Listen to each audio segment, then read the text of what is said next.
Hello and welcome to the first episode of my Ultimate Ironman Progress series. I've never really played an Ultimate before, or at least not past the first 5 minutes of an account, but I started this account with the intention to record and make a video, but about a day in, it ended up just as an AFK account while I played on my group Ironman.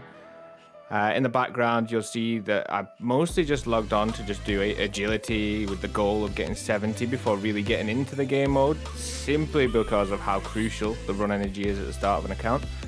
And at 70 specifically, the agility pyramid, as far as I remember, becomes a no-fail, so it's a no prep needed money source, which is great for the start of an account.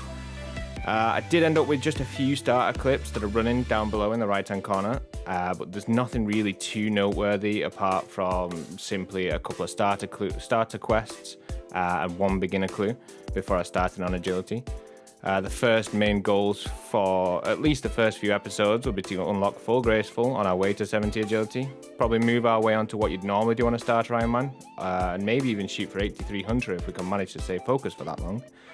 And then probably onto unlocking some more storage items in a player-owned house, but how we'll do that, who knows? We're probably getting a bit ahead of ourselves now, so we'll probably just crack on with the episode with where we messed up and undercalculated. So I'll speak to you in just a minute. So I may have said we undercalculated, but it seems we overcalculated. I thought for some reason in my head that it was about 360 marks of grace for full graceful, but when checking it's 260 I think it was, so we've ended up with 79 extra marks of grace, which is fine because we were going for 70 anyway and that's what we got. But because we're just so close, it kind of makes me want to go for a recolor. Now recolors do cost 90 marks of grace, and I really did want to knock out Druidic Ritual at the start of this episode, but it needs must. And if we've got extra, we may as well clear the inventory space, do an extra hour of agility now, while we're still in the mood for it.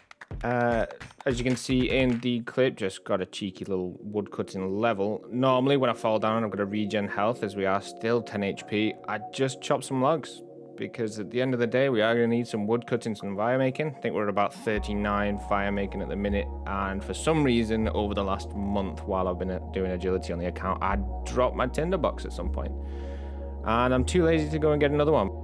So we're about 40 minutes in here, and I've just had a horrible realization that you can't just buy the recolor. You do need 100% favor, which means we're going to have to box out one of the favors. As for which one, normally you'd probably say Hesidius is the first one, or Piscarilius, whatever. But on an Ultimate Ironman, everything becomes a bit more awkward. So I'd say we're probably gonna go for Arceus. It's a nice little purple color. It's different. You don't normally see such dark graceful at the start of the game. So yeah, I think we'll go with Arceus. Unfortunately, that does mean a bigger detour from Druidic Ritual, but, you know, gotta do what you gotta do sometimes. We'll go and do another 20 minutes or so of agility here just to get the last couple of marks of grace we need. And yeah, then we'll fire on over to Arceus, do Client of Corrend, get the favor certificate, because I'm pretty sure it might still give double favor gain. I'm not sure if they just implemented that into that's the base rate now, but we'll go and do that anyway because we may as well. And yeah, we'll go and trade in some books for some magic XP, as that's probably going to be quite useful when killing a lot of the early quest bosses. I say bosses, they're like level 13 bears. So yeah, we'll train a bit of magic maybe first, maybe find a quest or so, maybe Witch's Potion, and yeah. If I'm not mistaken, this should be our last mark of grace that we've needed. It wasn't even that bad. It was literally just over, or around about an hour, just to get these last 12 that we needed. So let's make our way over to Corrend. Go and do a cheeky little, not even a real quest, let's be honest. And yeah, have a wander about Zaya for the last time in our pleb-colored graceful, and go and get ourselves a cheeky little purple upgrade. Have a little laugh at me in the clip here as I struggle to figure out how the hell to get to core end on a low level account. As you can see, I go to the mini games tab for some reason and yeah, just kind of lose it and end the clip, so you'll never know how I got there.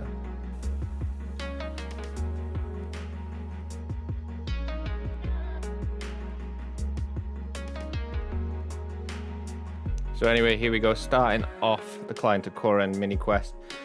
I did forget that this is not the Trailblazer League like the last time I think I did this quest, and I could have just bought a feather in the Ports Are In fishing shop.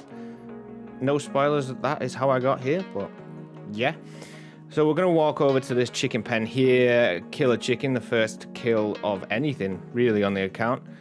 Grab a feather, have a wander around the rest of the region, have a great time, hopefully not run out of run energy. And yeah, we'll be back when we're back finishing the quest.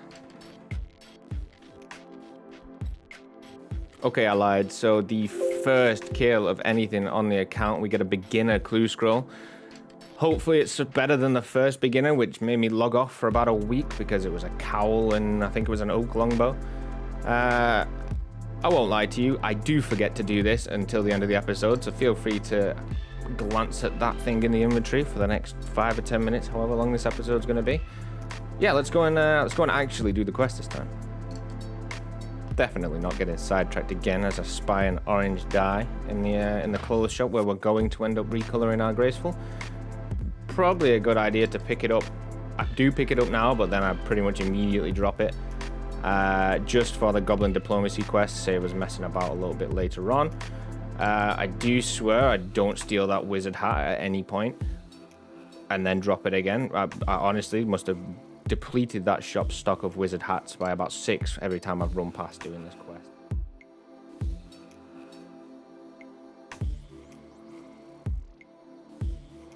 And there we go, about 20 minutes of walking and wandering and picking things up, realizing I can't store anything and dropping them later, and we finished Client of Core End. It gives us 2 extra lamps that we can keep in our inventory for God knows how long. Put our favored certificate on Piscarilius, as you do as an Iron Man. Wield the book, just why not? Fashion is fashion. Yeah, and as you'll see, I drop the orange dye, pick it up later. And one last detour before we go and get our favor. We're going to head back over to Ports Are In, grab a couple of bits that we need for Witch's Potion to get us some starting magic levels and make our way back over. The reason we want to get them first is more so that the books do give you XP scaled on your level, and we're not going to be there for all that long, but we may as well get an extra 4 or 5 levels out of it just by getting the 4 or 5 levels we'll get from this. So we'll polish this quest off real quick here, and then finally make our way over, get our favor, hopefully have a good time, and make our way over to Druidic Ritual. I swear to God we're going to do it at this episode at one point. But for now, there's 4 magic. Does put us up to level 4 combat, which is what it is. We'll probably end up doing 43 prayer in the bone at some point. So we finally made our way over and got all of the books we could get. Let's see how many we can get in one go. Should be a nice little hit of dopamine. Normally you can get about 6 or 7 before going back, and nope, this time we get 2. Great.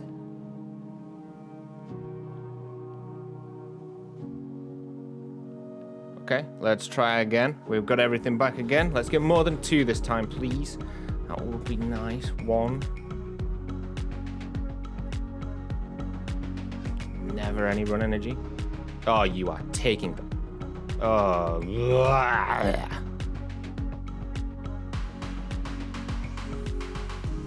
Okay, 3rd try is the charm. We're here for a good time and hopefully a long time. Let's go. At least more than 2. Come on. Thank you. Thank you. He's normally the bad one. Please. Oh, baby, we're on a roll. Okay, never mind. Guess I'll die.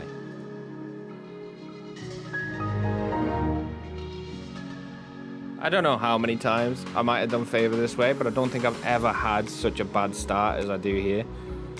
Normally, you know, it normally takes about 10, maybe 20 minutes to get full favor here, but obviously with limited inventory space and already having half of it full, I suppose I can't just hoard everything as I normally would. Just gonna learn the teleport spell, even though we're nowhere near just from this. I'm pretty sure there's another book that starts the Soul Bearer quest, or the quest to get the Soul Bearer. It doesn't look like that one. So yeah, that's the one. So if you read this one, in case you didn't know, read it all the way through. That's the first step to the mini quest to get the Soul Bearer, which will bank your heads. And just now saying that out loud, I realized that that's not really a thing on this account. So yeah, anyway, we'll carry on doing this until we get 100%. Let's cash these in now. Oh, of course, we only get about 2 in before we go back. Well, let's cash these in anyway and see what we get to from level 4. It's always nice cashing them in when you can get them in one go. It just shoots you up in level. What are we going for? Juicy, level 8. Hopefully we should be maybe like at least 13 so we get Fire Strike before we finish this grind. Another little input of dopamine here, getting 13, nice and easy. It was literally the inventory afterwards.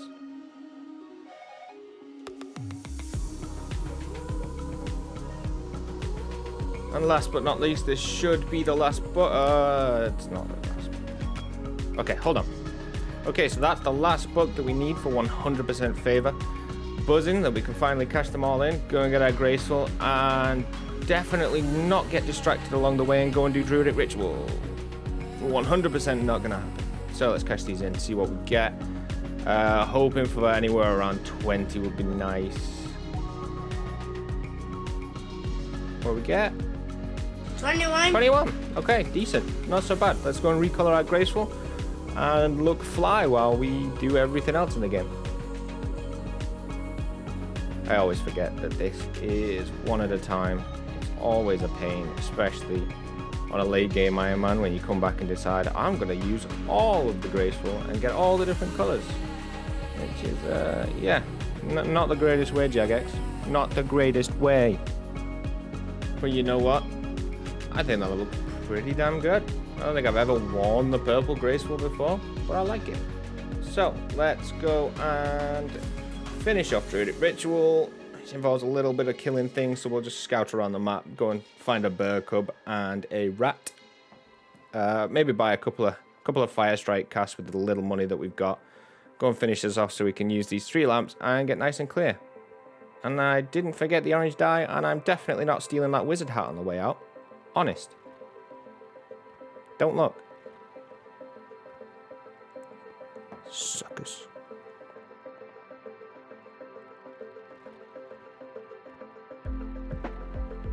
So here we are, just going to finish off the Druidic Ritual, dip the things in. I always forget that on a low HP account, a lot of these skeletons are aggro, and you've got to spam click this gate as fast as you can to get in, and then we're home free. But them 2 little guards outside could probably deal enough damage that a skeleton could one-hit me, so I think, yeah, we're probably going to world hop first. It's probably the smarter idea. Is it? Yeah, okay, so that de-aggroes them. I never realized that they just turn back into ornaments after that. Never realized they didn't even have legs. So let's get out of here, let's finish up Druidic Ritual, get a little cheeky bit of Herblore XP afterwards.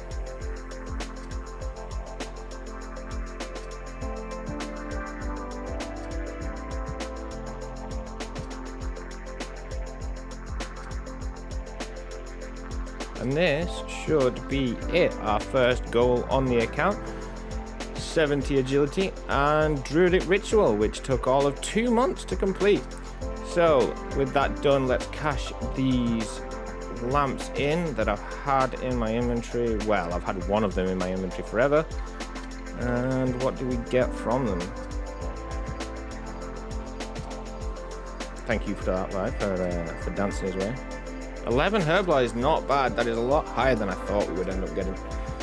So we still have that clue in the inventory, as you can see, but that'll have to be a little treat for the start of next episode. With that, yeah, it's been quite a short episode, but obviously you've got to imagine that there's 70 agility in there. Thank you for watching. Hope you have a great day, and I'll see you in the next one. Bye.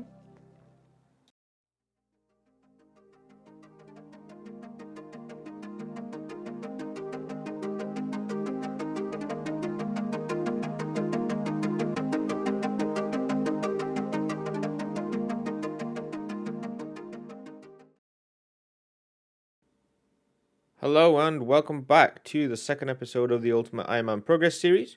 We're going to kick things off right where we left them last episode with the beginner clue, Goblin Diplomacy to get rid of this orange dye, and then hit up the Stronghold of Security to get ourselves a little bit of cash money to buy a few of the starting hunter items to get us started on our journey to 83, which should be the goal of this episode if all goes well.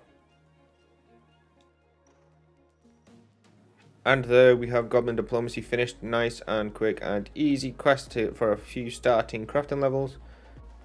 And now we're just going to head our way over to the Stronghold of Security, probably minigame teleport to Soul Wars, probably just an easiest way instead of walking there. Cool, so this should be the last chest in Stronghold. We're not going to go down to the bottom floor because we're still only 10 HP and we barely made it through this one with about 6 food that we grabbed off a table. So now we're going to make our way over 2 pots of rim to start this beginner clue. Cool, so one stepper, nope, never lucky, but that is only at the Champions Guild, so just a short walk over and then we should see what we get from that. Just quickly going to grab the spade from inside the estate agents on our way over to the Champions Guild because we dropped ours earlier. And here we are. Let us see if this is the lucky second step. Yeah, casket baby. Cool. So, hopefully, we're hoping... Ah! I'm getting mugged. Hold on. Run, run, run. Stop. I'm trying to record a clip. Please. Oh, okay, hold on. Okay, so one short brush with death later next to these daisies instead of the ones over there. Let's have a look and see what we get. Again, early items that would be good would be any kind of rune scimitar ornament kit, so that when we get one, we could just store it in the house and have a storable weapon. But we get nothing. Let's go and sell that to a shop and do the museum. Did you know that when you were in the museum doing the natural history quiz, you can speak to the natural historians and they'll do a little display about each one. It's like a little cutscene, which is kind of cool. This one, they go about the monkey. The guy just does a little monkey dance. Thought that was cute. Never really seen that before, but I accidentally talked to him when I misclicked. So, you know, learning something new every day. So we're going to finish that up and head over to Yanilway, just like we just said. But I realised on the way, we may as well start the sea slug quest. Get ourselves a few early fishing levels while we do have the fire making requirement already knocked out. We'll need to buy a few things from the shop first, so we might go and get the hunter supplies, make our way back up, and get everything we need for the quest, and to do the diary step actually while we're there. So we got a few bits from the Yanil Hunter store. We're actually going to run our way up to the fishing shop. I always forget what the place is called, but it's just east of Ardy, just the fishing, just below the quest start. I'm going to buy probably 5 nets so that we can just do salamanders when we get to that in the hunter grind. So there's a diary task completed anyway. And here should be the end of the quest. Nice and quick. Don't need to bore you with that one. I'm sure you've seen it a million times. Very quick quest and very nice bit of fishing XP, which should get us all the way to 28, which is pretty nice for a cheeky little starter quest. It means we don't have to catch any shrimps for about 3 hours to get the level. So yeah, let's go and start hunter. Hopefully this is an indicator of what is to come. This one only took about 10 seconds to catch, so we'll set up camp here for the next 30 minutes. I'm hoping this will take to get to 15, catch a few butterflies, and then maybe make our way over to swamp lizards. I don't really want to do priest in peril so early because I don't want to get too much combat XP. So we'll have a quick look around and see what alternatives we've got. We may end up just having to do it anyway.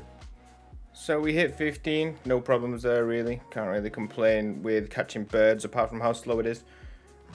So A bit difficult because we've only got 5 butterfly jars, but we are going to catch Ruby Harvest over here up until we can catch the Sapphire Glacialis over in the Fremenic Hunter area.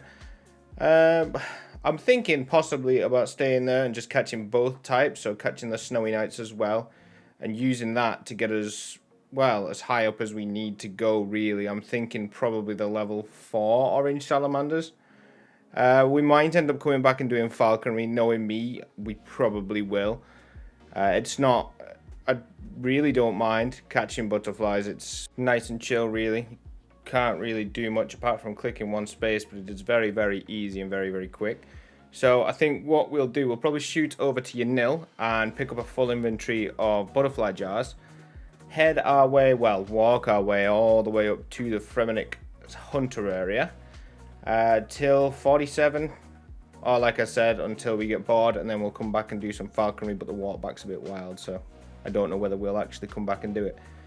So we'll do that until at least 43 or whatever it is that we need to for falconry. So here we are, just going to pick up our butterfly jars before making our long journey up to Relica.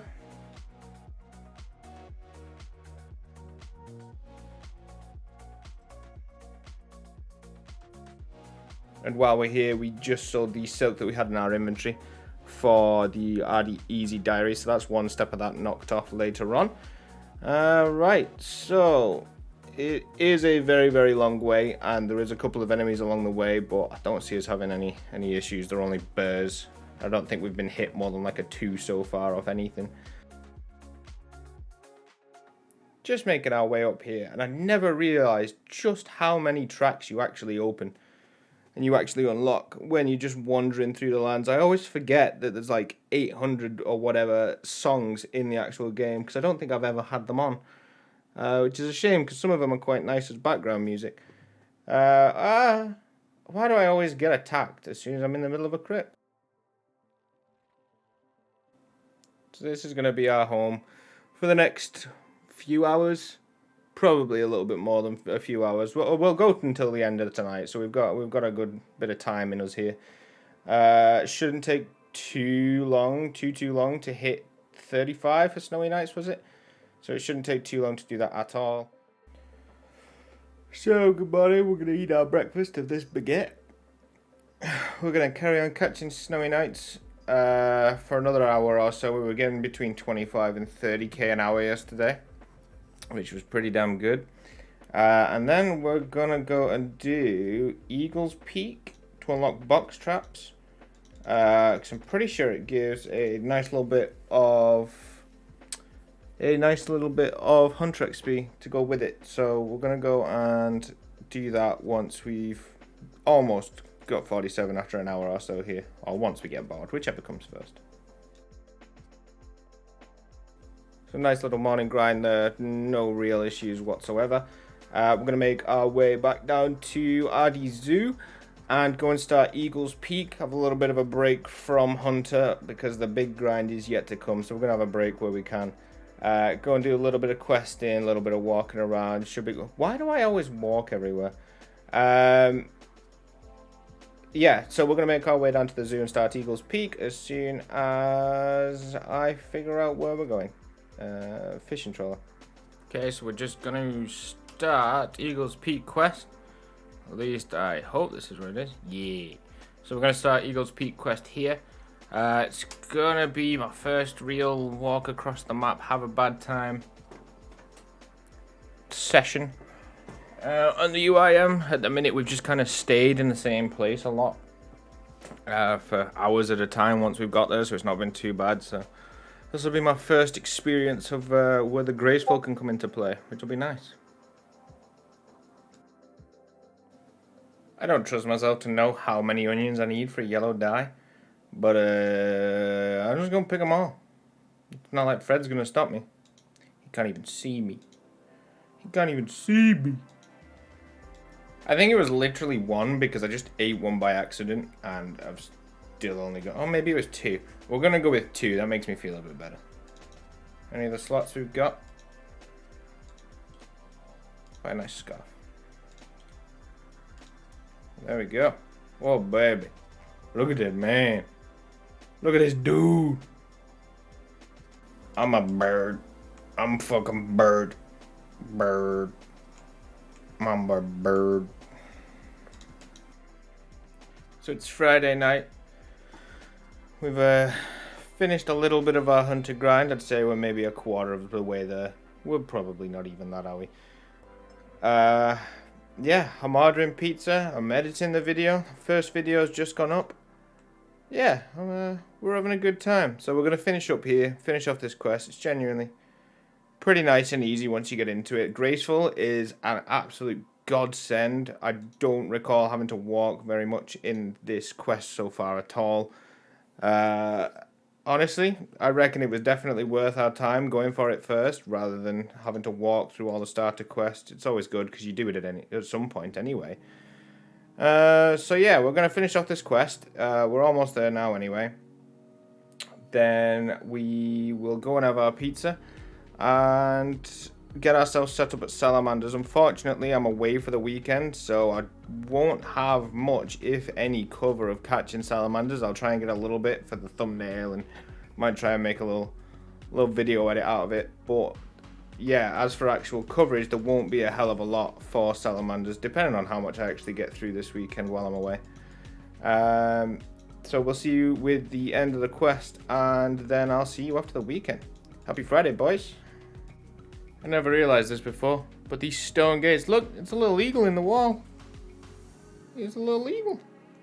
It's a really cool little detail that I've never seen before in my life. What's this? It's an art project. Okay, I like it. Picasso. Yeah, that way. Right, let's hand this in. Get a cheeky little 2.5k speed drop. And as the great Toby once said, Pizza time. so we decided while it is Friday night that we were going to come up to Matthias and have a go with his bird. You dirty dog. Instead of doing salamanders. Oh, yeah. One weekend of pampering later. So we are back and ready to go. We're going to make our way over to Salamanders. We're not quite 60 yet, so we can only hit 3 traps. From whenever I've done it before, I've only ever used 3, but it does go up to 4 when you do hit 60, which is only in 1 level's time anyway. So we're going to go ahead, get started on that. We'll make a little bit of montage because it's going to take a long ass time.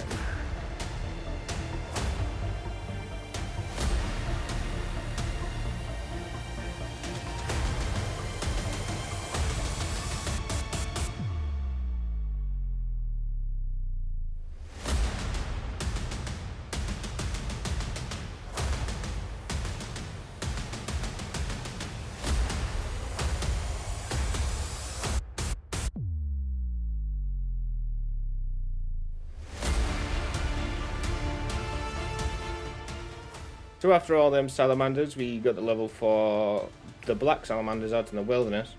But I've got here and thought about what that would entail as an ultimate Ironman and death piling, and I think we're just going to box the rest out on red chins instead.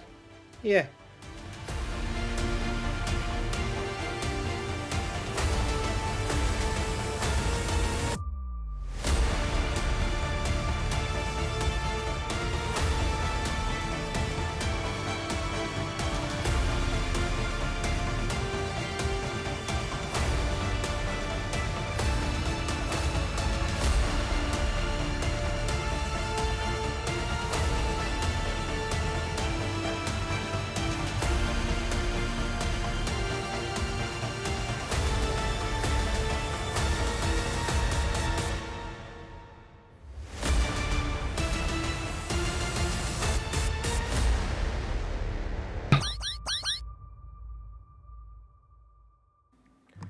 Good morning, good morning. So it is the next day after we finally hit 83 Hunter.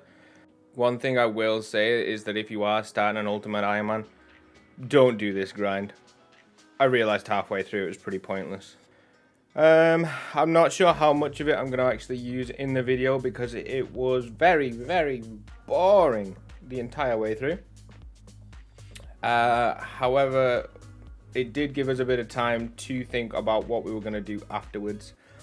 And I don't mean in like a week's time, I mean right now. Obviously, we have a lot of chins in this inventory. A lot of chins. And we cannot throw them for a good few months. And the grinds we've got coming up, we are going to need our inventory space. Now, it didn't take all that long to get them. If I really needed to get them again, I could. So I think we're going to do what any animal loving person would do, and we're going to release them back to where they came from. Now, trust me, this does hurt me more than it hurts you. How much are they before we get rid of them? Oh, it's only 6 mil. I mean, that's not too bothered. It's not enough to warrant figuring out a way to get them onto a knot. Okay, let's just, let's get rid of them.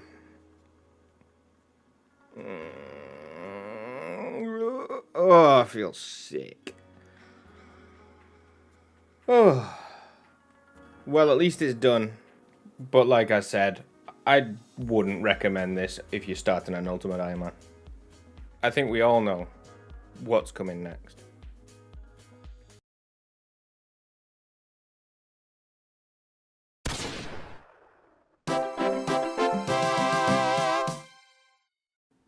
And that's going to be all for this episode. Thank you all so much for sticking through it. I know it was a bit of a boring one, and I hope I made it a bit more interesting. But honestly, thank you so much for watching all the way through. Hope you have a great rest of your day. Stick around for a sneak peek, and I'll see you in the next one. Bye.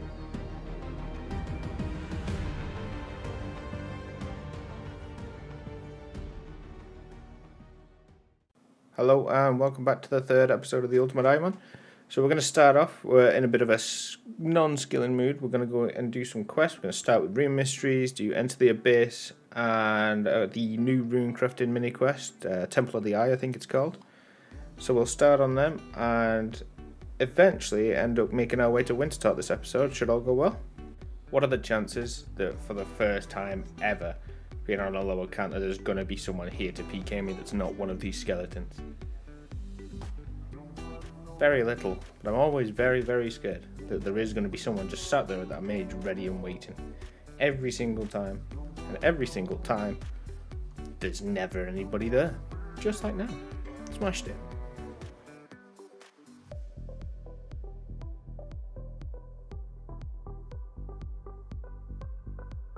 So there's Enter the Abyss mini quest done. Starts us off with a nice little 9 rune crafting.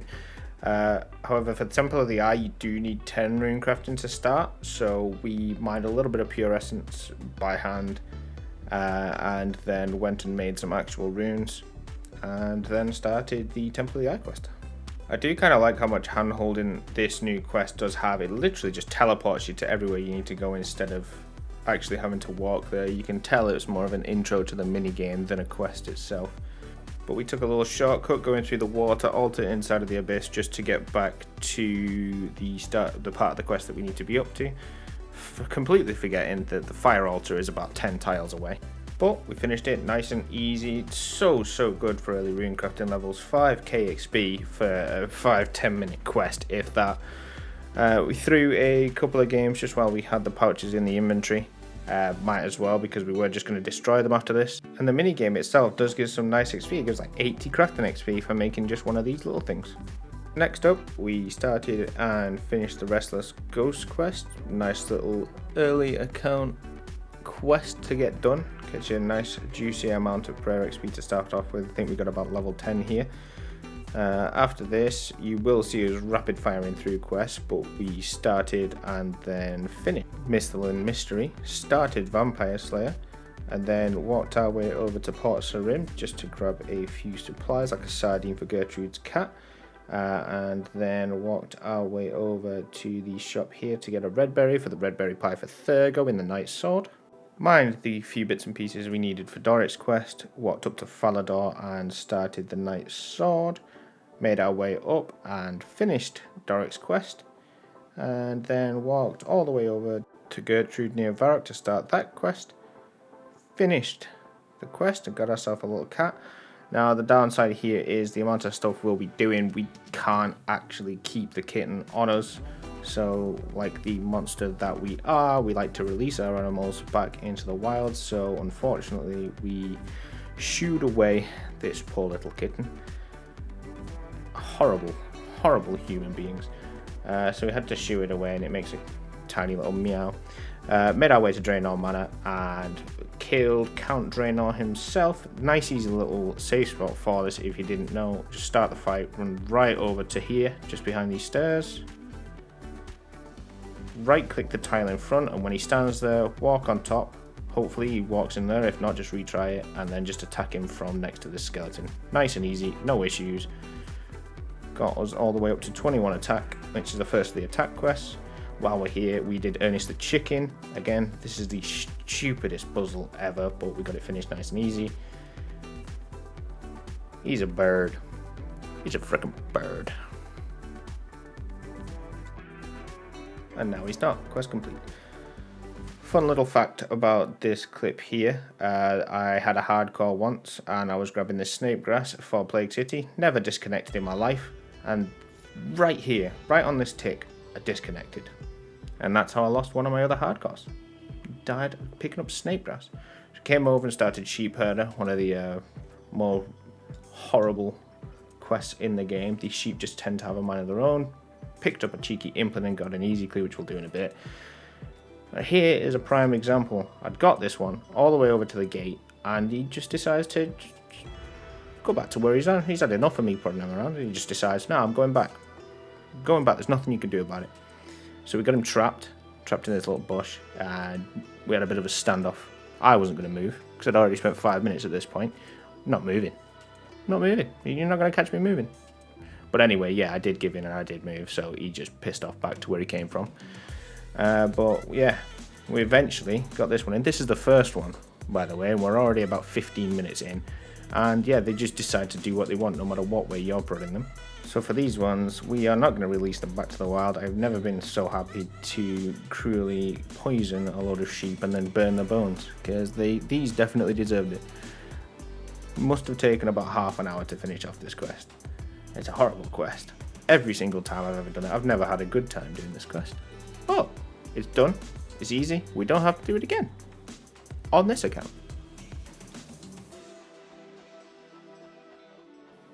So we did one step of our easy clue and then came over to start Haziel Cult. And finished it real nice and easy. Cheeky little bit of thieving XP. And then we went and finished Monk's Friend. Another quick and easy quest.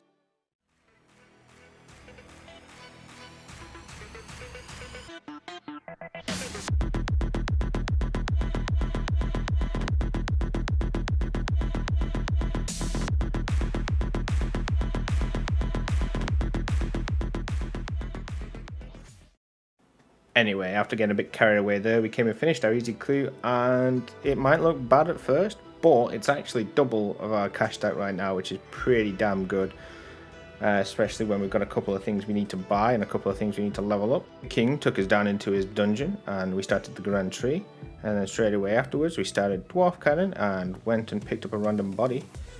Got a cheeky little maze random, which actually, coming out of it now, we did get some chaos runes, which is going to be so useful for doing waterfall, which is what we're doing now, as we did only have 88 mind runes, and that was never going to get us through the next few quests like Fight Arena, which was dead easy with our chaos runes. And here we had a really bad time trying to safe spot this guy. I've never really had a bad time doing it, but that maze level, I'm blaming the mage level, that's why we died. So we quickly scooted our way over there, got him stuck, finished the quest, nice and easy, Bob's your uncle. Came over to do the Gloriel's tomb part, definitely had not already died doing this, so just ignore the little pile of cakes and stuff that someone's nicely left on the floor for us. The timers of the attacking the NPCs around here is really strange. I don't know if they made a change recently, but there's times that I've been sat there that they shouldn't have been able to attack, and just nothing was attacking, and I couldn't attack anything. But we got our stuff back, finished Plague City, and then made our way over to Biohazard.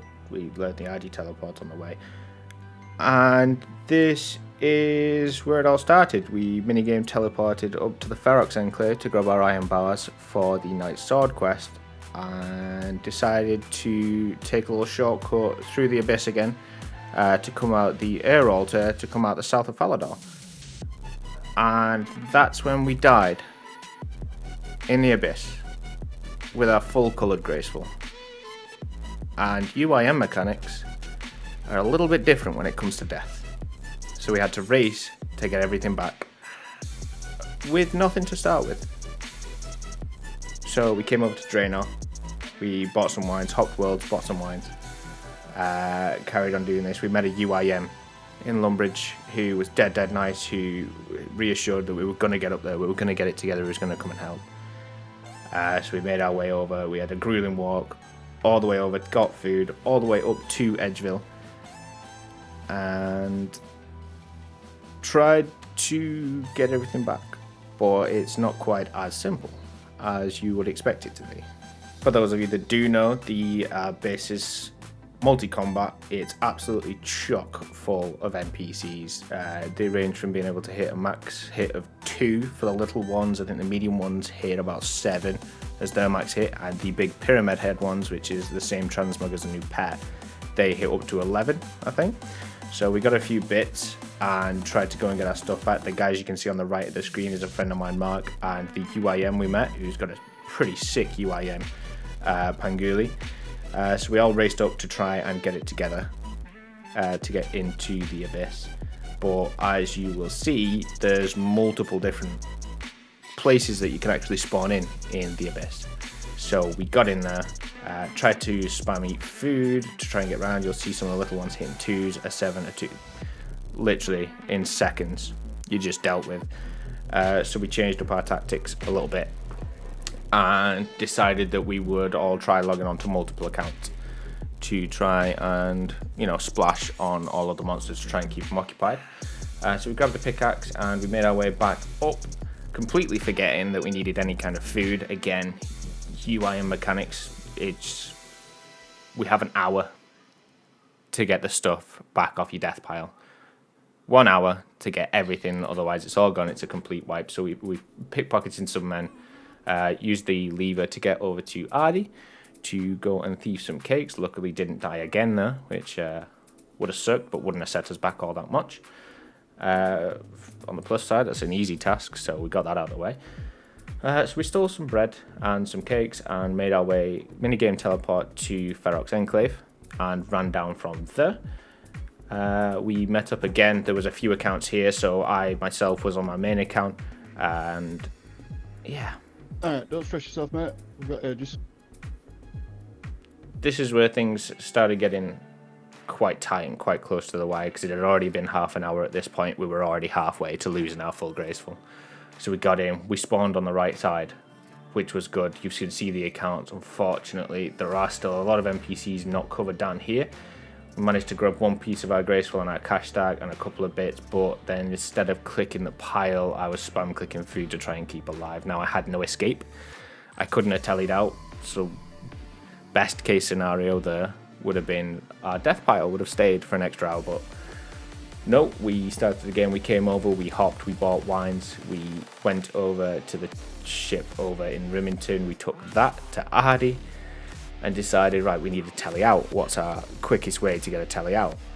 And realised we were only 2 tasks, or 1 task should I say, away from finishing the Ardy Easy Diary. So with 20 minutes to go and get our stuff back, we tried to go in and finish off the last step, which is going to the training camp, but we hadn't finished Biohazard at this point. We'd got up to the step in Varrock, found out there is no cure, and this is where things really started to set in. We started to panic quite a lot. So we quickly ran over to Elena, hoping to God that she was going to let us finish the quest without any of the plague sample or anything. Luckily, she did, and we finished the quest, no issues here. Ran over to the king, finished it, and ran back over to the camp to go and pick up our last easy task for the diary. So things at this point, we maybe had 10 minutes before everything was completely wiped. So we quickly put this on whatever we could, clicked every skill because we were panicking and couldn't think, stuck it on rune crafting, and made our way back over to grab a pickaxe, again forgetting that we aren't going to need to get in through any of the things. We were literally just going to grab whatever was there and tally out. So we made our way up for one of the last attempts. We maybe had enough time for one attempt after this, maybe two at a real push. So yeah, it was really hitting home now that we were about to lose pretty much all of everything we had was about to be gone. So I'm just going to let this one play out so you can see how our last attempts went. I'll see you on the other side with whatever we get out with, if anything. The only worry, realistically, is the south eastern corner. The south eastern corner. Fucking hell.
No, I can't stop it.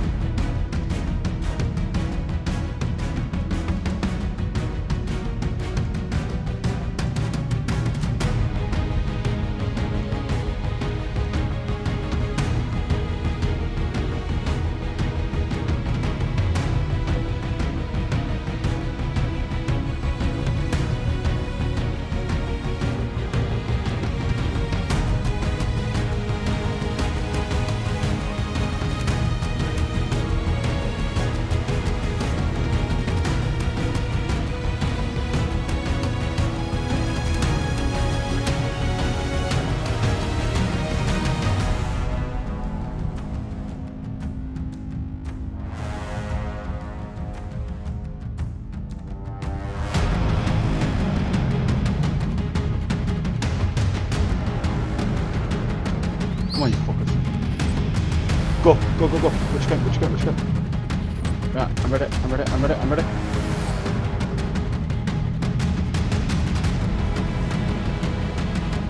Nothing getting.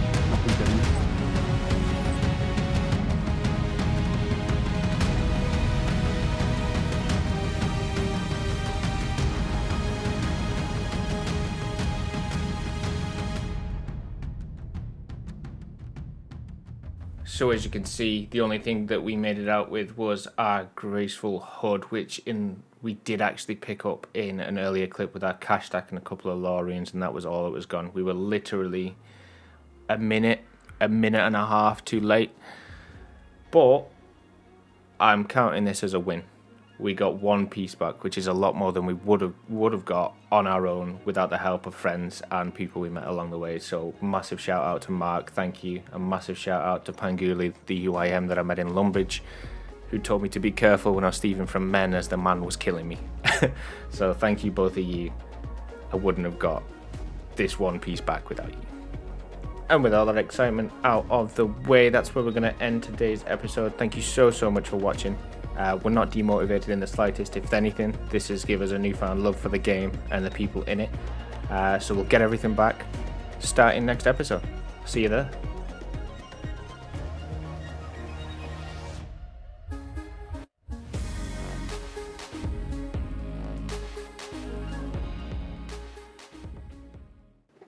Hello and welcome back to the next episode of the Ultimate Ironman Progress series. We're kicking things off where we left last time after just losing our Graceful. We've got one piece left with 70 agility. We're going to be working towards getting that back this episode. whilst getting ourselves up to Wintertot to get 85 fire making and 42 construction. Very quickly went and got the blue right off for the quest that was the cause of us losing our graceful last episode. We had absolutely no issues at all. If we'd have walked it, we would have been just fine. Got ourselves 30 smithing. It was definitely worth taking that shortcut. Definitely. While we were here, we started the Black Knight's Fortress, shot over above Ardy, and finished Dwarf Cannon, which took us up to 18 crafting. Then we started Recruitment Drive, went over and tried to speedrun through it as fast as we could.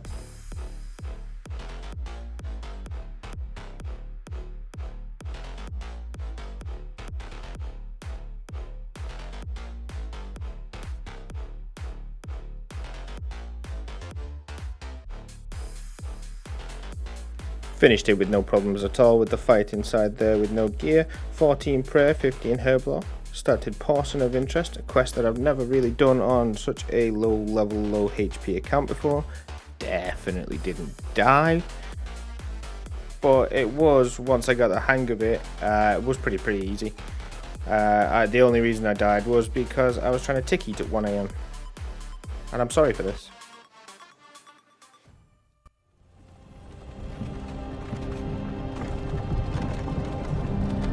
Hey, you. You're finally awake. You were trying to Kill the sow hog. walk right into that Imperial ambush. Same as us. And that thief over there. So second time round, we finished off the quest, no issues at all.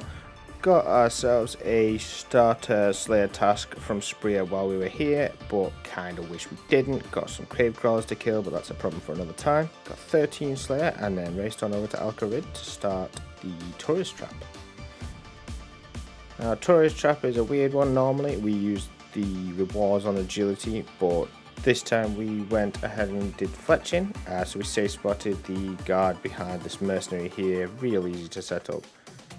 So we polished that off and then came up to Varrock to finish Daddy's Home. Got ourselves a construction, which is always a good little starter, and went and used up all the things from the box that you get to get ourselves up to 16, which is, I wanted 15 to start Wintertot. And Mark, put your YouTube voice in saying, there's the boots and gloves. And there's the boots and gloves. And there's the Clue Hunter top.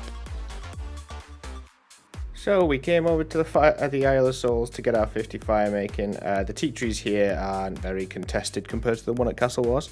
It was a nice easy grind, nice and chill, nice and AFK. We got ourselves up to 49 wood cutting. So with our construction up and our herblore up enough, there's not too much to start before we go. We're just going to get another warm item being a fire staff.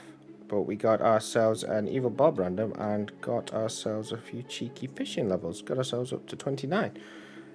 So we then went over to Brimhoven to start our food gathering. We're going to use this tool leprechaun here to note pineapples, but as you can see, it didn't go too well. I'm not used to being so low level, I'm not going to lie to you. So we made our way back over and bought ourselves 750 pineapples from the charter ships. Noted about the tool leprechaun. Didn't die doing this, so I think it was just that one world. The poison spider was a little bit too forward compared to what I was expecting. Dead cheap, dead easy food source because you can cut it into 4 and you can unnote them, and they're so inexpensive you can just drop any extras you don't need. So really good for low HP accounts at Wintertot. And this is our first real solo experience of Wintertot itself. Never really done it too much in the past. I think I may have done a 3,000 point game or something, whatever you need for the combat achievements. But other than that, yeah, once you get all the fires lit and once it gets down to 13%, it is just a nice chill half an hour of cutting, chopping, fixing. And most of the time you just sat there waiting. So we're going to skip through the solo crates, get right through them as quick as possible because there is a lot of clips to show. But here is us getting 52 fire making, which is one of our first ones. Straight into healing the Pyromancer, fixing the Brazier for 19 construction. I did learn that you can fletch a log after you've clicked the light on the Brazier, which was quite cool to figure out. Never done that before, but it's one of them things that make you feel like you're dead good at the game. And I promise we'll only show them in 5 level increments, but here's 55 fire making, 650 total, and straight away after it was 22 construction, all in one little swift go. Suffering from success, you might say.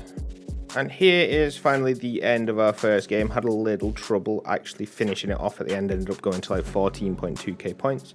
3 little combat achievements in there, nice and easy. So let's check out what we get in our first crate. So realistically, we're hoping to get the whole outfit while we're here so that we can store it, but any pieces would be nice for now.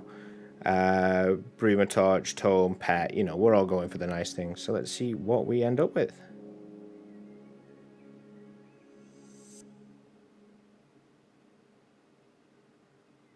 Ooh, I actually got a Bruma torch on the first one. That's going to be pretty nice. It means we can drop our tinderbox.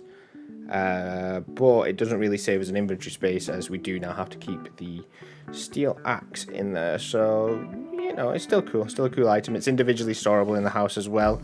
So we'll always have a permanent, non-extinguishable light source that we can just take in and out of the house when we eventually build it up. So that's super nice. So as for using up all of the things we get, we're going to clean any herbs we get. We're going to fletch or burn any longs we get. We might end up going getting a chisel just to do the gems, but more or less it'll just be cooking, fire making, fletching, whatever we can just to get a little bit of XP out of whatever rewards we get. And here we go, very next game, coming in with 60 fire making. So going really, really fast at these early levels. Cool, so second crate, we get ourselves nothing. Okay, so nothing really useful there. But we did come over to our crate just to buy the mold and use up some of the silver to get crafting to go and finish Elemental Workshop 1.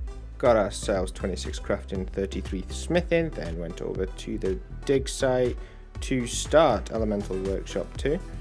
Very quickly raced back over and finished it off. Nice and easy early quest. You can never really complain too much about it.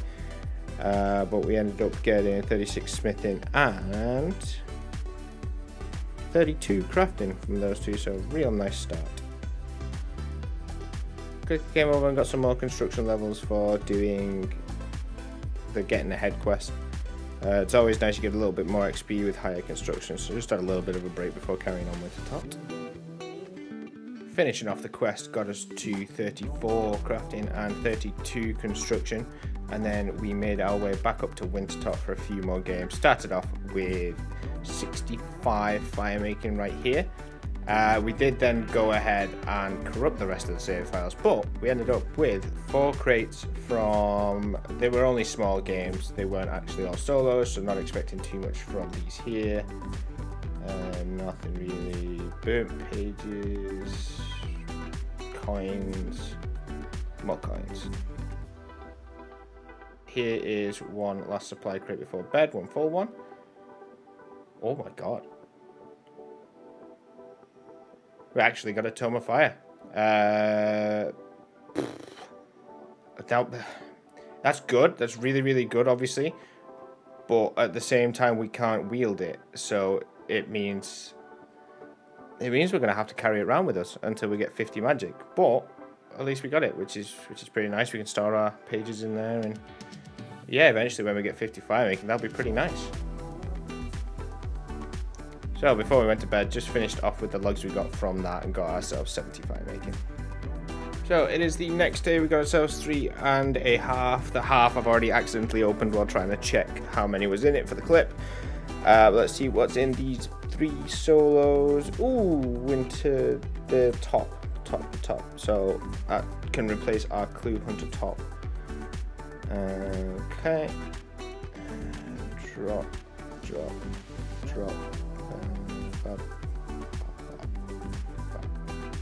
Yeah, that'll do. Second one. Second one we got.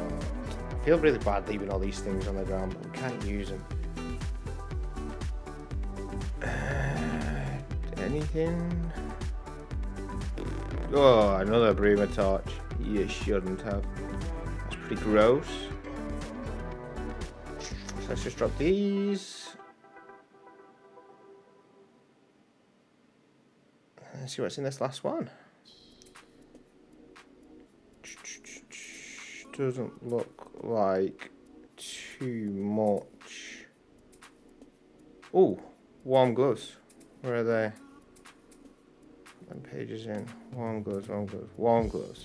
Nice. So we can destroy our clue hunter gloves. Good little haul. Bear in mind that was 3.5 hours worth for not a lot. Just using up our gems from them crates, got ourselves 36 crafting, using up the logs, and got ourselves to 76 fire making. We're going to spend the evening just splashing, bought some basic gear just to get a couple of magic levels, work our way up to the 50 magic requirement for the Tome of Fires. Just spent a little bit of money on some splashing runes, like 2 hours worth. Next day here now, just starting it off with 45 construction, 775, another crate, which ended up getting us the Pyromancer hood.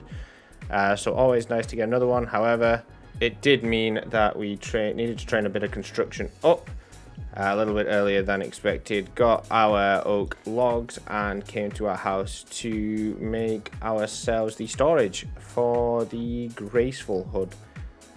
So we built the room here and got absolutely scammed out of half our money, because it turns out the room itself costs like 50k, which is a little bit sickening, but it's, yeah, you'll always have it on a UIM.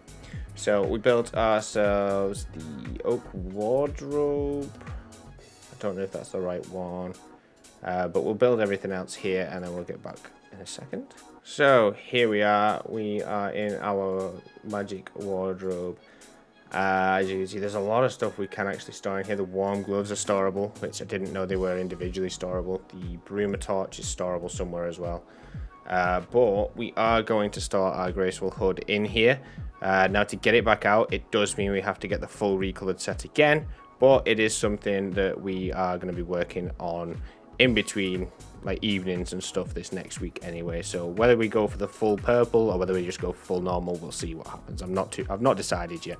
Kind of like it being a trophy helmet to remind us of where we came from. Little question break. Here's the start and the end of Romeo and Juliet, the start and the end of the observatory quest. Then we did the start and the end of the dig site quest. Some nice quests to get out of the way. Some big juicy XP drops from those, all the way up to 35 mining, 21 herbal. We did also get a crafting level somewhere in there as well, so that was nice. Then came back down to Longbridge, started a few of the Recipe for Disaster quests and finished 2 of them. So we got the Dwarven Rock Cake for the Dwarf, which is another 1000 Slayer HP, it's always nice. And we also did the Goblin quest as well. Let's get this out of the way, hold on. Cool, 34 cooking, 16 Slayer. But yeah, the Goblin quest gives us anything decent. Oh, it's a chair. Cool.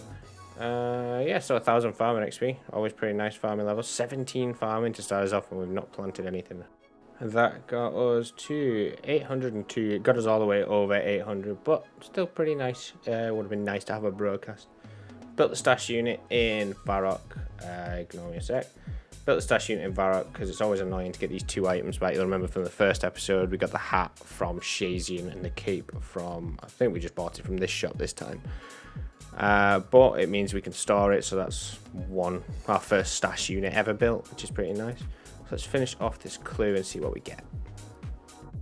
Here should maybe be the casket, if I ever catch up to hands. Run on, treat ourselves, why not? So casket for nothing. Nice. Been doing a little bit of fletching in the evenings when I've not got enough time to commit to a solo Wintertalk game, and got ourselves 50 fletching from the willow trees over in Hesidius. I've been selling them off for a little bit of GP, and I mean a little. You don't get much at all from doing this, but it was nice to just have something proper AFK to do in the evenings. But back at Wintertalk, we've done a few games in between, but here is another solo crate. Nothing of use. So we'll just use this up quickly and then get a couple more. And big level coming in. We've got ourselves 80. Now I was going to maybe stop at about 80 fire making, but it's not too bad. So I think we're going to go for 85 and see just how high it gets our construction, because that'll be super, super nice. Finish that one up nice and quick. Let's see if we were rewarded. Drop these little bits. Yeah, I know. For another Bruma torch. Kinda sick of seeing them at this point. This should be pretty much our last game coming up here now. We just grabbed ourselves 55 fletching. It should be one of the last ones. We should also grab 85 fire making in this game. We have done a lot in between, mostly mass worlds and stuff, just to get a few extra crates and just to get a little bit faster XP. But here is our last construction level at 52 and our last fire making level 85. So this will be the last one, as we can now boost to burn redwoods when that comes round. But ultimately, yeah, I'm done here. I'm happy. 52 construction is pretty good, especially considering the UIM meta of Intrana planks up to 70. That no, thank you. I'd much rather have done this. The next few levels I can have a good time doing mahogany homes or something. So we hit 85 magic in this last game here. 68 KC is what we're going to be leaving on out with. This will be our last crate. We've had nothing interesting in between. We've done a few mass worlds and stuff just to get our KC up higher.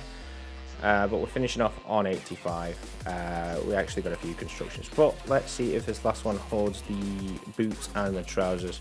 That'd be nice, because then I could start a full set and not have to come back to get it out. But the reality of that happening is quite low. So let's see if we can at least take ourselves a cheeky D-Axe or maybe a pet. That'd be nice. Let's have a go. Okay. And we get... Oh, I think that's one of the worst ones yet. We might actually keep a couple of the bits. We might go and plant that acorn. We might keep the gems to make a little bit of jewelry. Get ourselves a dueling ring and a games necklace. The rubies are pretty pointless. But we might keep one of them just to make some jewelry within a bit. But otherwise, yeah, pretty uneventful. Really, Wintertop, as it always is. It's the start a bit of an account, isn't it? So glad it's out of the way. Glad we're finished. We can get into a bit more juicy content. So here we are. We're just going to start our warm gloves, Bruma torch, and our pieces. No, I just put that on. And our pieces of pyromancer. We won't be able to pull these out, but we shouldn't need them. So there is the warm gloves, 2 pieces of the pyromancer outfit, and the Bruma torch is there right at the top, which we can get out and put back in whenever we need, which will be good for a light source because you can't extinguish it. It's perfect. That doesn't go in here. Does it go in here? Might as well stick them in, because we can always just finish the set off real quick if we ever do need to get them out, if we need to go back for any reason for Wintertop. So that's where we're going to end it for today. If you got this far, thank you so much for watching. Sorry if I sound a little bit off. I'm not too well at the minute. Yeah, and if there's honestly anything that you want to leave me in the comments, please do. I've enjoyed reading a couple of the comments on the last videos. Someone's messaged me in the game recently, just saying they enjoyed the video, and that really made my day. So my friend's chat will always be on, my private will always be on. Want to send me a quick message, say hello, drop in, see how it's going, please feel free to, as it really did give me a little smile. But with all that said, we're going to end it here. We're going to get a bit more into Hunter. There'll be a sneak preview at the end, as there always is. But yeah, once again, thank you so much for watching. See you again next time. Bye.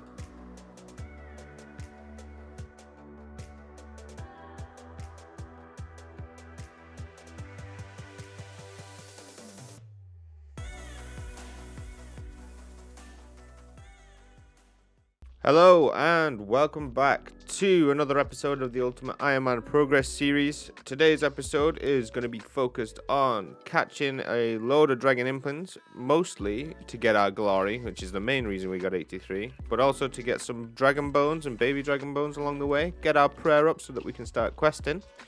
we'll be getting our Graceful back and working at LMS to get our rune pouch. Now, I won't show you LMS because I do the coward's way out of just trying to win the first fight and hiding. But yeah, you'll see when we get there. Who is gonna win between one huge black demon and me stepping a tile to the north? Spoiler, tile to the north always wins. Finishing up Grentree, nice and easy, always a good one to get out of the way, which will leave us with 44 attack and 41 magic, which is very juicy. Came over to start the Lost City quest, which in hindsight is probably not the best idea, considering that when we go to catch lucky implants, we'll want as many spaces as we can, and a Dragon Staff in the inventory will hinder us a lot more than it'll help us. We don't have the stats to do Fairy Tail and Unlock Fairy Rings just yet, so we'll end up dropping it and redoing half of this quest anyway later on. But we are going to finish this, at least get it started, finish this quest, and then go and plant our oak tree that we kept from Wintertop for some reason. Maybe get some starter farming levels if it survives. Quickly suicided at the Draenor prison, I guess you'd call it. Just recording it this time, just in case anything spicy happens, but we're just going to pick up our runes and then head over to Intrana. I've always killed these zombies over in the mushrooms near that main corridor, but then I realized that these fungus here, cheeky little 15 hit points, that actually act as a really good safe spot for them. So this is the first kill, and as per, we get the bronze axe on the very first kill. And now we've got to go and get chanced. We've only got a few wines to our name. Just get ourselves through the zombies and through the demons. I think the greater demons that we run through. But like I said previously, this is the only real way to get a Drama Staff back. And anytime we do drop it for inventory space or whatever, because we can't store it, it's going to be a pain to actually get back, because we'll have to do this part of the quest over and over. You don't have to kill the boss again, which is good, so we can just come here with enough runes to get a bronze axe, and then we can chop the tree.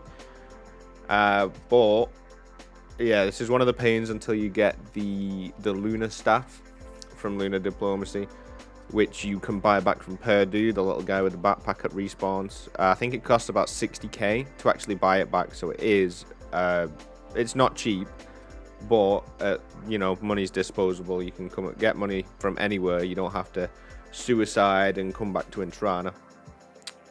So that'll be the way we go. Obviously that's a long way down the line, but that will be the path that we'll end up going down eventually. But until then, we'll have to keep coming back, keep killing zombies naked, and then getting an axe and coming chopping the tree. Now, I don't know about any of you, but anytime I see all my stuff on the ground like that as a death pile, I know in my head that it stays there for an hour. But every time it's on the floor, it's so nerve-wracking. You can probably see from the graceful clips in the last video, or the video before, I don't remember where we're up to now. But it's so nerve-wracking just having that time limit ticking down on everything you've worked for. But we got everything back, no problem anyway. Let's clear up our inventory. I don't know why I chopped so many drama branches. I think that's just habit. Go and finish up the quest, and then probably head to Puro to go and get our magic net and get ourselves set up for dragon implants. So we got our starter pack from Elnock over here. You're just asking for some spare equipment. You can only do this once. After that, you have to buy your jars from him. I think you can buy about 10 a day. It costs you about 2k a jar, which isn't bad if you've got none. But what we'll be going for is the magic butterfly net and a couple of jar generators, because we can actually store the net and up to 1,000 jars in Elnock himself. So getting these will just be, well, it'll be us being good to future us, so that we don't have to come back and pay 20k every time to get some jars to start off with. We'll be keeping our eyes out for any dragon imps we see, but this place is so heavily packed with bots that the chances of us finding one, being able to make our way over to it, to catch it is quite low. They've added a new, I'd call it a mechanic, in that if one of these bots, or if anyone in particular, if it's a real player hunting, if anyone catches like a bind or anything on these implings, it won't let you catch it even if you're next to it. So they can be across the map and keep rebinding the implings. And there's nothing you can do about it even if you stood next to it. It says another person is currently trying to catch this imp, something like that. Along the way, we did run into a couple of these, but we did manage to snag ourselves a dragon implant. Anyway, I think this one took about an hour-ish, yeah, of hopping through the worlds. I think I went around twice, just stood in one corner, moving about a little bit. And unfortunately, all we got is summer pies. So, not too useful. We have already got a high agility level, but it will be nice to have some noted food, so we keep hold of it for a little bit and just unnote it as and when we need it. So after this, we decided to get set up to have implant scouts. So realistically, we want a lot of dueling rings so we can get across the map. And to do that, really, the easiest way is to complete the feud, to unlock the rune shop to get cosmic runes, because I ain't running through the wilderness. Who do you think I am? So we completed the feud, nice and easy, safe spotted the bosses, no problem. And then we wanted to really unlock Canifis. I know we put this off before, but obviously we're done with Wintertot now, so we are free to get as many HP levels as we want. So we went over, finished that, no problem. Had to take about 3 or 4 trips for the essence, not the worst I've ever done. And then, yeah, we were technically set up then. But before we begin anything, we've got a few things just to get out of the way. So we started Bon Voyage, got our kudos up, and spoke to the lady over here just to get some extra XP and a few skills. If you've never done this, just go and talk to her. You never know, you might have a lot of XP just stocked up with her. I think it's every 50 she gives you a bit more. So we grabbed hold of that, and then we made our way over to our oak tree, which did not survive. Big surprise. And this is where we have been scouting our dragon imps. We started just doing it on the one account. Got ourselves a dragon, which gave us more pies, was that? Got a magpie for some rune claws. You see quite a lot of magpies and ninjas floating about when you are doing these, which are, you know, we'll sell them all eventually to the shop to get ourselves a little bit of money. They do look very janky on a female model. I think everything in this game is based on a male model. But yeah, and then a magpie for a rune warhammer, so there's like 50k there. Nice and easy, just in passiveness. So we'll stay here for a little bit, see how many we can get. We are using Settle's The Grotto Discord for Imp Scouts. It's a really useful little Discord. You can get it just by searching on his Twitter, or I'll link it below. If you are hunting dragon imps, you can opt in to pay with the bot in there, just however much you want to pay. It can be 500k, it can be 200 mil per dragon imp, but there's some people that pay like a 500 mil bounty, obviously like Settle did in his videos, for like lucky implants with the rune crossbow, blah blah blah. Dead easy to use. You just tell the bot that you're online, and then if anyone scouts the dragon implant, like here, they'll just ping you with what world it's on, and yeah, you just go and get it, and then you sling them across 2 mil. The problem with most of these spots is they are a pain, and like this here, and the little man laughs at me, they do just do what they want. So let's see what we get from this one, if we ever catch it. Maybe. Please? Okay, we'll be back when we actually get it. And there it is. Maybe. Yeah, there it is, finally. So, this guy we run into a lot. He is also a UIM, but unfortunately, he's looking for dragon arrows, which is exactly what we just got. Man's on the Inferno grind, so sorry, boss, for all the ones that I actually stole from you on this little grind. Here's an example of ones that we got scouted for us. This one was some dragon darts, and while we got this one, the guy that was scouting for us scouted us a second one right near our house pot. We put our house up in Relica because it's an area we don't really have any teleports to at the minute. But the same person scouted these on 2 separate accounts within a few minutes of each other. So it is a very good Discord to use if you have got the GP on another account ready to go. So we'll grab this one and then pop them both open and see what we get. Oh, we already got darts from the first one. D-Long, so nice Alk. We will make a little bit of cash from this grind, but we have got ourselves some Dragon Bones in the inventory, as you can see, some baby Dragon Bones. This one gave us some bolt tips. Again, same guy within a few minutes of the last one.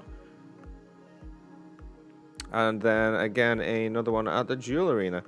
I did hop around here for a bit, but as with finding any Dragon Implants, it's just a pain unless you've got multiple accounts set up. Like later on in the video, we do get 2 accounts set up at a good place that I'll show you now that I'm finished. But yeah, the Jewel Arena is a very good one for people just passively find, especially if you know anyone that's just runecrafting doing lavas, because they do just bing about. So this one gets us a little run around. Finally, there we go. So this one gets us more baby Dragon Bones. So 364, which is already plenty for 43 prayer. This is an example of me scouting my own. So I've got my main Ironman there, up at the north of the Gnome Stronghold, and then I'll be scouting on the ultimate down at the bottom. So this one actually did get us some Dragon Bones, which is more or less us. And there's Bus again, unfortunately. You just saw him teleport away, but he didn't want them anyway. So yeah, this is where I'll be scouting myself while waiting for calls from hunters. It's a very good little spot. You just put one down near the south entrance to the stronghold and one up here in between these 2 pens, and just hop between them, and you'll find one every like half an hour or so, maybe more often if you're lucky. Another DM scouted. Let's see what we get from this one. So again, really now we're done with bones and we're mostly just hunting for a glory. That one got us up to 505 baby Dragon Bones. So we're definitely done with bones now. We don't really want any more of them. You can see we've got a few bits where we've caught some magpies in the inventory. So we'll need to go and clear ourselves out quite soon. But scouting ourselves another Dragon Implant up at the pens. As you can see, they do get trapped inside of here. So this DM was in the world next to this Ninja Implant in the same pen. So they do get quite trapped in here quite often. So it's a good little spot if you just hop in one, although I did see a few people, so I'd recommend doing it both at the north and the south of these. So from that Ninja, we got some Mystic Gloves, and the Dragon, that got us some bolt tips. Put us up to 46 Dragonstone bolt tips. Not the best. Not the best. But finally, there's a clip of the southern spot right down here, right near the gate. Do highly recommend coming here. That got us some Dragon Darts. Not bad. Nice little, I'd say it's an alt, but we're just going to sell it to the West Ardy store. Just like so. Now, you don't actually lose too much by selling to this store. I'd sell 5 things. So if you've got like a big stack like Dragon Darts, Dragon Javelin heads, Rune Javelin heads, them kind of things that you get on a late game Ironman. If you're not up and into Agility like I'm not, just sell them to one of these stores. So this one of the Rogue's Den, sell them 5 per world, hop, 5 per world, hop. It's quicker than alking them, definitely. And you only lose, like a few thousand GP over the course of it, depending on what it is you're selling. So you don't actually lose that much compared to the time saved, and you don't have to buy nature runes for it. In between waiting for the scouts, here was what we made for the end of the last episode, actually, the little sneak peek. This is what it looks like on the inside of every time I make these little things. It's pretty cool, so I just wanted to include it. And the astute among you would have noticed that we've had some marks of grace there ready to go. So in between scouting and when I'm not messing about in Blender trying to make little edits for the episodes, we have just been running laps. So we got ourselves our first 2 pieces back of Graceful. I don't know why I had hard leather gloves. I think it was for a quest. So we're going to keep doing that. Mostly because Camelot's more difficult to us to get to. So if we hang about there when we get scouts, it's a good place for us to be. But here's another one we scouted ourselves at the Gnome Stronghold entrance. Another easy one to get to. Just run to a Spirit Tree. Dead dead easy to get to. Let's see what we get from this one. Nice, not bad. Mystic Row Bottoms. Nice little elk. About half an hour later, I did accidentally keep recording the clip, so I do know, because I've just had to watch through it again. We find another dragon implant up towards the north. And this one gives us more summer pies. We did sell the last ones while we were there selling, but, you know, they're easy to come by, apparently. We don't need them at all. And then here's another one that we hop into here, where it's got 2 magpie implants stuck in the pen, which I thought was interesting. There are worlds with magpies, ninjas, dragons, both, all sorts of different combinations of them. But they do give you some nice extra little passive GP. So obviously these amulets of powers are actually our best in slot, but we're going for glory. We're not settling for no amulets of power. In our downtime, we've been trying to make the decision as to whether we want to go back for purple graceful or whether we want to just get full graceful. Obviously, getting purple would mean we don't have to get the 35 marks for the hood or however much the hood is, but we would need to get like an extra 75 marks to recolor the rest of it. So I think what my decision is going to be is that we're going to get normal graceful, just a full set just of normal graceful, and if we want to recolor it, we'll go to Brimhaven or something and get the dark blue, because I do like dark blue, and that purple hood can stay just as a little trophy and let us remember where we came from, our humble beginnings. But there's 60 marks, which is enough for the legs. Yeah, enough for the legs, which is one of the most expensive pieces. So we'll grab those and then make our way back over to Camelot for some more scouting. But we may as well run a few extra laps just while we're waiting. Got ourselves a D-Imp spotted over near the volcano. This time I did bring binds. We did lose one before this. Just because it flew off over the water and then never came back. So, pick this one up. You never know, this could be our lucky one. If it doesn't go, okay, let's have a look. Let's have a look. See, yeah, more Dragonstone bolt tips. Gross. A couple more scouts coming in. One here got us some dragon arrows, which is always nice. A little bit of GP we can sell to the shop, and then we got another one at the Jewel Arena scouted for some dragon daggers. Again, nice GP. Finished off Bon Voyage in between Imp Scouts and then made our way back over as we got one scouted at Karamja again. One of the worst places for us to get one because we teleport from Ardy and then take the boat to Brimhaven, then run over to Brimhaven, and yeah, every time, obviously we've got an extra piece of graceful in between each one of these scouts, but yeah, every time we have a little bit more run energy left over. But we get there and get this one. For some bolt tips, and here we got our first message off someone.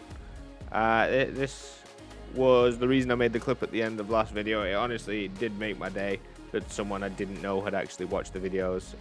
So again, if you do watch and you want to pop up, say hello, see how things are going, see what we're up to, send me a message. It was yeah, it was really nice. It really made my day. So please do send me a message if you fancy it and want to check in, see how we're doing. Got an Imp scouted over at the Jewel Arena. I understand these are probably getting a bit repetitive. Trust me, I know. We were a little dry on the actual drop for the glories so far, but you know, we preserve on. We've done worse grinds so far. But this was coming in for some more dragon daggers, which again, some nice GP. Scouted ourselves one over at the Gnome Stronghold entrance. Again, as you can probably tell by now, this is my favorite spot to scout. Highly recommend again. But we'll see what we get from this.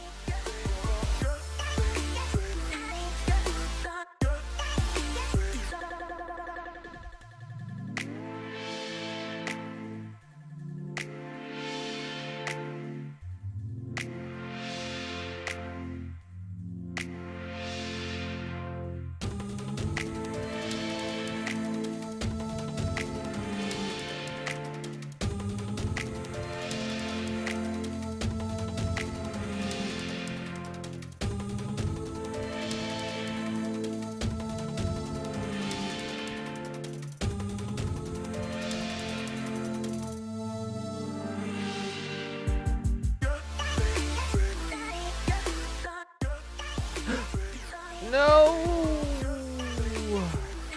So close.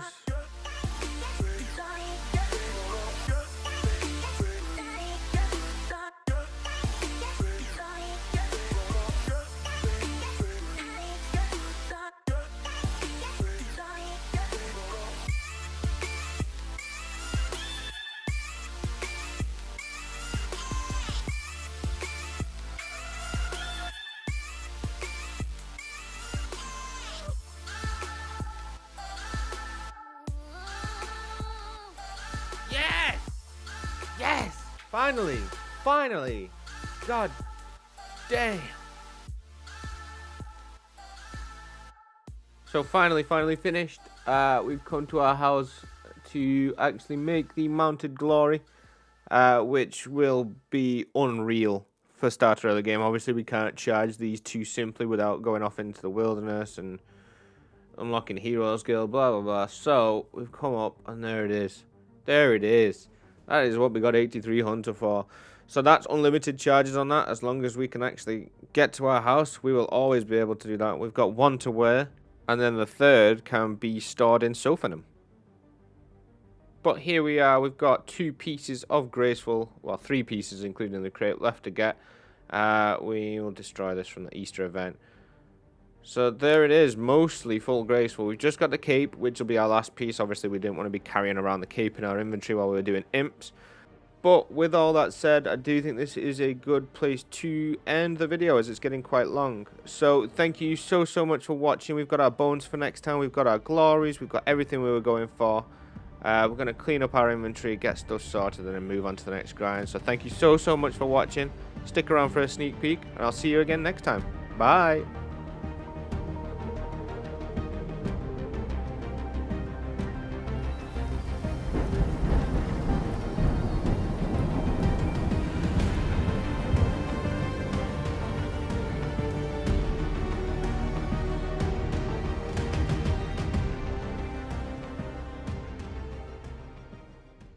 Hello and welcome back to another episode of the Ultimate Ironman Progress series. We're going to start off the episode today by getting the Ring of Life and Adamant two-hander to store this extra glory over at Sophanum, so we'll need to start Ichtherin's Little Helper. In the background you'll see us doing Lost Tribe, which does reward us with a Ring of Life, so we're going to box that off quickly. After that we will be working our way through some quests and then getting ready for Temperos. We should finish Temperos as well in this. We'll have a nice opening at the end. The goal, ideally, is to get either 500 points or 75 fishing, whichever one comes first. The reason we don't want to go higher than 75 is at 76 fishing, you start getting sharks, and no matter how many fish we get, or what fish we get, there's no way of us getting the cooking level from that fish to be able to use the sharks yet. So what we'll do is we'll get up to 75 or 500 points, open them all, use all of them fish, and that's where we'll go from there. We've also got a lot of the bones from the last episode to use up, which we will do over at the Ectofunctus. It might be a bit tight because of inventory, but it should be nice and AFK, and it means we don't have to death pile everything multiple times over. So we'll get that up, hopefully. I mean, it will absolutely get us past 43, which is what we were going for anyway with the bones. I think it should get us up to about 50. After that is done, we'll make some improvements to a little bit of the gameplay, some teleportation, etc., and then crack on with Temperos itself. So hopefully you enjoyed the video. I will see you back in the next clip. Another reason why this quest is super important to get done as soon as you can on any real account is that you learn the best emote in the game, and you'll never get any drops at all if you don't end up goblin saluting. So make sure you get this done as soon as possible before you start going on any RNG grinds, as you just won't get anything at all without sending a gobbo salute. Coming in with the quest completed. This should also, with our Ring of Life, this will also get us up to 37 mining. what we will do as well with the ham robes that you get from this quest, we'll stick them in the house for doing Death to the Dogshin later on, so we don't have to get 2 full sets. At least we can only get a couple of pieces from the other one. So that'll be nice. We'll treat ourselves. In this clip, it's sped up because it didn't take too long at all. But this is us getting the beads for Imp Catcher. I think it took us maybe about 5 minutes in total. I think we got all the beads after this first one. I think we got them all within about 10 imps afterwards. So it's pretty ideal, to be honest. One of the main reasons we did do this quest early on was simply for the magic XP. I think this gets us up to 43, which for one unlocks super heat. However, if you see in the inventory, we've got some wizard mind bombs, which should let us direct this portal to Camelot. Camelot's one of my favorite portals to have in the house. It's ideal to get over that side of the map, especially why we don't have the levels. So we've got the Salve Graveyard for the Fairy Ring, Varrock for Varrock, and the Camelot one to get over that side of the map. So yeah, pretty nice. So we're going to build a couple of extra things. And then probably head over and train some more magic. I think we will end up at the Zamorak Warriors. So here we are at the Zami Warriors. All we wanted to do was just get an extra couple of magic levels, 45 preferably. And what we did on the way, we did get a few, extra rune daggers and stuff. And a few hit points levels. But we just did this for a little while we waited. I think we need 46 to do the Eyes of Gluff request. So once we get that, or once we get the level that we do need, we will go over, get that done, so that we can get the Crystal Saw.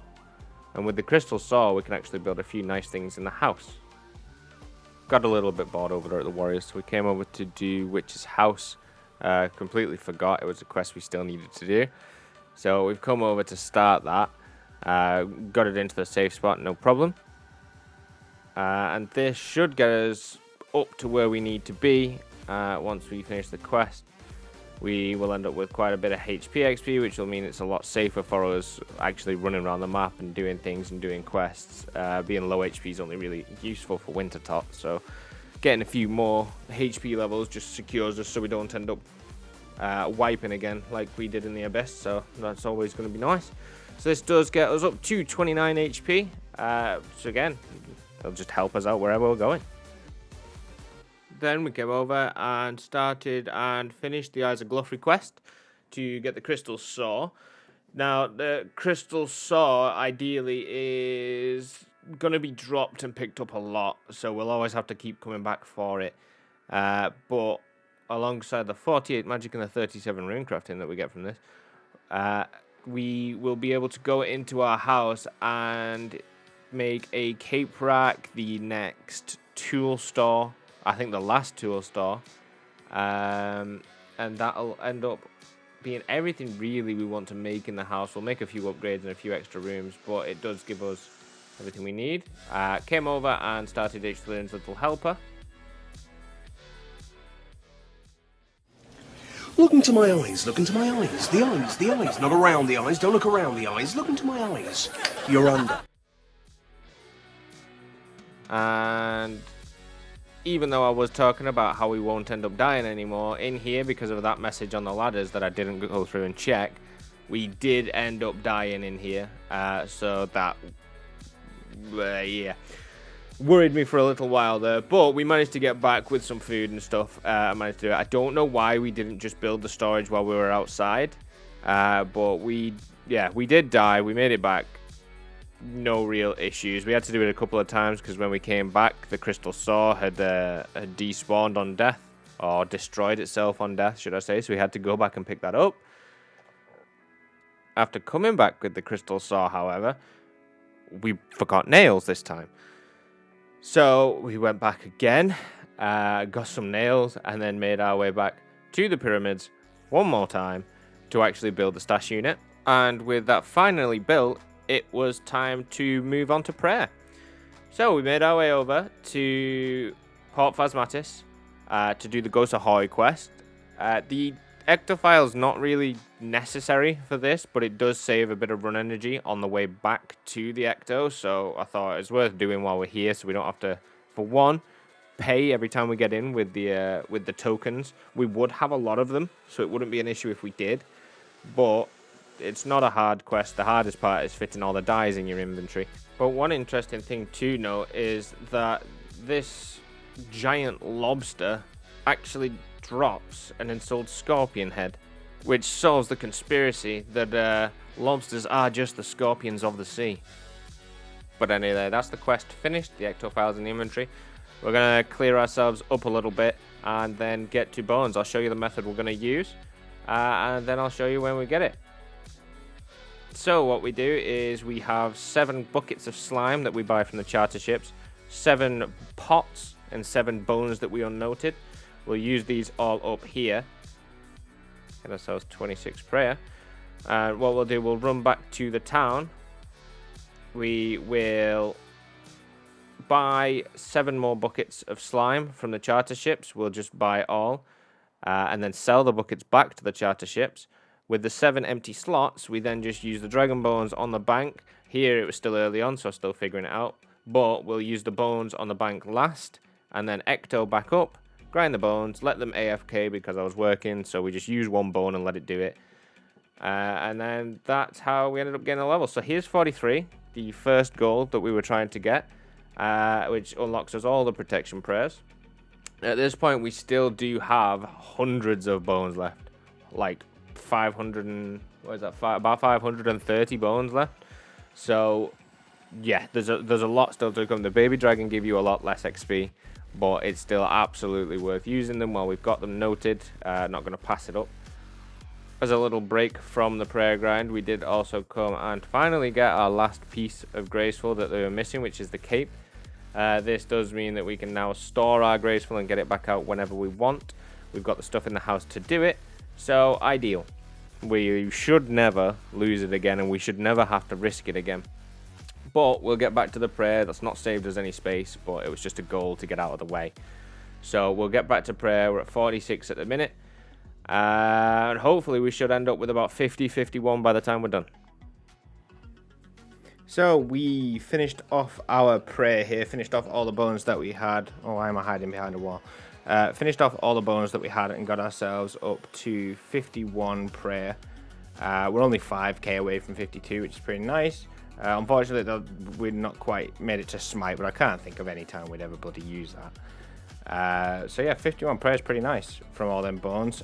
We also worked and got ourselves the full graceful, as you saw in the clip before. It just means we got all these ecto tokens. We're going to go over to the to this guy on the boat and see if we can pay for permanent access. I don't remember how many that is. We've got some stored with this from the last like 200 bones or so. So when we get the bone crusher, we'll be able to have a lot of charges in it. But for now, we'll see if we can use them. Drop this ghost speak, store our graceful, and then start on our next grind. So the next thing we're going to be doing is Mage Training Arena. Now, not very entertaining content, so don't worry. You're not going to see more than maybe like 30 seconds of this.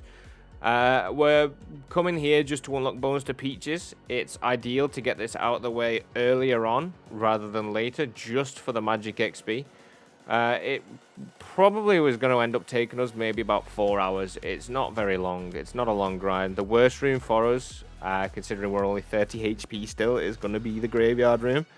We'll take a lot of damage, so it'll mostly be like deposit 1 inventory of bananas, eat a full inventory of bananas.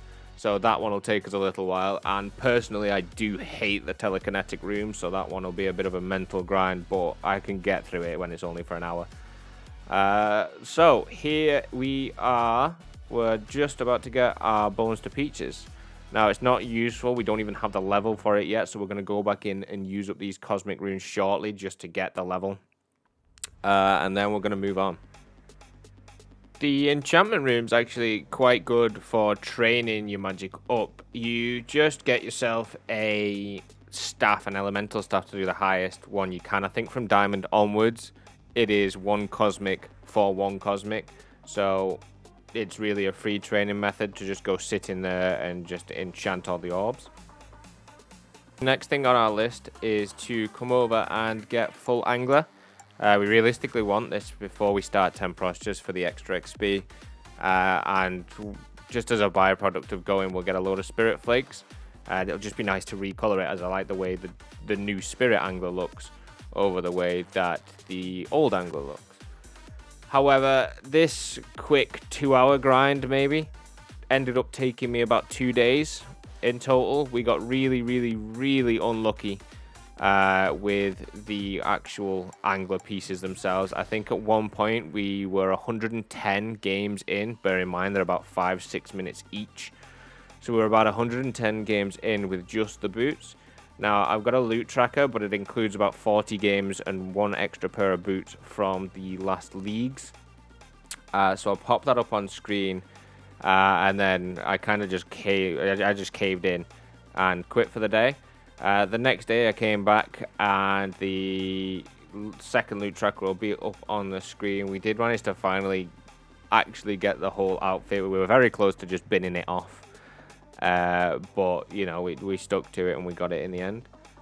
So, after all that, we did some laps at the agility pyramid to get ourselves a little bit of cash money to buy some feathers.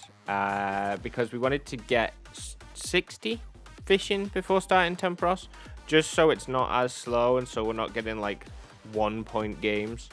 And I swear we are going to get to Tempros, but we started and finished Nature Spirit so that we could start Fairy Tale and unlock the rings.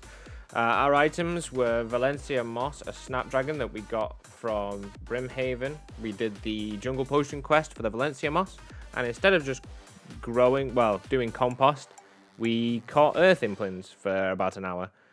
Then we spent about half an hour, I think it took, just under that, just to flinch the boss. It is what it is. It's the same as on an early Ironman. We tried tanking it for a bit with our flicking, but my flicking wasn't the best. My concentration was all over the place. But we sorted it. We got there, finished that and started Fairy Tale Part 2. Got up to the section that you unlock fairy rings and then binned it off. With all that done, we finally headed down to Tempros itself. It's a minigame I'm all too familiar with. On my main Ironman, I was hunting for the pet for a long, long time. Still didn't get it. So we shouldn't be here for that long. We did manage to get ourselves up a little bit of fishing before coming here. So getting to 75 or the 500 points that we're after won't take us more than maybe a day, 2 days. And then we'll do a nice big opening towards the end. I was thinking about opening about 100 points, but that's 20 games. And would mean that we've just got a full inventory and we'd have to bag everything up. Ideally, we won't get any uniques. I know that sounds like a weird thing to say, but on an Ultimate Ironman, the fish barrel is useless because you can only take the fish out of the bank without destroying it. The tackle box isn't really useful either, as you can just buy the items back. The harpoon fish is always useless. The harpoon itself would be good while doing Tempros, but for actually outside, I don't think it's worth the bag space to carry it around forever while we need it. So if we did get that, we're not going to keep it. So realistically, we're going here for fishing levels, for the planks, the noted planks and the nails and stuff that you get as the rewards. The pet would be huge, but you know, I'm just happy if we get the full outfit done. Obviously, we have to stay until it is done if we get one of the pieces, otherwise we can't store it. So we'll crack on, we'll get it sorted, and then we'll have a nice little opening to finish us out with.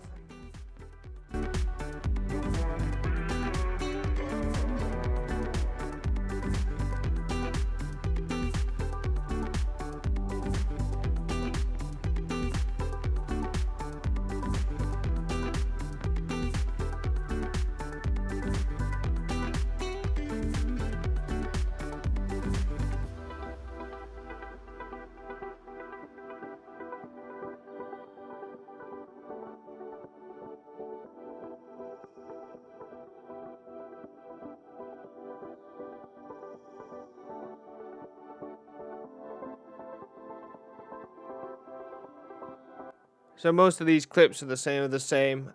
This is us getting up to 300 points. It's been a day at this point. We're 75 KT in. We'll carry on going for a little bit longer, but this should get us up the very, very close, it means we'll be able to smash it out and finish it tomorrow, which would be dead nice. We're currently looking to be just before 75 fishing before we get 500 points, so it's fine. While I'm waiting for friends to get home, I'll just do a couple of quests, or I'll do some barbarian fishing just while I wait. I'll toss what the rewards look like at the different levels, just to explain why we don't want to get above why we don't want to get 76. So as you can see, the 76 and above, you start getting noted sharks. As I explained before, they're completely useless to us because we can't cook them, so they'd just be a bag space that is no point in keeping. But the rest of it is quite useful. A lot of the stuff that we can actually get up and use, get ourselves some construction levels, maybe even get up to 70 cooking if we're lucky with the fish we get. Just in the background, you see us hitting 72. I think we finished the points on 75 and 74, and come back at 75 to do the points. Naturally, what should have been our last point game ended up only giving us 4 points. So we're going to round it up to 130, just do a 1 point game, just do the first round and leave it there, just to get ourselves up over 500. And with that finished, we're in our downtime. We did Alfred Grimhand's bar crawl to get that out of the way because it blocks off a few of the quests. We also did the Scorpion Catcher quest, another quick and easy one for a lot of strength XP. And then we finally went and got ourselves 75 fishing. Pretty nice level, pretty clean looking, sends a little broadcast out to the clan. And with that little bit of downtime out of the way, it is finally time to start the opening. Now we're just going to breeze through it, put a little bit of music over it. Just so you don't have to sit here, because I think it took about 40 minutes to actually open all these. It's very, very slow. Ignore the YouTube video that I had to pause to do this. So yeah, enjoy it, and I'll see you on the other side.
So, not the most exciting opening I've ever seen in my life, but we definitely got enough spirit flakes to change all the outfit, which is one of the main goals we were going for. We did actually get the tackle box. Now, I know I said I wasn't going to keep it before, but while we don't exactly need the space, I'm going to use it just to keep the feathers and other little bits inside of it. Now, what we'll do with just the fish and the planks and stuff at the minute, especially the nails, we're going to get a looting bag up from LMS, and we're going to stick everything in there for the time being. Come next episode, we will use up all the fish and do a lot more questing, and then if we get time, we will start on the actual planks themselves, and that'll be about it. As you'll notice halfway through that, just in between Temporos, we did finally get our rune pouch, which I know I promised last episode, but we finally got it this one. I don't remember if we got that beforehand, actually. Either way, we got that. With our caskets, we're going to save them for the time being, just because they do give clues, so we're going to do all the clues that we get from it, alch everything inside. But that is a story for next episode, unfortunately. We're going to end it here. It is very, very long as of editing this. So thank you so much for watching. If you did get all the way through, I'm sorry this one was a bit all over the place as well. early game just seems to be very disjointed. There's always questing to be done, always little bits to be done. So I hope it still makes sense. I hope you have a great rest of your day, and I'll see you in the next one. Bye.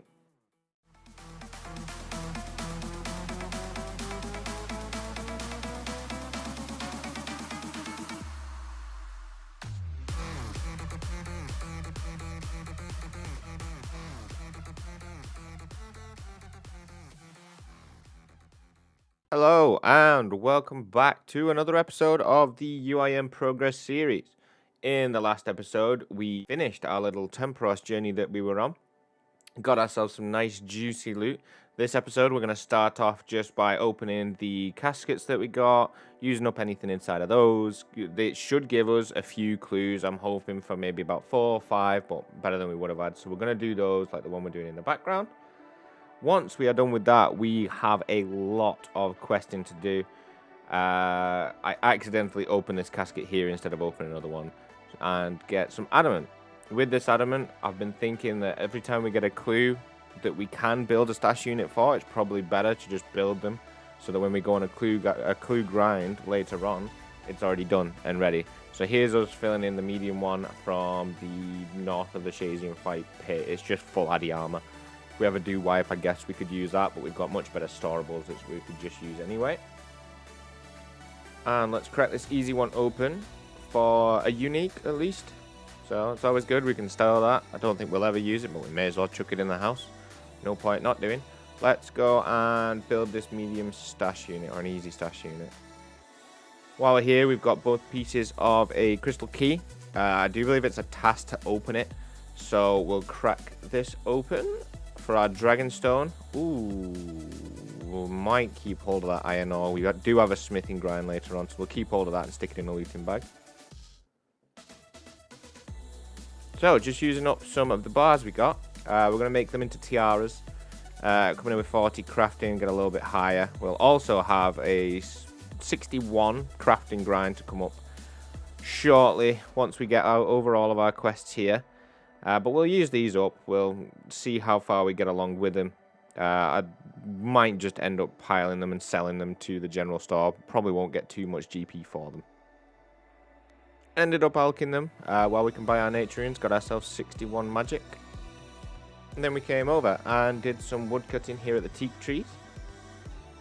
Already had quite high woodcutting anyway from Wintertop, but here is 60 coming in, which is yew trees. We'll get to 70 eventually for Song of the Elves, but this will do for now.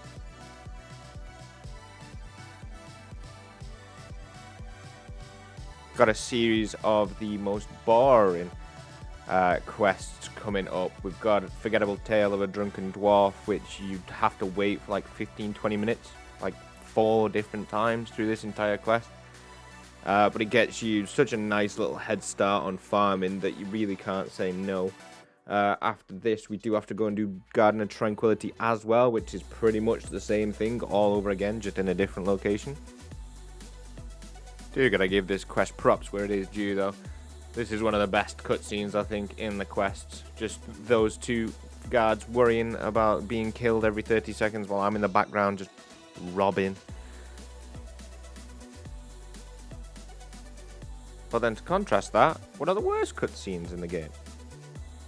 This questline is, it's dead short when you actually get to it. The worst part about getting it is actually getting the 2 sets of ham robes.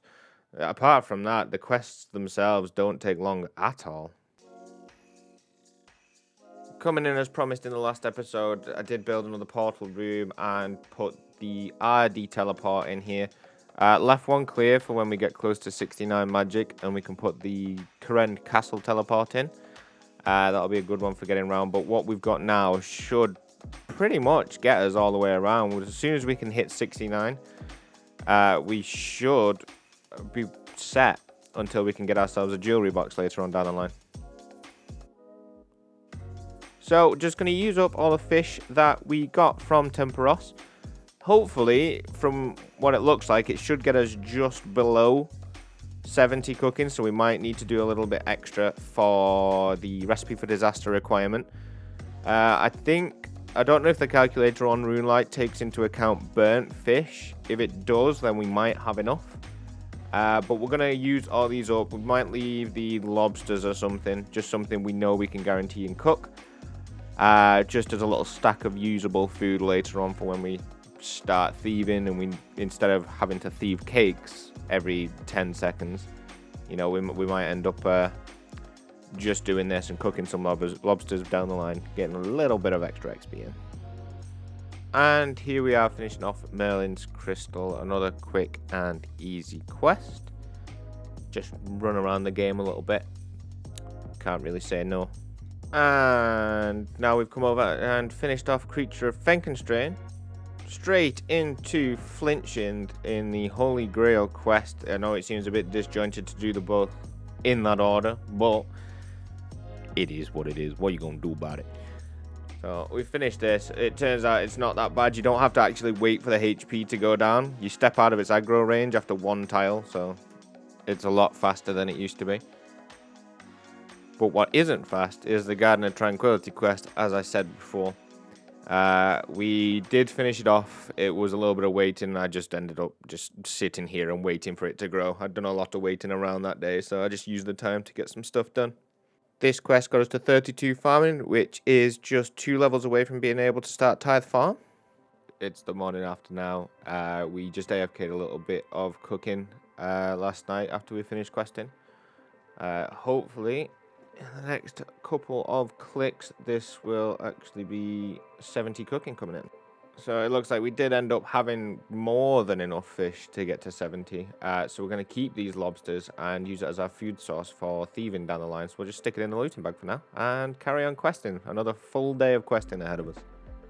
And we're kicking it off with Holy Grail finished. Look at the state of the XP you get from this. 11k prayer and 15k defense is just absolutely daft. And that actually does bring us up over the 1.1k total. We don't get a notification or a broadcast or anything because we went past the mark. But yeah, let's crack on. Let's carry on. Another slice of ham. The last one we can do in this quest line. Nice little bit of mining and more prayer XP. Obviously, the prayer doesn't mean as much. Now we've already used up our bones from the dragon implants last episode before. Who knows? But we're going to start the Demon Slayer quest. Should be relatively easy with our stats now. We should pretty much one-hit it. But first, we had a 40-minute flinching session with this demon. Even with a rune sword, hardy sword, I don't remember what I brought at this point. It just takes so long. So long. You just try and you try and you try, and the people get in the way. And you just sat there, and I think inside of this, I actually did do the last hit here without the arc light, so it healed. So yeah, a little bit of a pain in the ass, but the state of the range XP you get afterwards is juicy. So let's get this. Let's get our 27, 28 range. What do we end up with here? 28 range. So straight away, bone crossbows. Normally, I think it leaves you at 27, so that's buzzing. Another kind of flinchy-ish quest, but this one obviously is with the mage spells, is going to be Horror from the Deep. It's needed for Recipe for Disaster and needed for God books and all sorts of stuff. But not really an issue when you just flinch it around the rock, and we had protection prayers anyway in case we messed up. So a nice little bit of XP from that. Gets us up to 32 range, 44 strength. Nice. So the recorder was pretty much half on the screen for the start of this quest, which is why you won't see it. But this is the completion of making history, which was just go and dig about in a couple of places, nice and easy. I'm pretty sure this gives us a little bit of kudos in the Varrock Museum. We should be pretty close, or we should be able to get another lamp soon from one of these quests coming up. And we quickly made friends with someone in our clan chat and got Shield of Arav done. You know, if you know, it's difficult to get partners for these quests, but thankfully the clan chat, you can join the clan chat, but shout out to Makuni from MyCC. So we bought ourselves some range training gear after that. just so that we can, now that we've unlocked the bone crossbow, we'll be AFK in range, just in our downtime. I'll be going to my favourite spot on Fossil Island, which is just down here. These 2 ammonite crabs on the tile that I've marked there now. Feel free to go there because I'm done with it now. And we'll just be AFK in these. So obviously we're only like 28, 30, whatever range at the minute. And we've bought enough to go all the way almost to 70 range. Now it's probably not efficient, but it's a lot of AFK downtime in the evenings, or AFK while I'm working, or anything like that. So you may as well just get it done now, because it'll help us out down the line for a lot of quests. It's very easy just to get a bow and some arrows, more than it is to go and get a DSIM, for example, or go and get back the Iban staff should we need it. So it'll be very useful just to get these stats up now. It costs pretty much nothing. I think it costs about 50k for 10k arrows or something stupid like that. So very cheap, very easy way of doing it. We'll just get up to the level to where our green D-hide, and then when it comes to it, I'm pretty sure we can get some red spiky vamps from an implin. Don't ask me which one. And we can get some blue chaps from an eclectic implin, so we can actually make a few upgrades there. Got ourselves an easy clue. We got quite a few from AFK and ammonite crabs, and got ourselves an ancient blessing. Blessings are really good because you can store them just individually on their own, so we can always store it and get it back. Obviously, you know, down the line we can just get ourselves the Karen blessing, but you know, for now it's nice to have. I'll take as many uniques as we can get at this point. So here's the Evil Dave sub quest for Recipe for Disaster. Again, us the ability to +5 boost with stews and a little bit of XP. And here we are coming in with 40 range from AFKing. Means we can put our green D-hide on and look pretty fly. And just coming in, polishing off the Lumbridge guide section. Another little bit of cooking, some magic XP. But more importantly, we get a gloves upgrade. And back to ranging. Doesn't feel like 2 minutes since we last done. Obviously, this was all over the course of many hours, chucking in a couple of hours here and there. But that is 50 ranged, which I do believe is the level we need for blue D-hide. Yeah, blue D-hide and the others accumulator. So we'll go and get the upgraded Avers. And yeah, there's not many upgrades until 70. We can't really get red D-hide from anywhere apart from them vamps I was talking about before. Coming back for the giant dwarf quest to our old nemesis. The reason we lost our purple graceful, it definitely was not my fault. It's all Thurgo's fault for being out here in the sticks. Not my fault, definitely not. So anyway, we're here for the giant dwarf. And now we're here for the giant dwarf. And we're here to solve a murder. And then we're here to slay a demon. Yeah, woohoo! Yeah!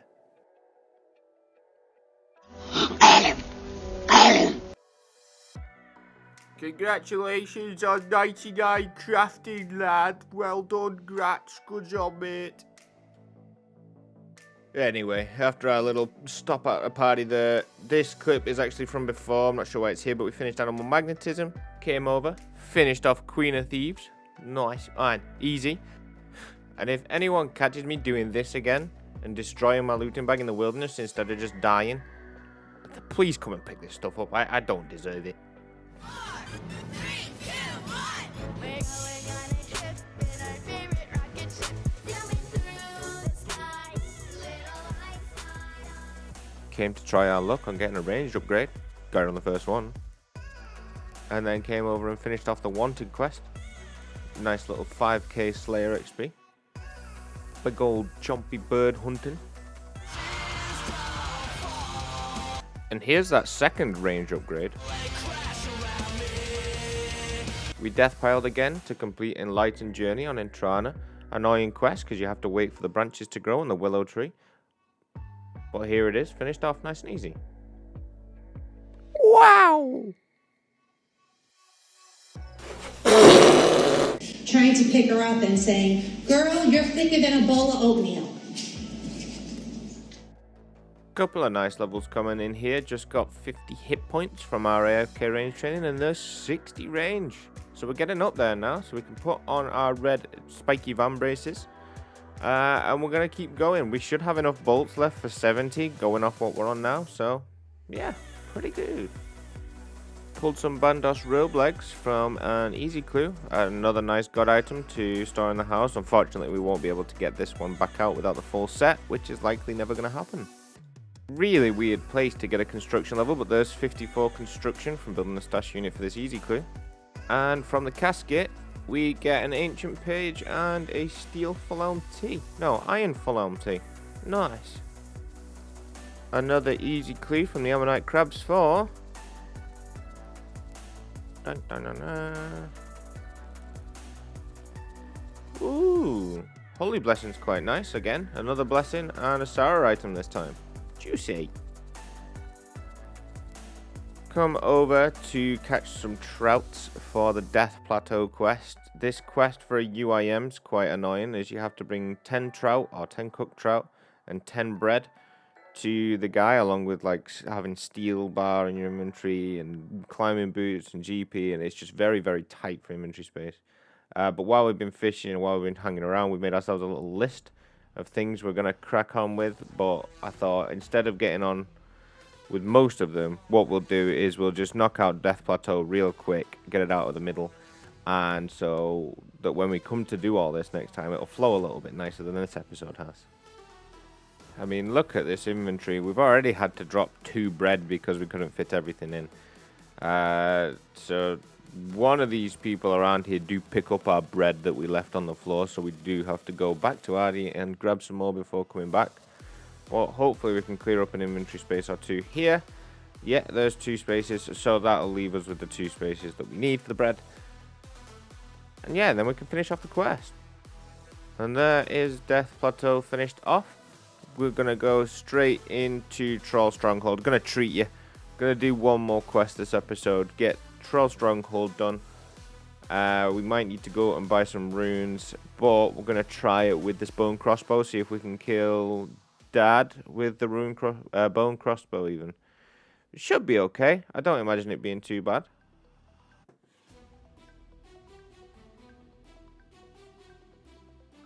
Or maybe it will be.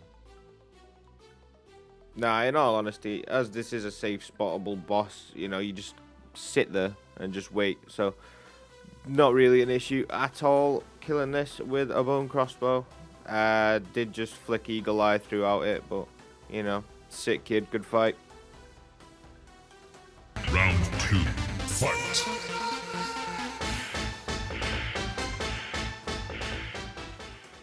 And another easy part of the quest. Easy. With that done, we're going to make our way back over to Dunstan just to finish off this quest. Now, we've done an absolute crap ton of questing this episode, and it's been all over the place. The clips have just been so unorganized, but it is what it is. Next episode should have a lot more structure to it, at least. If you got this far, thank you so much for watching. Stick around for a little sneak preview of what we'll be up to next time. Ignore the bit that flashes up in the screen in like 3 seconds. But yeah, thank you again so much for watching. I hope you have a great day. See you in the next one. Bye.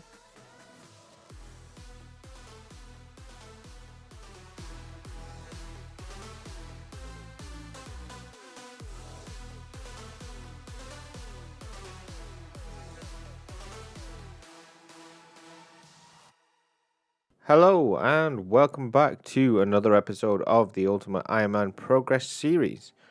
We're going to start this one off by laying out what our plan is for the, I'd say, mid-term goal of the account. The reason why we're doing what we're doing now and what we'll be doing next. So the astute amongst you may have figured it out already, but we are basically rushing to Prif. So Prif has a lot of things that will be super useful for us. We'll get more into it when we do get there down the line, but that is our goal. We are going for Song of the Elves as quickly as we possibly can. So the requirements for Song of the Elves quest-wise, not too big of a deal. You know, you don't really need too much in terms of requirements for that, but Song of the Elves itself carries some pretty hefty requirements. I'll pop them all on screen now, but you can see it's 17, about 9 skills. We already have 2 of them boxed off, being Agility and Hunter.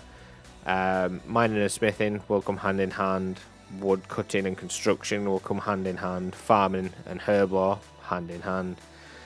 So we have ways that we're going to do them and things that I would ideally like to do first. So I'd like to get farming out of the way so that we can farm our herbs throughout doing the rest of the grinds. I think that would be the most efficient.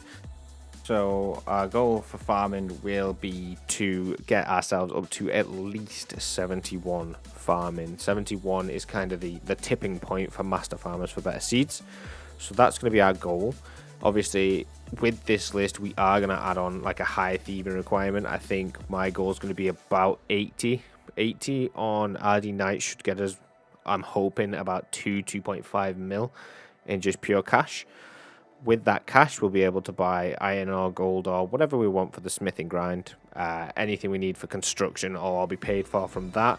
And with a higher thieving level, the master farmers themselves will be a lot nicer of a grind to go through. So that is our plan, but for this episode we're going to start off by backtracking a little bit and going and doing the Zaya favors and the quests all around Zaya, just to get them boxed off. If anything, we'll need to also do a little bit of thieving, because we're going to go for the rogue's outfit, which is not as simple as it seems on a UIM, but you'll see that shortly.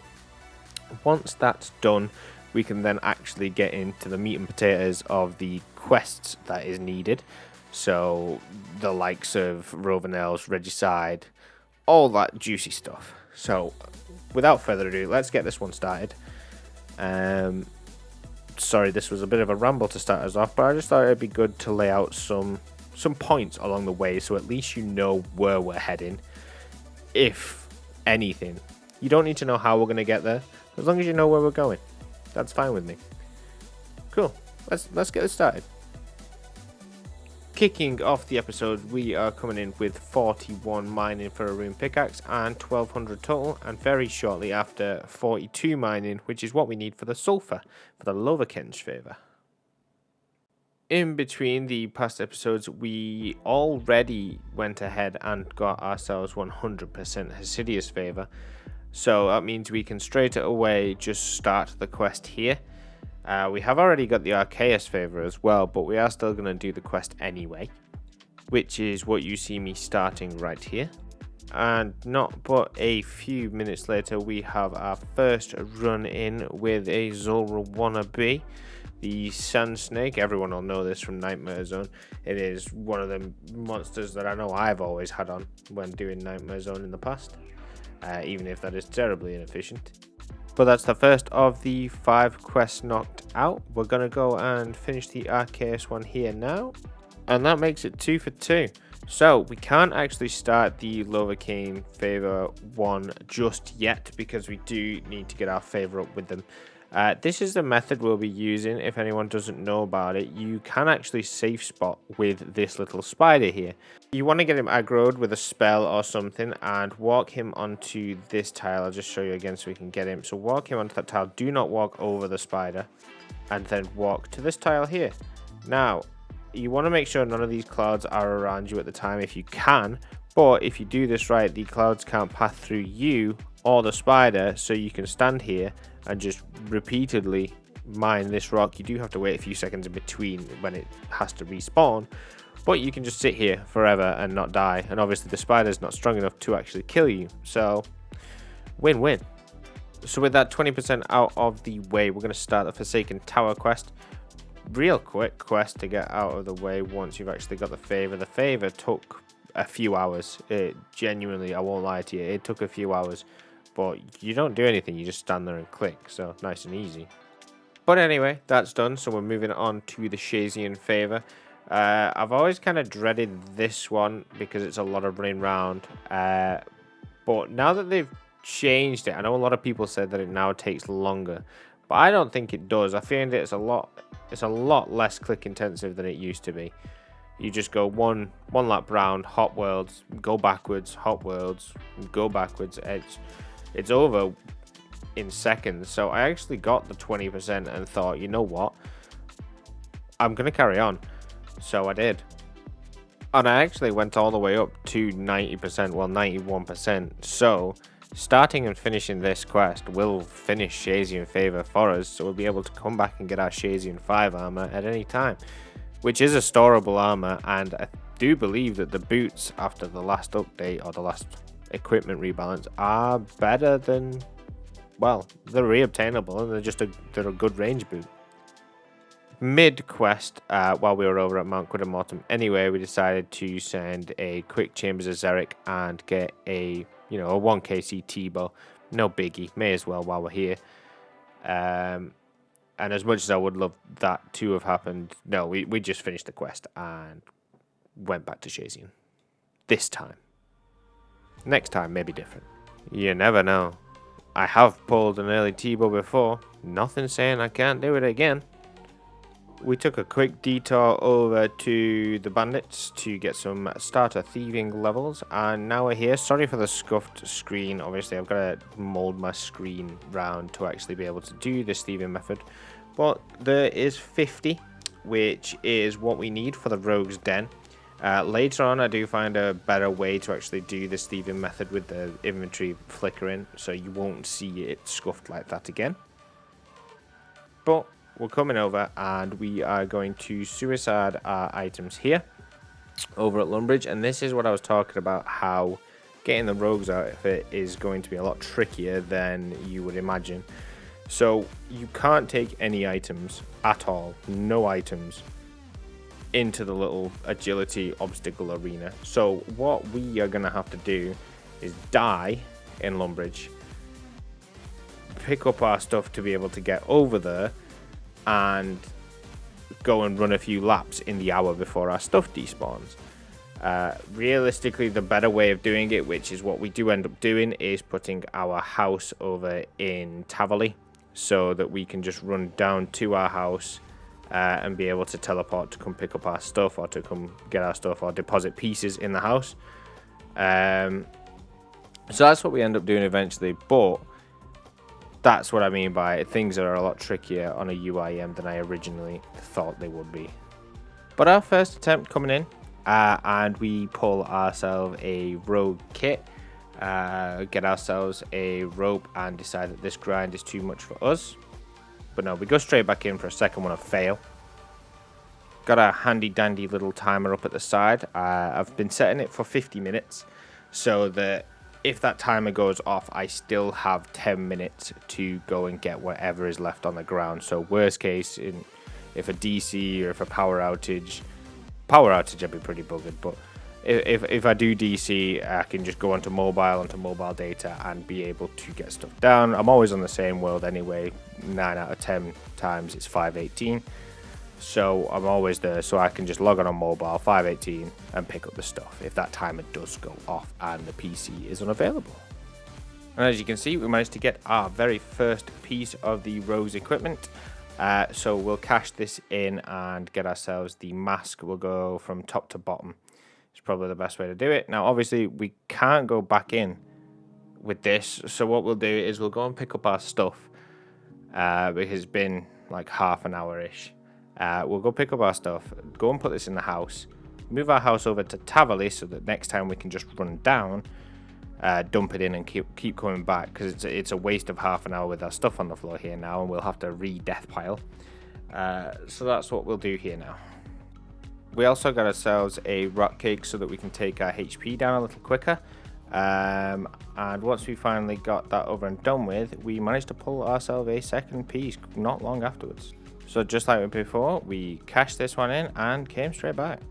This time, however, decided to suicide to the druids here near the house portal, so it won't take us. If our home teleport is ever unavailable, we won't be having to walk or run back to Lumbridge.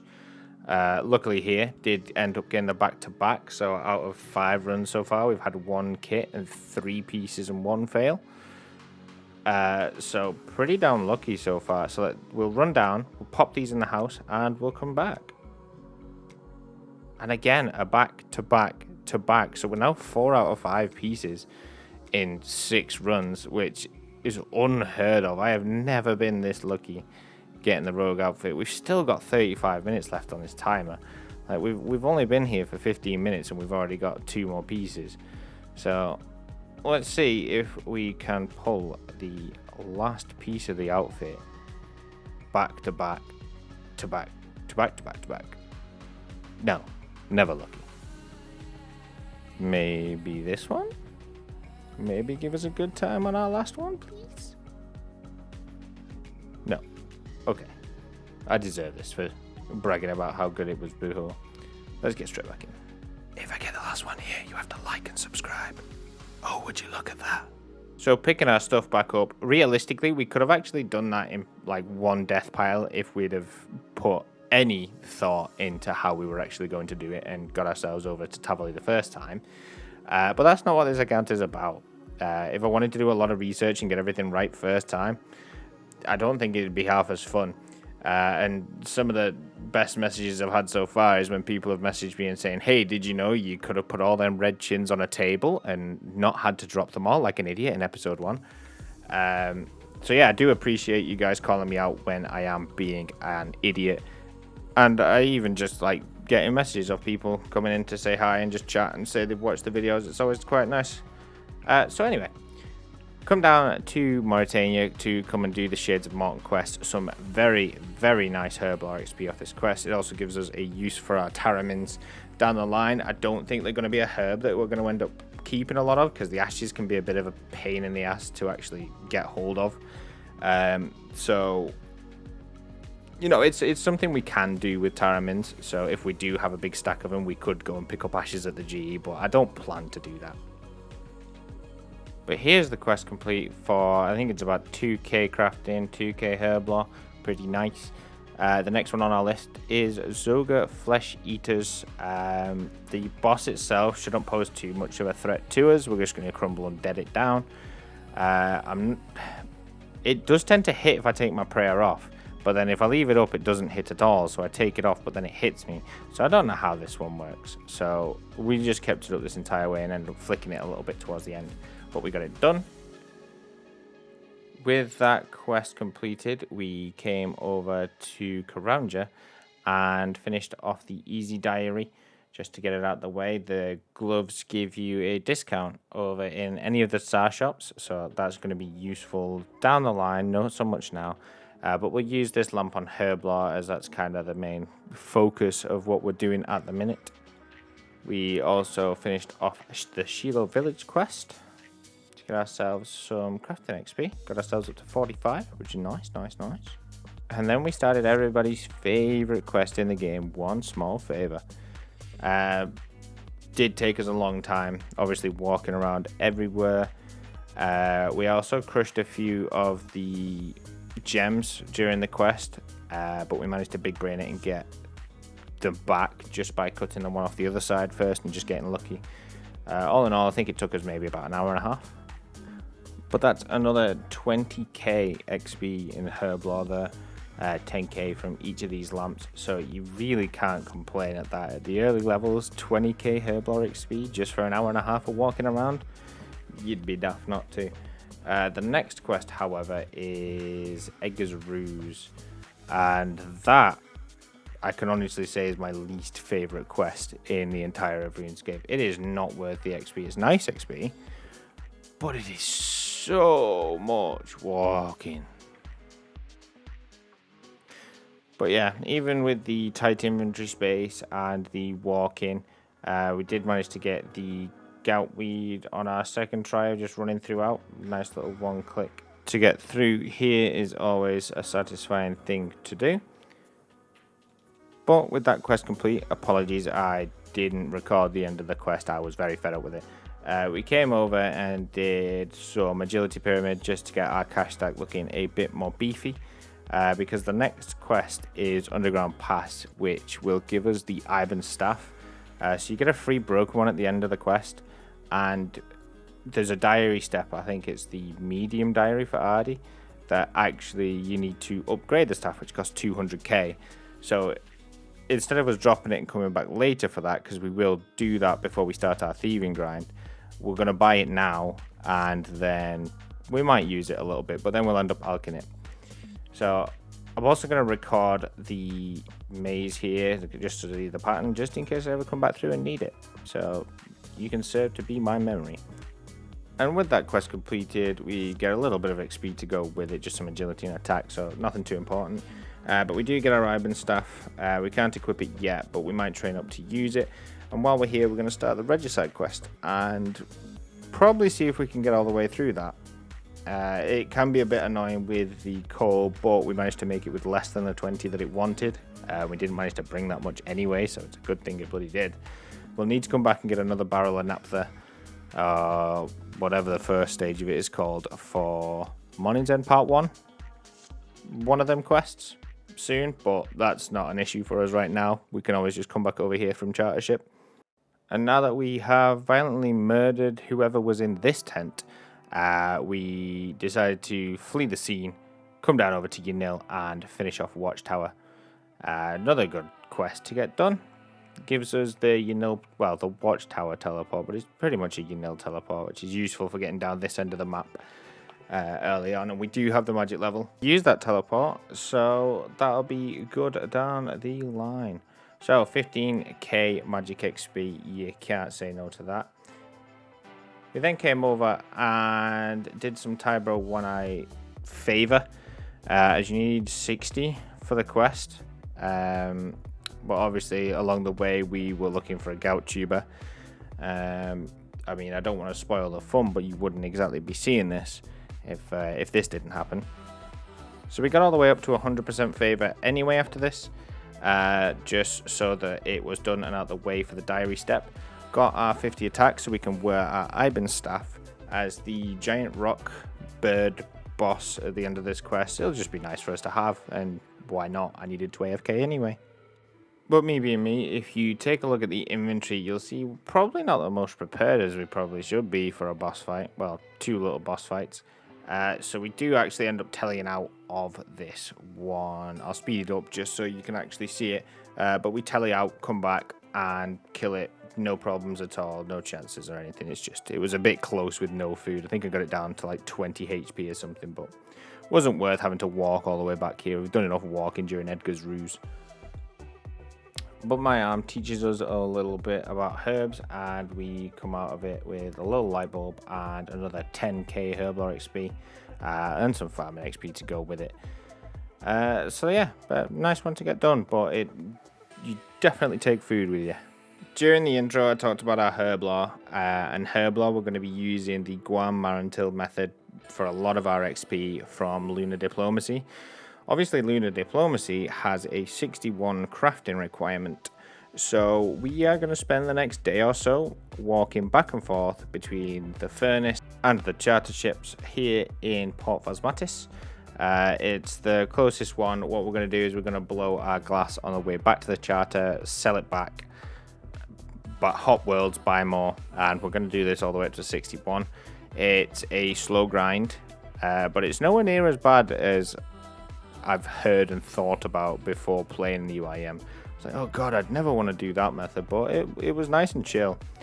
It just takes a little bit of patience, as it's kind of the key to this game mode I'm learning is there's no real cutting corners. If you want to get something done, you kind of just have to do it as intended. Any detours, any sidetracks, any being impatient is only going to set you back maybe by about 200 and something marks of grace if you're an idiot. But you know, I don't see anyone doing that. I mean, that'd be pretty stupid to lose that kind of time. A little bit later than the last clip, we're coming in with 1250 total, which means we've done 50 total levels since the start of this video, which is pretty nice. I like that. Following that though, we have 49 crafting, which actually does get us a bit of an XP increase, because now we can make the bullseye lantern lenses, which I'm pretty sure is the last upgrade we're going to have until we hit 87.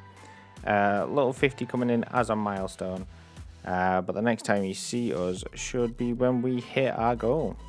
But yeah, these lantern lenses are a lot nicer in XP. It's not much. I think it's about 3.5 XP or 2.5 XP it increases by, but feels bigger in my head.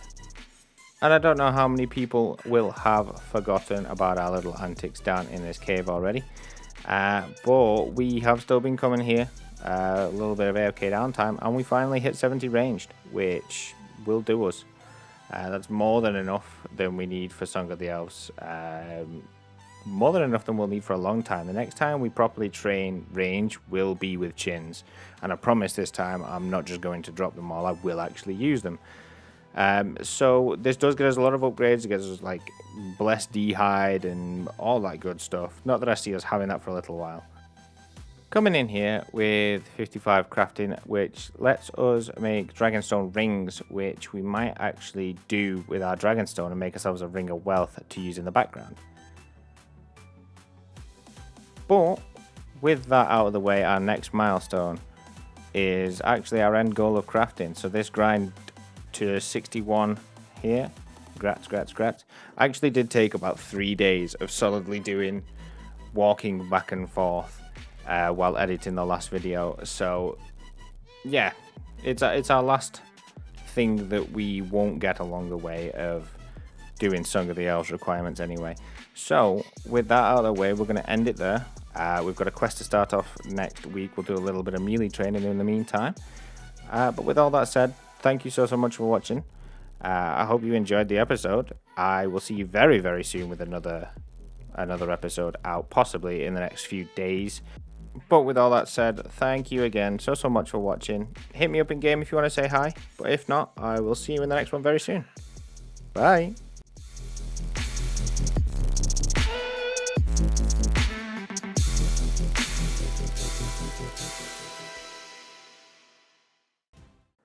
Hello and welcome back to another episode of the Ultimate Ironman Progress series. As we mentioned last episode, our main goals at the minute are the requirements for the Song of the Elves quest. So what we're going to do this episode, with a little bit of questing to start off with and a few detours along the way, our goal is going to be to hit up Tithe Farm and get at least 71 farming. If I can stomach it, then I'll go further, but knowing me, 71 will probably be the stopping point for that. Once we've done that, we should be set up effectively to thieve from master farmers to get higher tier seeds. However, with our thieving level at the minute, it's not going to be a nice time. So our second goal of the episode will be to get a higher thieving level. I'm thinking maybe 75, 80, and that should polish us off quite well and lead us into being able to do master farmers with very minimal food needed. With that said, in the background, you will see us flinching the moss giant from roving elves to death. Now, the little guide I was looking at for this quest said to have a bit of melee stats, but I thought if I'm going to be flinching, then it should be okay. Towards the end of the fight, I just started face tanking it, so I thought, you know, may as well. I've got a full inventory of food here that I've not used, so we just face tanked it. We got it done pretty easily. I initially thought it was going to be a bit traumatic considering we had our items on the floor because we had to death pile to get in, but it wasn't too bad at all. Got our items back, then came and finished the quest, picked up the bow. I won't be using it really. It'll be going in the bag for later on as a crystal weapon seed while we do the quest. It'll come in use eventually, but I don't think we'll use it until after Song of the Elves. We started Morning's End Part 1, but some of the items needed for the quest is magic logs. So magic logs, some of the ways that we can get them, one would be from the nature implings in Puro Puro. I think it's quite a high drop rate for them. It's not too bad, which is why we went for it. So we went and caught a couple before opening them, just in hopes that we might get lucky and not have to train our wood cutting up just yet. We will probably be doing it for before Song of the Elves, because Desert Treasure we need 75 to cut the 12 magic logs anyway. But as you can see, luckily RNG striketh again, and we got it on the first one. So that was nice.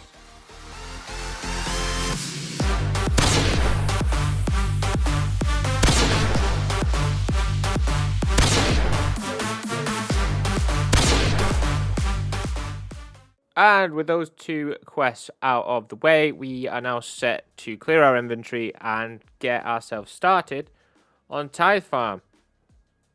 Tithe Farm's treated me well in the past. I've really enjoyed it in the league over Christmas this year. Got used to doing quite a lot there, but again, you only had to farm about 20 fruits per time there, so it's not going to be that nice. You'll see the tiles change a lot during this, but, you know, it took us 2-3 days in total of just doing tithe farm. Wasn't too efficient with it. Sometimes I just did 16 and just chilled out. The thing with these grinds that you'll find is I don't really like to go full efficiency. If something is supposed to be 55k XP an hour, chances are I'm getting about 25. Things get done fast, but if you're going to burn out, what's the point? Like, I don't want to get to Song of the Owls and then burn out for months. So, yeah, hopefully this shouldn't take us too long. We'll make a little montage unless we get distracted in the middle. And yeah, I'll see you on the other side.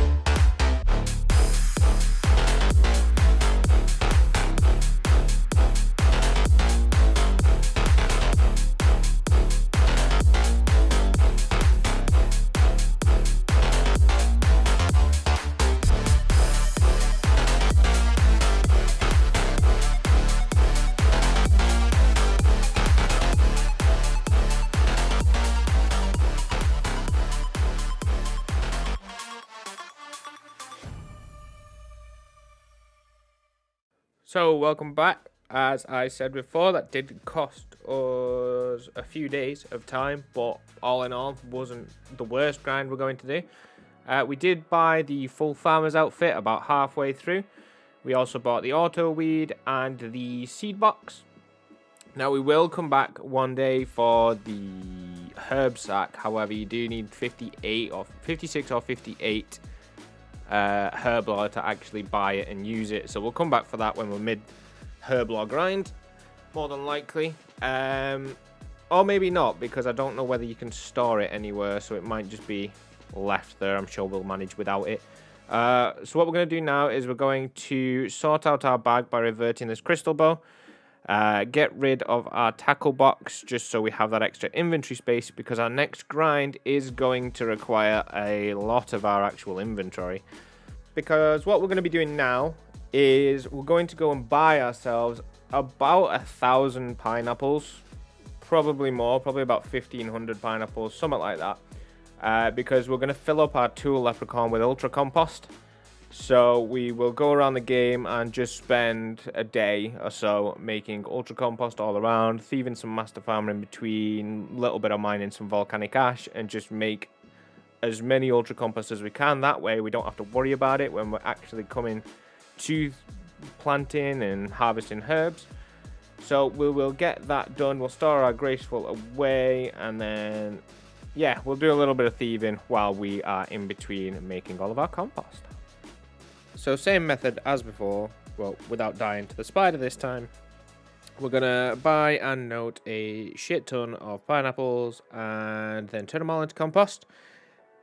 Before that, we do want to complete the RD medium diary before we start thieving. So we came and picked ourselves up some myth grapples with absolutely no help whatsoever.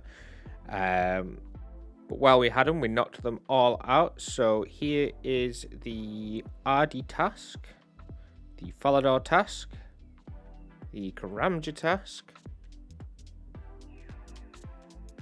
the Lumbridge and Draenor task,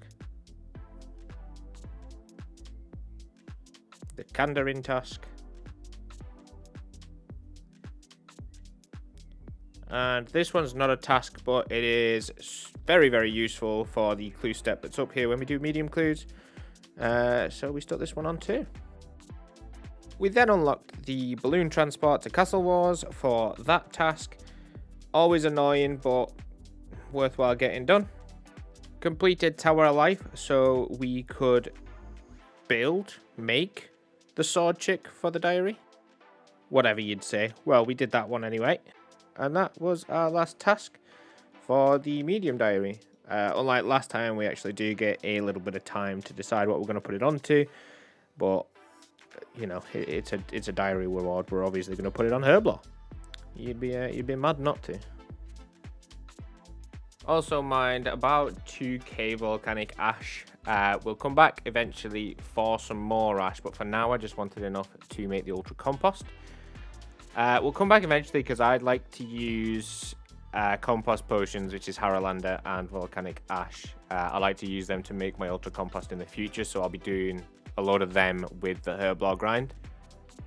And harvesting this mushroom actually gave us our first Hespari seed, which was actually a lot bigger than you'd think a Hespari seed is, because this now gives us a way to death bank.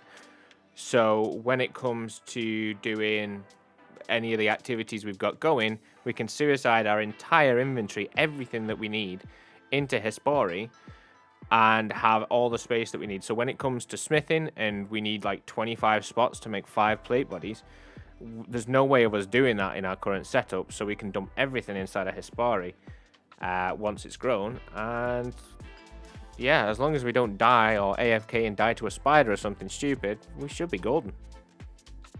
So about a day between this clip and the last one, we're up to about 630 ultra compost. We've still got quite a bit of pineapples and stuff left to go. Taking a break from thieving in between ultra compost runs. We've got a fair bit of herbs already, but what we're going to do is we're going to use up our planks and oak planks, and I thought the best way for us to do it, as you've probably seen in the series so far, I do tend to make every stash unit while I'm doing the clue, but I just thought, why not go around and build the units itself? That way I'm never going to forget the nails, which I tend to do like 90% of the time. So I'm just going to go and build every single stash unit that there is for easy and medium and beginner.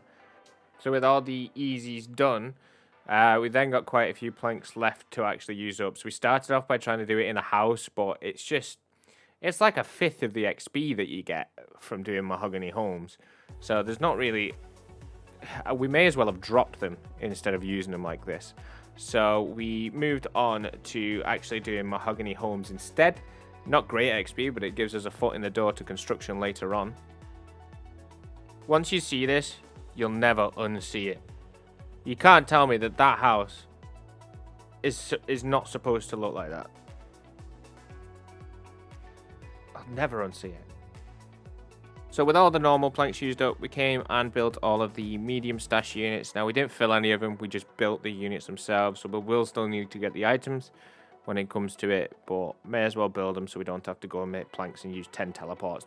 So we put our stuff back in the looting bag, just a couple other bits.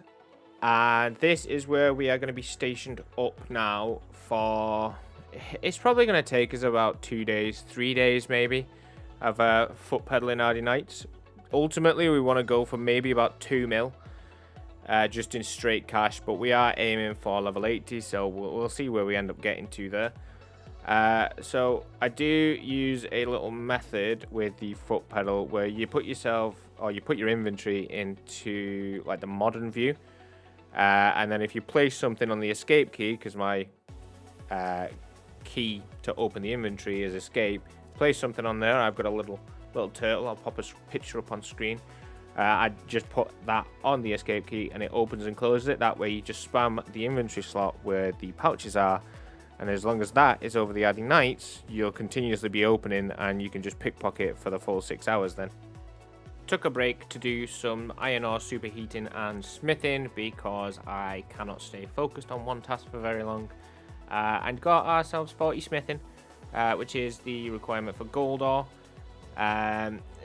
I was originally planning to do gold ore. It would cost about 1.5 mil, I think, to get to 60 with gold ore, rather than the 700k it would have done with iron.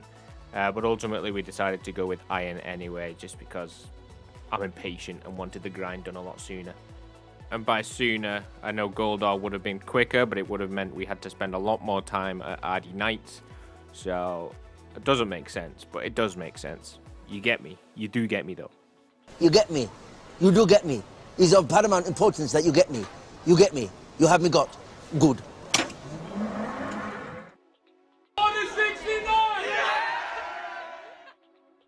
I can't I guess 76, did you just say? 73, I'll risk it for you.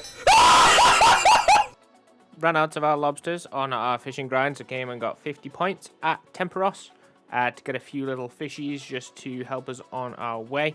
50 should get us more than enough to get us all the way up to 80, and then enough to do some master farmers at least. Here is 74 thieving, 75 thieving, 70 wood cutting. I know, I got distracted again.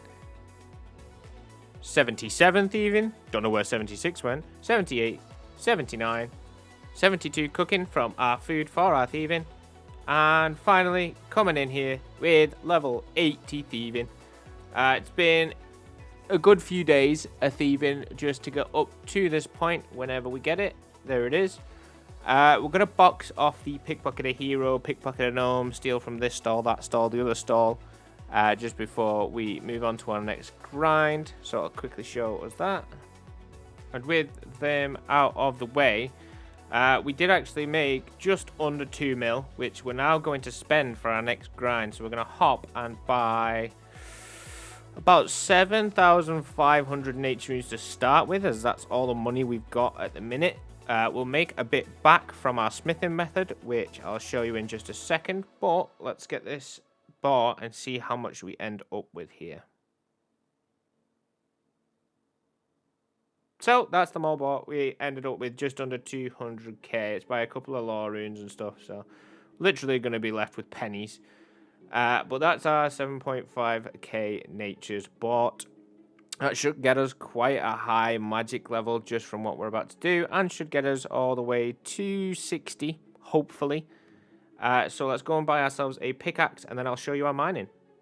So this is where we're going to do our mining, down here in the Falador mines. There's a little anvil over towards the west of where we're currently stood. So we're going to mine these 2 iron ores, superheat the entire inventory, walk over, going to smith them into plate bodies, going to out the plate bodies on the way back, and rinse and repeat for 7,500 times. It's going to be a lot more click intensive than this episode. It's like Tithe Farm on steroids. So I'm hoping, even though it's going to be click intensive, we can just kind of power through it. I don't see it being all that bad, so hopefully this will be done within 1 or 2 days, probably 2 to 3 days. Once we've done this, our goals for the next episode will be to at least hit 70 smithing. Mining will probably lag behind, as we're going to stop once we hit 60 smithing. We'll move on to blast furnace. And once that's done, we're going to move on to mahogany homes and 70 construction, which is another one that I am dreading. But with all that said, that is a lot of content packed into today's episode. I know I promised last week that this one would be out sooner, but we got distracted with, well, these grinds that you're seeing right now. So yeah, fingers crossed the next one should have a lot of content packed into it. It might take longer than the normal week these episodes have been coming out so far, just to get the content packed in that we need to. It's obviously farming herbs is a lot slower than power mining iron. So with all that said, thank you so much for watching. Stick around again for a little Blender preview of what we'll be doing next week, even though I've already just told you. Please like, subscribe, send me a message in game, come say hello, you know, whatever you want to do. Wherever you are, whatever you're doing, have a great rest of your day. I'll see you again in the next one. Bye. Have I just teleported to... Oh, this is going to be annoying.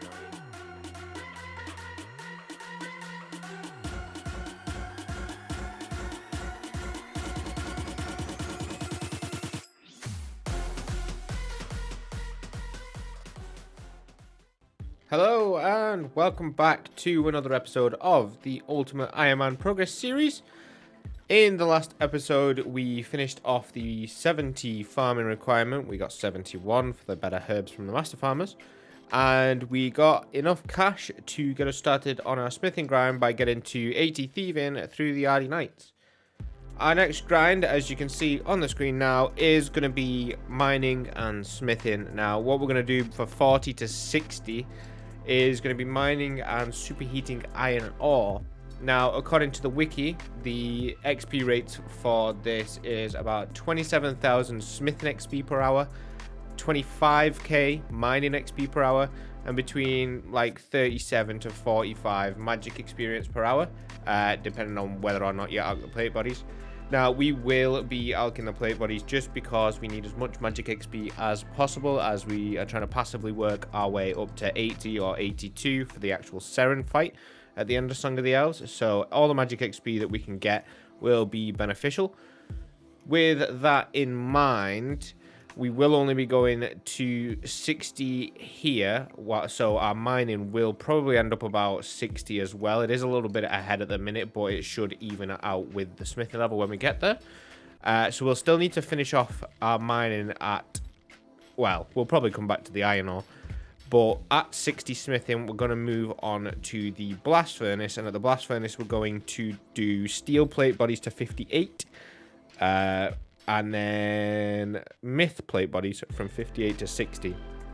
Now, the steel plate bodies, well, these iron plate bodies, then into the steel and myth plate bodies should net us a little bit of money back. I'm hoping we can make our way up to about, well, between 5 and 750k GP back just from this grind itself. We will need a lot of money for what comes next after these grinds, and just buying more natures along the way, as I don't think 7.5k here will be anywhere near enough to fund the 60 to 70 smithing at blast furnace. Coming in here, we've got our first big level, which is going to be 65 magic, so we are slowly getting up there. We're getting more and more mining and magic XP, and we should end up hitting about 60 mining, it looks like, by the time we are finished at these iron rocks here. It's going pretty well. It's, you know, I've only done a few hours so far, but it's all right. Once you get into a little rhythm of it, it's kind of mindless. I've just got the office on the side, just chilling and watching that. So it's going by pretty nice. Another couple of milestone levels coming in here. We are getting ourselves a 45 smithing. And pretty much in the next few minutes, we should also hit 50 mining, which is a nice little point to stop and end the day on. So we will come back tomorrow and start with fresh heads and power it out. So this clip here is sped up by 50 times. You can see that we are snapping between a zoomed out view and a zoomed in view by pressing X or Z on the keyboard. This is a Runelight plugin called, I think it's 2-step zoom. And you can basically set a key to, you know, as soon as I press X, it zooms in on the keyboard, so I can do that. Then I can hit Z and I don't have to keep scrolling in and out because it's a bit repetitive on the old fingers. But here we are coming in with a first level, big level of the day, 50 smithing. The XP's on screen there now. You can see we're getting a little bit less than what we were supposed to. So we're getting 20k mining, 22 almost k smithing, and 38, 39k magic XP per hour. As I did say in the last video, that's just how I play. I'm not too bothered about being efficient. You know, I'd rather enjoy myself and watch something on the side than be tick perfect. So we're going to carry on here. Probably going to skip through quite a lot of the clips and just show a little bunch of the levels, just because it's massively boring for me. So I can't imagine how boring it's going to actually be to watch on your end. Currently about a third of the way through the grind so far. So we're down under 5k nature runes. So technically we're about a third of the way done. We're only about 5-6 hours in at the minute, so looking like another day on top of today, depending on how much we play. Yeah, but let's flash through some levels and see where we get up to. So first off, we're hitting 55 mining, which is the level for mithril ore. Picked up an easy clue from a geode for a Bob's purple shirt, which we will go and stick in the house. Coming in here, slowly catching up to our mining level now. We're hitting 55 smithing. I think by the time we finish this, we will probably end up with 61 mining, as I said before. I think I did the maths. When we hit 60 smithing, so that'll be where we stop here. Nice little magic level coming in. I'm glad I caught the last one because I did in fact miss the clip for 70 magic. Just went to find it and apparently I don't have it. So, you know, there's 70 magic. We're on 59 mining and 58 smithing at the minute. And that also puts us bang on 1400 total. So, yeah, pretty sad I missed that one. No, that one went walkies. I don't know whether I did clip it and I've lost it or whether I just didn't press the button. And we just got 59 mining, and this iron ore, no, the next iron ore should be, I am bad at this. The next iron ore should be 60 mining, which is the requirement for Dale getting into the mining guild. I don't think we'll end up doing that, to be honest. The mining guild's okay, it's got a 3 rock, but there's always someone there, so we'll find somewhere else to do that. And in classic fashion, I left the recorder going for about 2 hours for the 60 smithing clip. Went to record it, and turns out that I was just rambling away and completely missed it. I turned the recorder off instead of turning it on. So yeah, that's the iron ore superheating done. We luckily had just enough alks with us, so we ended up with 37 nature runes. So we're going to need to buy a lot more. But we're going to go over to the blast furnace, get ourselves set up, see what it looks like, and yeah, see what we feel like. The grind here ended up netting us about 500k, which is nice. But yeah, let's get ourselves set up. I think we first need to grab ourselves a fire staff because we need to go and obtain the ice gloves. So we need to go and kill the Ice Queen. We've got the mining requirement already to get in there because we hit 61 during the grind. So yeah, we're going to quickly run up, kill this lady, steal her gloves. Do you reckon there are hands? Nah, let's just go with gloves. She's not hollow. Maybe. So let's quickly go back to Varrock, sell the staff and the extra chaos runes back. And yeah, I think it's time that we go and death bank over at Hespori that we planted the other day, just to give ourselves some room. As you can see at the minute, we've got like 8 slots that are taken up, and we need a slot for the rune pouch, a slot for the money, and a slot for the hammer, and they are the 3 slots that we're allowed. So everything in the looting bag, seed box, everything else needs to be put somewhere, and I'm not doing a death pile every hour for the next 3 days, no chance. So we're going to go and death bank at Hespori, store everything in there, as long as we don't wander into the wilderness and die, or wander into a load of NPCs and die. We should be fine, but we won't really be leaving the blast furnace once we get there, so I don't see that happening. And this will be the first time we probably get to see our net worth as it is, see how much we've got in the bag. It's obviously not going to be a lot. We've kind of spent most of our money on things. But we're at 3.3 mil, which isn't bad. So let's get our, yeah, we'll get our Tome of Fire because we can equip that. 25k is not bad. Thought it was more than that. So we'll get our Tome of Fire out. All of our equipables, our runes, our rune pouch, get our glory, Drowman staff, yeah, Drowman staff, money, hammer. No, don't forget the gloves. It's cool. So if we wipe, we're only really missing or losing 1.6 mil. Take a quick screenshot of that just in case I die. Cool. So yeah, if that does happen, we don't end up losing too much. The biggest loss would be the seed box, but we have enough points to go and get that back anyway. And as you can see, that does leave us with 25 spaces in the inventory, so we can go and get enough ore in the inventory even to make 5 plate bodies at a time, which will, you know, it'll speed us up by like 20%, which will take, because this is going to take about the same time, if not longer, than getting to 60 did. So we're going to quickly buy some earth runes just to get around, so we can go and buy some nature runes. And with this inventory, this will be, should be enough nature runes to get us at least 258. We need to leave a bit of money for buying ores. I don't know how much it's going to cost. I've not done the maths on it. So we've left ourselves about half of our cash stack and bought ourselves the 1200 natures that we should need for the blast furnace. So we're going to pick up our graceful and make our way over there. So for this method, we're going to be hopping worlds and buying coal ore. The blast furnace can fit up to 254 coal ore at one time, which is enough for 10 inventories of steel bars. And it's only about halfway through that I realized there's a bit of a bug when you're buying and placing coal on a non-blast furnace world. If you don't put anything else on, so if I put 5 inventories of coal ore on, or coal, and don't put anything else on, I then hop worlds and it disappears completely. It's gone. But if you put at least one of any other ore on, it counts it. So we lose a little bit of money by doing this a few times before it twigs and we realize what's happening.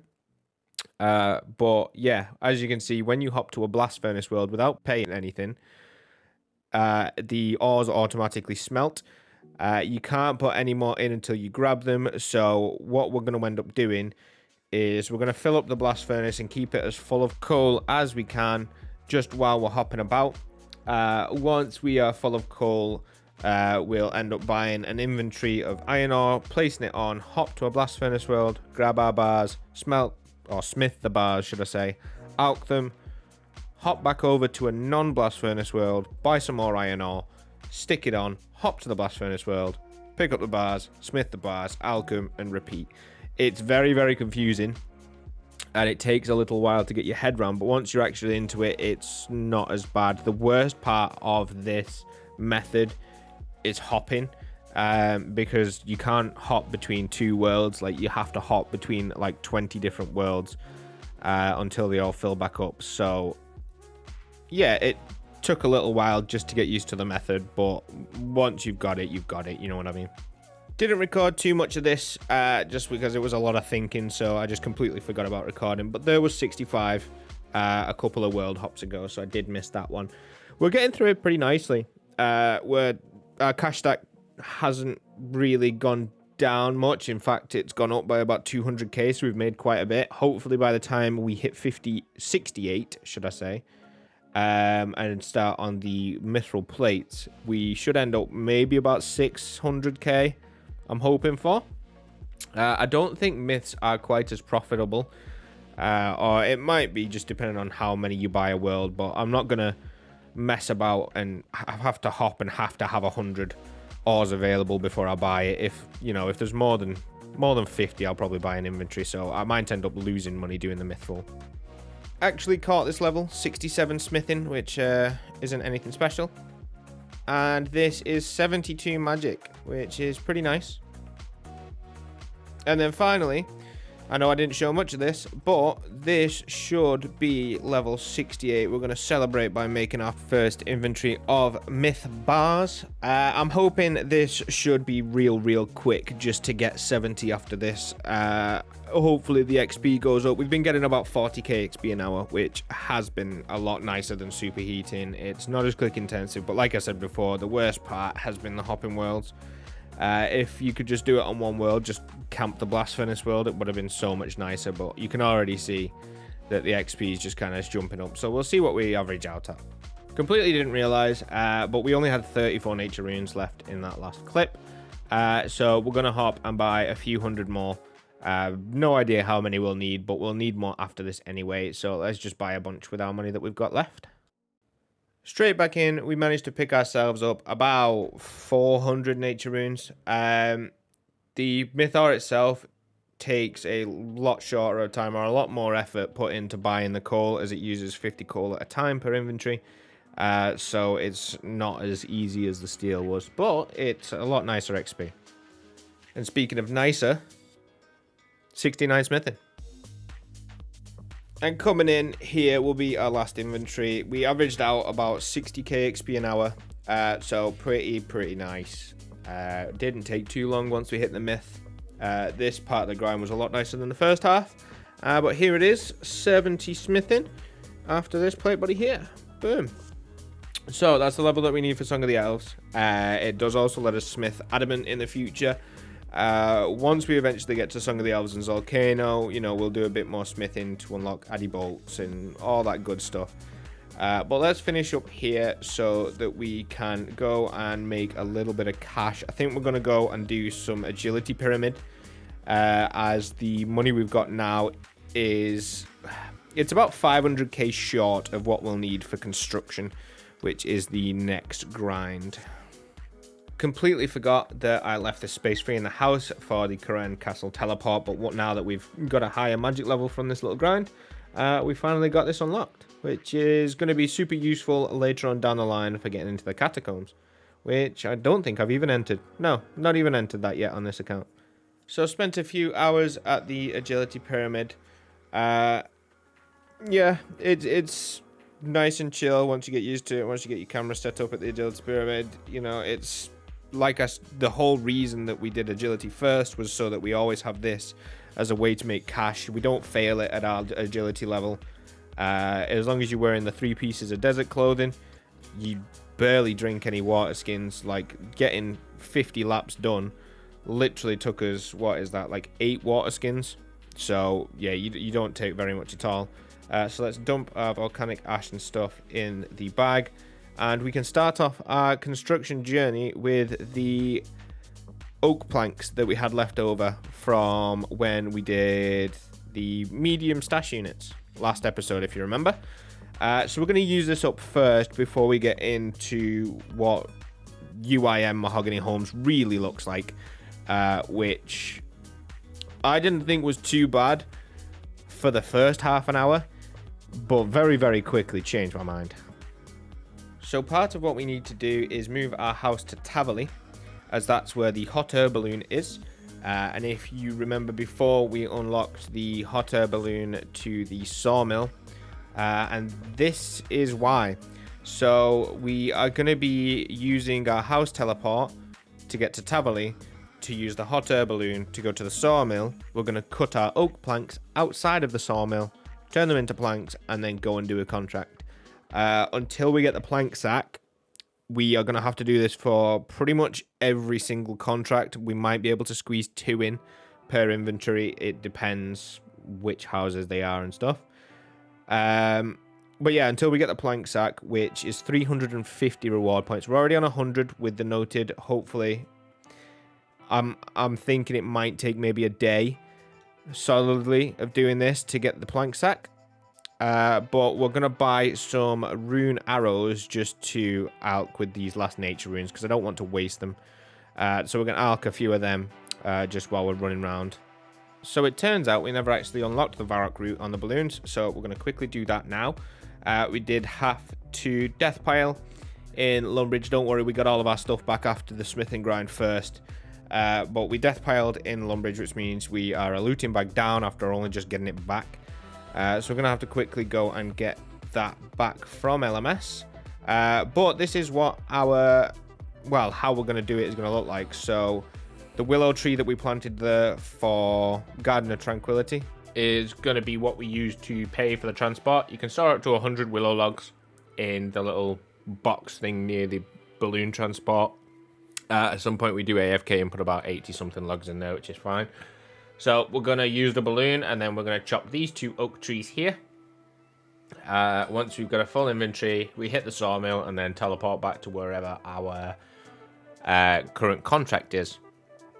So filling up the inventory takes about a minute and a half. So it does eat into the XP per hour. The wiki states that this should be about 50k construction XP an hour, maybe about 20k woodcutting XP an hour. But there's not really a point in this where we get above maybe 17, 18k XP, which is to be expected, as it's slow and boring. But that aside, you know, we've done worse grinds. It's not as click intensive, and once you get into a rhythm, as with anything, it's pretty nice. Plus, the XP you get at the end is really juicy. So here we are, coming in with 59 construction, which is going to be kind of our starting point. Before we really dive into it, we've still got about 50 oak planks left noted, which we're just going to use when we're a couple of planks short of a contract, and when we get close to having the points for the plank sack, we'll just use them up. And here we are with what should be 60 construction, which does actually unlock us piss all. Gonna take a small detour here and prioritize the Varrock medium diary. We need to do the easy as well. But we're going to do both of them diaries just because when we've not got a minigame teleport back to the blast furnace, which is where we are getting our steel bars from, because we've got 28 stored in there at a time. So when we have used the blast furnace teleport, we've got no way of getting back. But with the Varrock medium diary, you get a Grand Exchange teleport, which is right near the train car and is ideal for what we need. There's a few awkward tasks we need to go and get. A dig site pendant, which is going to be a bit difficult. We need to perform these 4 emotes here, and we hadn't got down all the way down to the 4th floor yet, so we did that. We picked the fruit off this white tree that we grew during Charity of Grand Krill. Oh my god. Am I okay? Teleported with a dig site. Nice and easy. Thought we had to go to Fossil Island. Got a task from Vanica, which was Calphites. Made a strength potion through the apothecary. And finally crafted some air runes. On the earth altar, we caught earth implants for the tiara, just instead of going and getting a talisman, as it was a bit quicker. We then had to go inside of this little rift after the Soul's Blade completion, so we finished that quest. It wasn't too difficult. It's just tedious. We spent a lot of money making 20 mahogany planks, and that was the last one for the medium diary. So we came over and we got our 2 lamps from Toby here in Varrock. So the lamps in total give about, I think it's 2.5k XP for the easy lamp and 7.5k for the medium lamp, which of course we put straight into Herblore. We don't actually need the armor or anything. I'm going to see if there's anything we can use with these mahogany planks, but I don't think so. I don't think we're the level to use them, so we'll end up dropping them, which is a bit of a waste of money. But we're now 48 Herblore, which means we can clean Avantoes. And coming in here, we've got 200 contract points, mahogany homes points, whatever you'd call them. And then here, finally, we are coming back with another construction level, which gets us to 63. 63 I don't think gets us much, but we can upgrade the wardrobe in the bedroom, and this contract here is finally 350 points. So XP per hour we were getting at the minute just was 32k-ish, which is not too bad. But now that we can finally get the plank sack, our XP per hour could be upwards of like 55, 60k. It probably won't end up like that high, but it will be a lot nicer nonetheless. Another level coming in here after the plank sack. It has made it a lot nicer. It's still nowhere near the same level as it would be on a normal iron account with a bank, but still a lot nicer than it was before. So it's 99 points we're back up to already, and 65 construction. Does get us a few upgrades in the house, but nothing for right now. Going straight into 66 construction. We're just going to try and power this out for the rest of the day, see how much XP we can get. But as you can see, the XP per hour is down to about 27k, just because of how long this has taken already. But there's 67 construction, which is teak shells, demon lecterns, which means we can make house tabs if we ever want to, which will be nice for the future. And straight after that, just a few hours later, here is... Okay, no, maybe it's downstairs. We'll get it off Noella. Cool. And there's 68 construction. You all know what's coming next, but I promise this time I won't do it. I promise. Not too long after that last clip, we're now back up to 350 points. We're not going to spend them and buy the outfit because we can't keep this plank sack. So as soon as we're done with 70 here, we will be dropping it. But it just means having 350 points next time when we come to do construction with Teaks in Prif, we'll be able to immediately get a plank sack back, so we'll never have to do the whole one contract per inventory again, which will be super, super nice. And we are about to get nerd logged, which is the first time on this account we've actually almost hit the 6 hour mark. that's just how much we want to get this one out of the way. It's not been efficient at all. It's been a very long day of just trying to get through it. As you saw, the process is the same as before, except now we get to cut the oaks over at the sawmill for a little bit longer, just while we fill up the plank sack. And as promised, we're going to be good this time. Here's level 69 construction. One more left to go. Should only take us a couple of hours, which I can't wait. I do believe this level gets another upgrade to the wardrobe. I don't know if the carved version of the teak wardrobe lets you store any different. But, you know, it'll be nice to have, and we definitely will be doing that before we move on from construction. Did some AFKing at teak logs last night instead of carrying on with construction, which means that we can come back immediately today and build ourselves a few upgrades. So we upgraded everything in here, in this room. So we should at least be able to store... I think the teak treasure chest is the more important one. Lets us store up to medium, maybe hard uniques, which will be nice. But there's 300 contracts completed, which will be the last milestone I think we'll hit. No, never mind. 500 points. We'll call that the last one. We're about halfway through this level.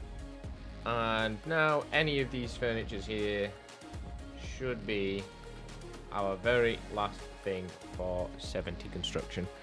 Yeah, in total, it was long, it was boring, but it wasn't bad. Without the plank sack, it was not nice. But once we got it, everything sped up. But by that time, my brain had melted. Obviously, we've just spent the last few days power mining iron, then doing all that smithing, and then coming straight into this. So it was a good few days of slogging through skilling. But once we finish this, there's 70. Boom. Pretty nice. We can now build the stamina pool, which I've been thinking about, but it means we have to leech TOB, so probably not. The next grinds after this, all we've got left is getting from 61 to 70 mining. We've got to get 70 herblore still. We might try a bit of herbivore, but it'll mostly be thieving master farmers and planting our own herbs there. We've got a couple of quests. We've got Temple of Ikov, some of Lunar Diplomacy, which means we need to do the Fremenic Trials. Morning's End Part 2 we need to finish, so we might go to Guardians of the Rift to get ourselves a Death Talisman. But yeah, that should then be us done. So we're going to quickly finish off here by doing the Hand in the Sand quest, just to get ourselves access to the Wizard's Guild rune shop, because I am sick and tired of buying everything from Ali Morrisane and thinking about buying 1,000 soul runes from anywhere else is going to cost us an absolute arm and a leg, or in this case a hand and a head, whatever you find in this quest. And here is the quest finished here now. Nice and easy. Access to that rune shop will be nice. Let's go try some herbivore. Maybe not. But with all that said, it has been a really, really long one. I've not had too much time to edit this one as I am away this weekend, so I needed to get the episode done and out. Here's a quick look over the stats. Someone asked when the last episode went up, just to have a quick rundown. So our main focus for next episode is going to get from 48 to 70 herblore, hopefully, which will get our farming up and stuff, and then we can go in and finish off the rest of everything else. Mining will be something we just power out in a day. I don't imagine it taking longer than that. But yeah, this is scheduled to go up on Friday the 20th, which is when I'm away, and I'll be back the week after, so you shouldn't notice any difference. But yeah, only 2 requirements left to go. Stick around for a sneak preview, as always. Thank you so much for watching. Whatever you're doing, have a good day. I'll see you in the next one. Bye.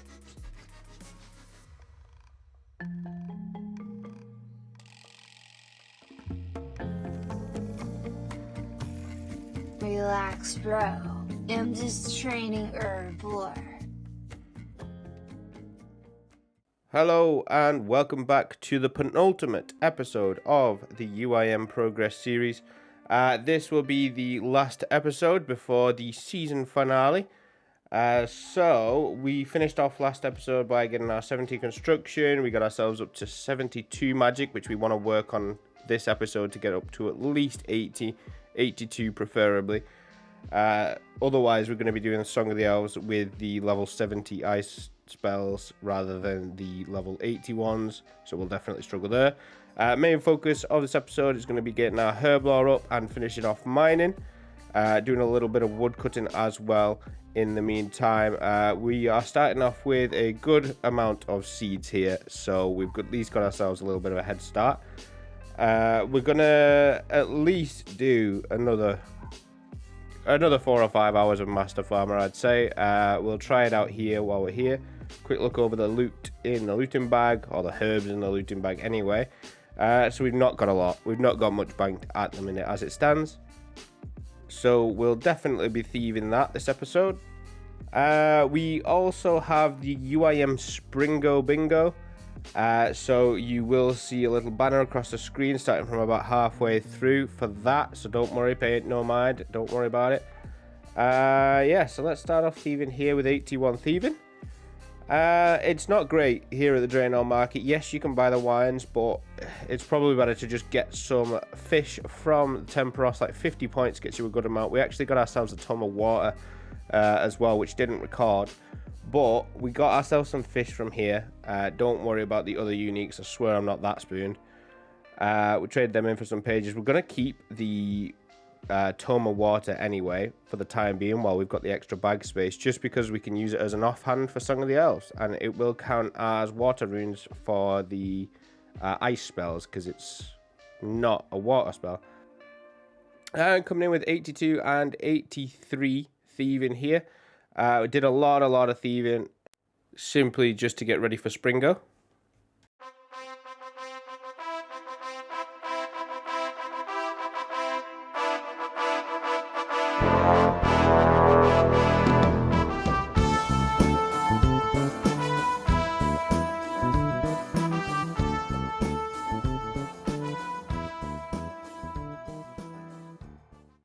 And yeah, funnily enough, about 12 hours before the bingo started, we actually did get the thieving pet, which I'm absolutely buzzing with.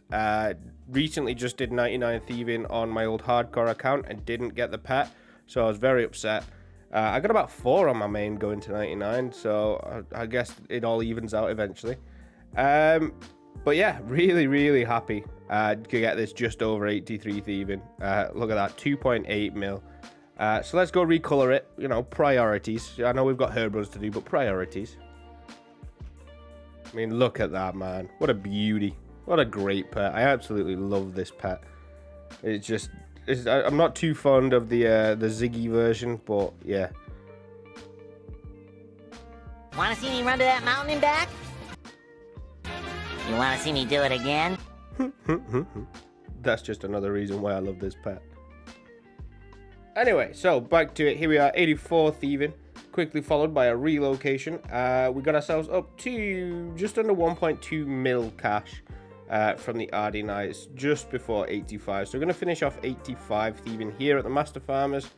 I've been getting quite a lot of XP today. It's about 870k we've actually got today alone. So I'll do a little bit before bed, but most of it will be tomorrow. Yeah, so we're going to smash this out and probably end up doing some wood cutting as well tomorrow once we've hit 85 here. So as promised, here we are whenever we get a couple more logs. We did end up AFK in this. Master Farmers not my favourite, so we got actually a couple of levels of wood cutting instead of doing Master Farmers just to procrastinate. But we got 75, which is magic trees, which we do need for Desert Treasure because I am not going back to Wintertot to get the logs. So in between thieving, we're now going to prioritize mining, getting that to 70. Still going to work on our thieving a little bit because unlocking no fail Master Farmers will be huge later on down the line. But I've made this spreadsheet to keep track of what we've got, so it shows me how much we need, how much remaining XP, how much is in the bag, and how much is in the seed box approximately. So we should actually be able to keep a pretty accurate track. So let's get some more seeds. And yeah, here we are. Like I said, I really am not a fan of Master Farmers, but this house north of Hasidius is pretty good. It gets stuck everywhere. Literally, you just have to follow it for about 10 seconds and you get stuck in this corner or any of the other corners. So it's quite nice here, especially when you've got noted food. You can just run down, unnote at the bank, cook them in the pub, and then run back up to here. Doing pretty well on our herbs still. We've got ourselves an extra 90k since the last clip. That's how much I've been procrastinating, Master Farmers. But yeah, Springo is about to start. Just in time as well, because we have thieved enough. Actually, we've thieved more than enough because we overshot it by about 144,000 extra XP. So it means we won't need to farm. I think we've got like an extra 100 Guam and Marantil seeds that we won't actually have to do, which, yeah, when you see the method, you'll understand why I'm so happy about that. So came on down to obviously try and do a little bit of mining here at Motherlode. Got ourselves 12 nuggets and decided it's not for me, so I'm gonna just get enough to get the boots, and then I'm gonna just power mine iron. This, I really don't like the way UIMs have to do Motherlode mine. We'll do it eventually, but it's not for me right now. With that done, I thought I may as well show a quick example of the herbs run that we do. So it's mostly the same as everybody else's in the world. So it's Ardy into Catherby, catching whatever implants on the way because I can't help myself. Teleport to Draenor with the glory in the house. Then outside the house for the one in Hersidius. Don't know why I was catching that. Ectophile all the way over to Mauritania. And then we scoot on down to this little fairy ring to go to CIR and the Farming Guild. And that's the entire run. Then we'll just teleport back to where we're going. We are still collecting secondaries, so you may see a couple of clips of me grabbing snape grass. Otherwise, secondary wise, we're not too bad on at the minute, farmable wise anyway.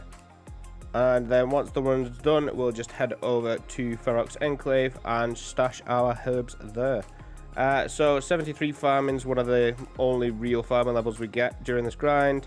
And there's our first herb law level just from cleaning. So UIM Springo starts in about 4 hours time.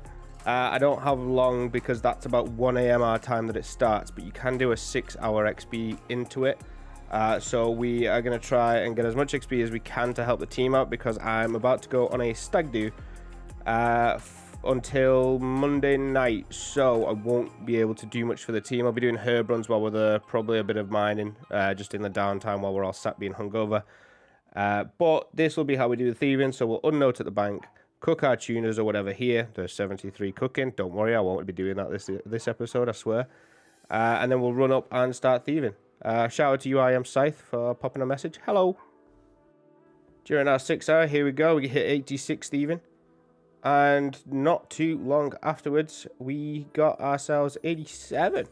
So pretty good 6 hour. I think we got ourselves just under 600k. It wasn't 6 hours long. It was I think I ended up doing about 4 and a bit hours, just because obviously I'm catching a flight tomorrow, so it's an early start.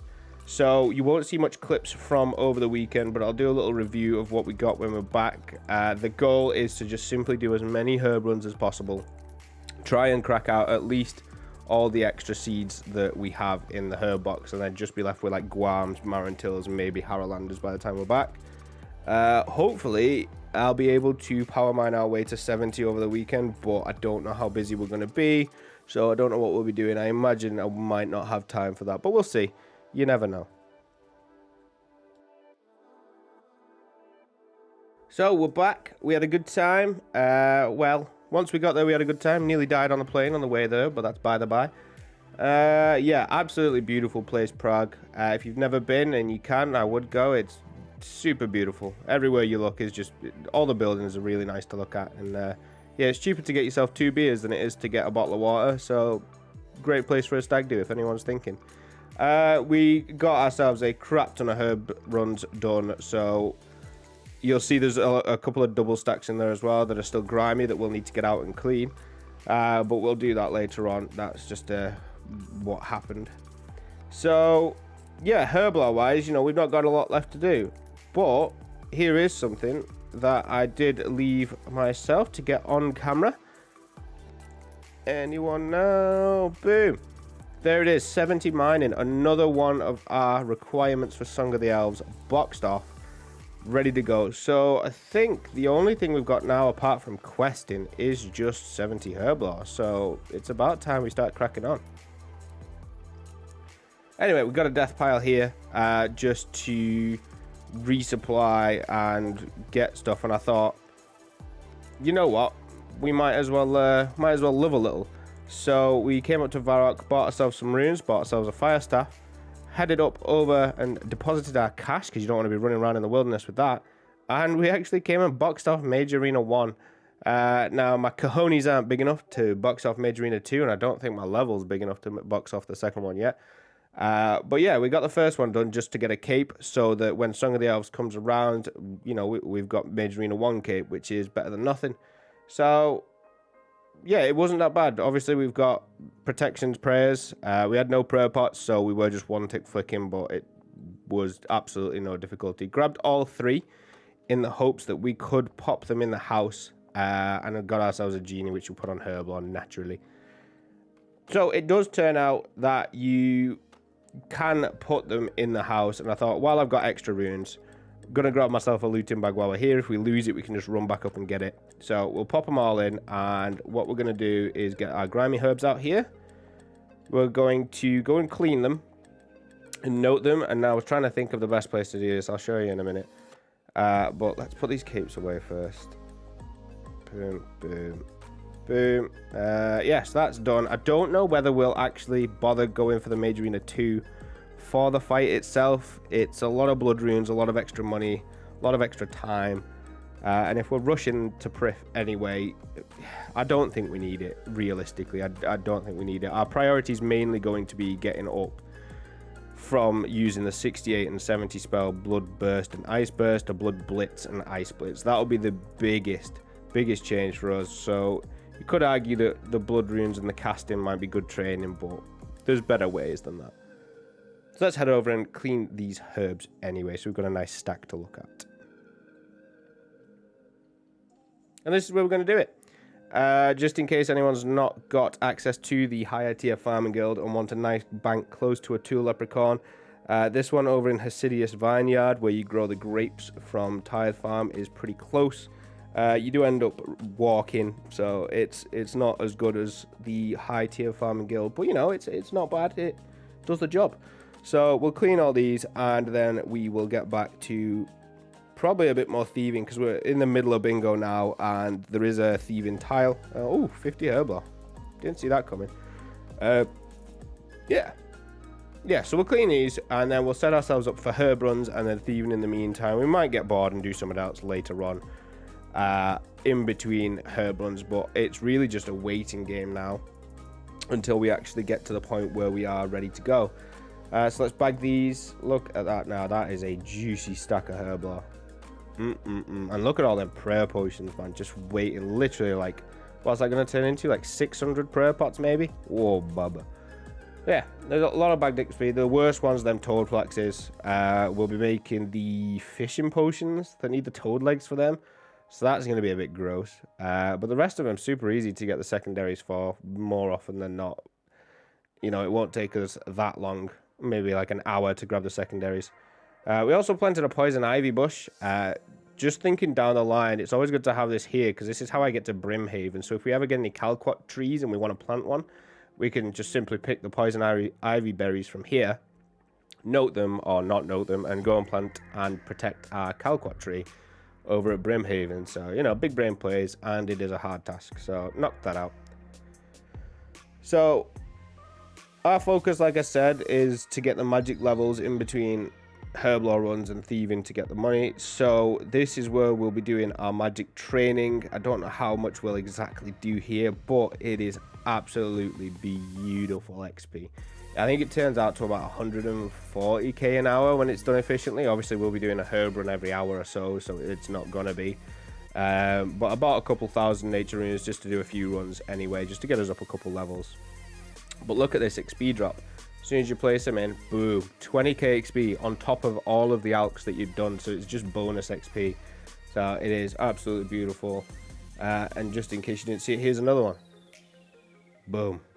It's so good. I'll never get bored of seeing it. But that is 74 magic. So we're getting up there. It's been a few hours. There's 75 magic, so, well, it's not been a few hours. It's been like 1 hour. We're slowly using up these nature runes. Not got too many left, but we can now equip a trident. That's nice. Yeah, we've not got too many left now to use, so I think we'll probably do one more run of this. And then leave it until we're really, really bored, because I do want to get into some thieving for the UIM bingo. So yeah, there's one more. Let's do one more run of it, just use up these nature runes, and then get back to some thieving content. Best content. We are back a few farm runs later, and this is getting us 88 thieving, still a few more levels to come this episode. But we do have another plan to go and crack on with. So the plan is to make ourselves a use short bow. However, as we're not quite 65, where is it?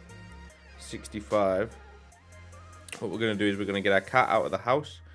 We're going to try and stew boost it.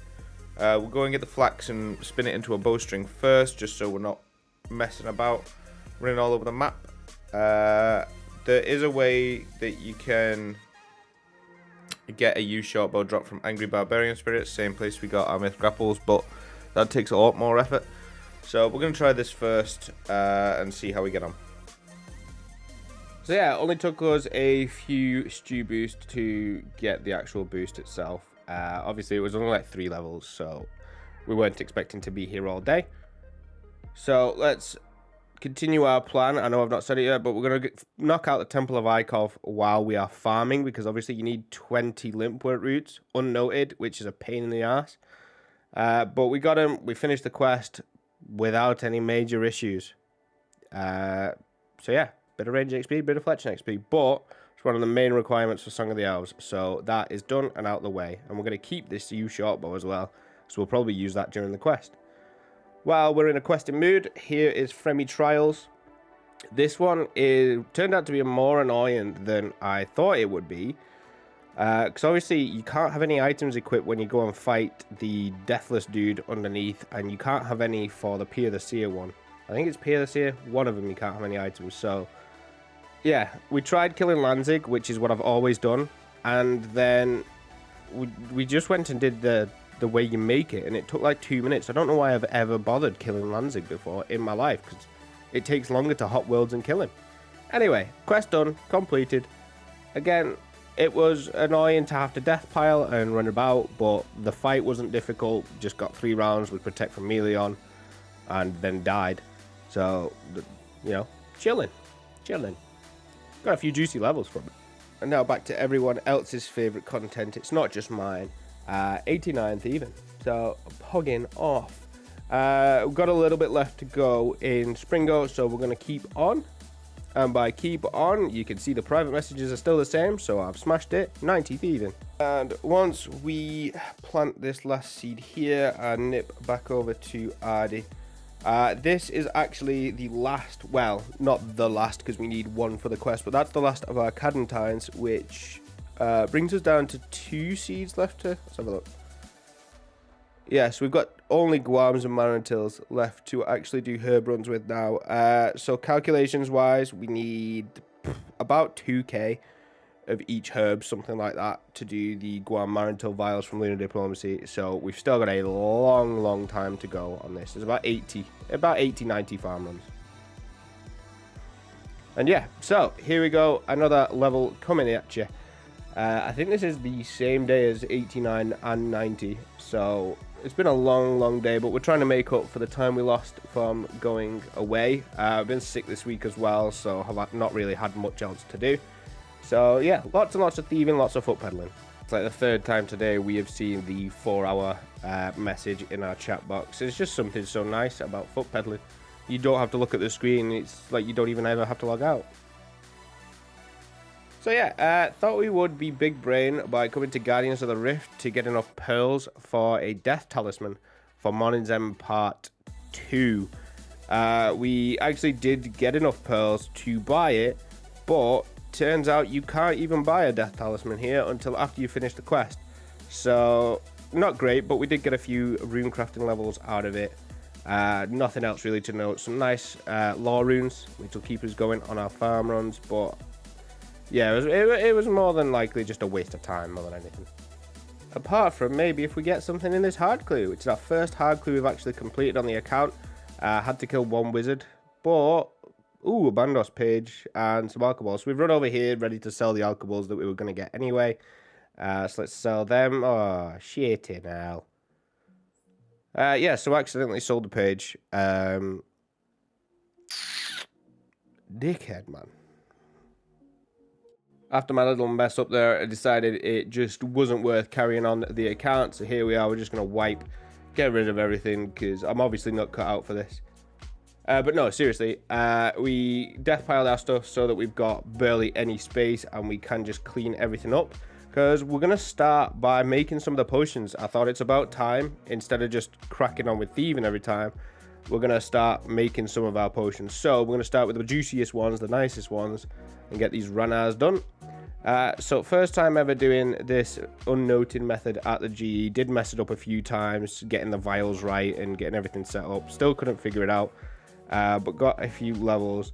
The one thing that did bug me is sometimes when you decant the potions, it puts it at the top of your inventory.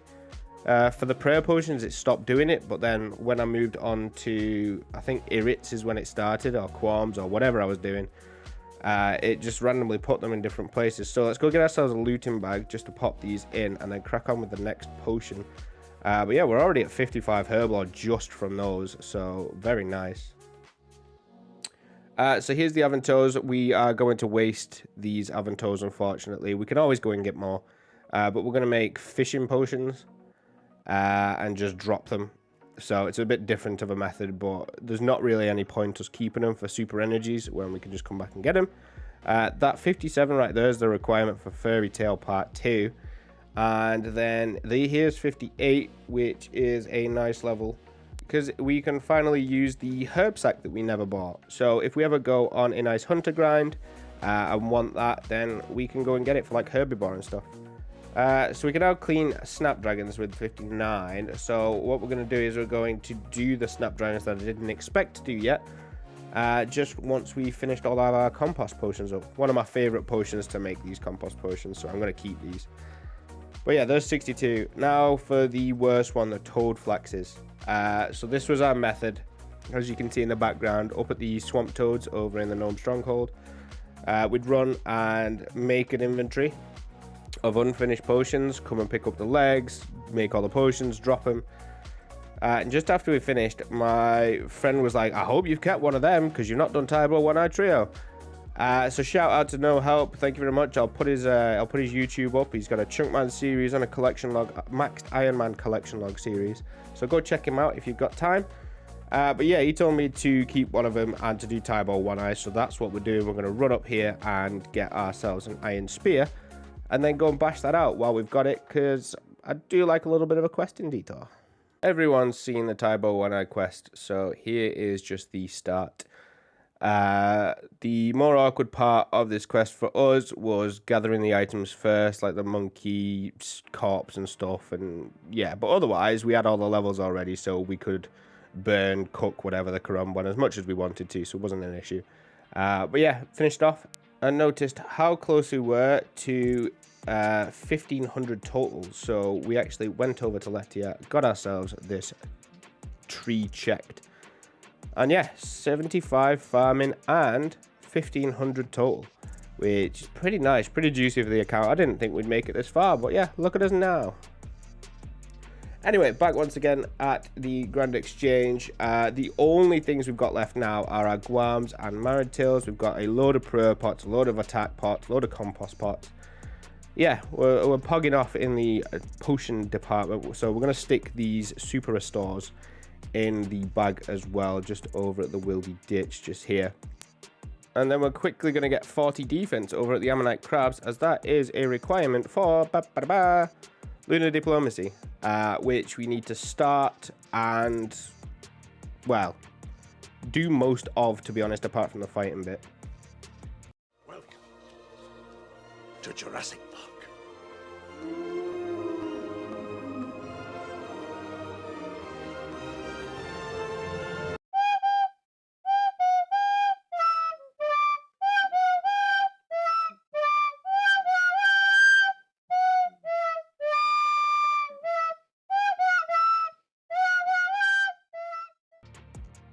So the reason we did that is so that we can make the Guam Marantil vials. So let's have a look what we get. 84 for the Guam and 84. So that's like 168 XP for them 2 herbs. Now the downside is you can't empty, you can only destroy. So it's going to be a pain in the ass actually getting all the vials, filling them with water, adding the herbs in individually.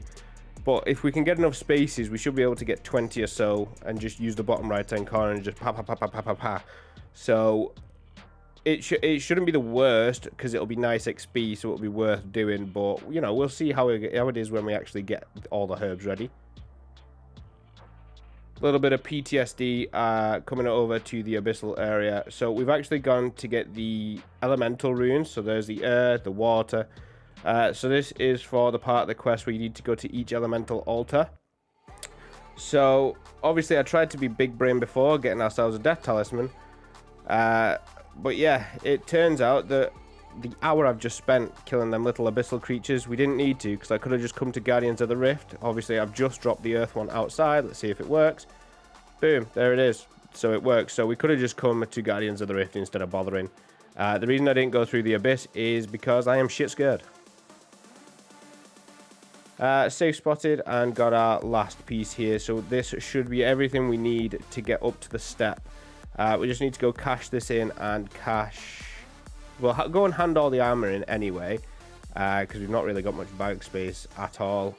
Go get our tiara swapped over for whatever it is she gives us. I think it's the amulet. And then, yeah, we should come back and be given the vials. So the vials you can just use the kindling on and get an empty vial, which is what we want. And that should be it done. So that's what we'll do. Let's test it. So yeah, so she can give us this here. So you use the kindling on it, and then that gives us soaked kindling, what you need for the quest. But we wanted the empty vial, so we're going to store this for now, just because it's not something that we need, as we're not ready yet. We've not got the herbs. But with that done, we now do have access to the lunar staff instead of the Draman staff, which at first I thought, oh, I won't be able to get and use until after the quest. But it turns out, once we've got it, we can just claim it back from the Aniromancer herself for 30k coins, or if we die or want to drop it, we can just buy it from Purdue for 60k, and we've got plenty of money now. So that's pretty juicy in my eyes. Yeah, it's been a very productive episode. We've got a lot of herb runs done, a few quests done. So literally all we have now, let me just pop our things on the screen. So yeah, all we have left now is Monizem Part 2, Desert Treasure, and Song of the Elves itself, after we get ourselves another 7 herb lore levels. So we're only halfway in the herb lore. But yeah, with all that said, thank you for watching. Sorry if I sound sick. I am sick. But yeah, stick around for the little sneak preview. It's a little longer than normal, and I spent a bit of time on it, so I hope you enjoy that, a little preview for next one. And yeah, I'll see you again in a week or so for the very last episode of this season. So thank you all for watching. Have a great day, whatever you're doing. Catch you in the next one. See ya. Ice. Shadow. Smoke. Blood. I used to hear stories of great peace between the elven tribes. But that all changed when the Ironworth warriors attacked. And when the world needed it most, I was ready.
Hello and welcome back to the final episode of the UIM Progress series.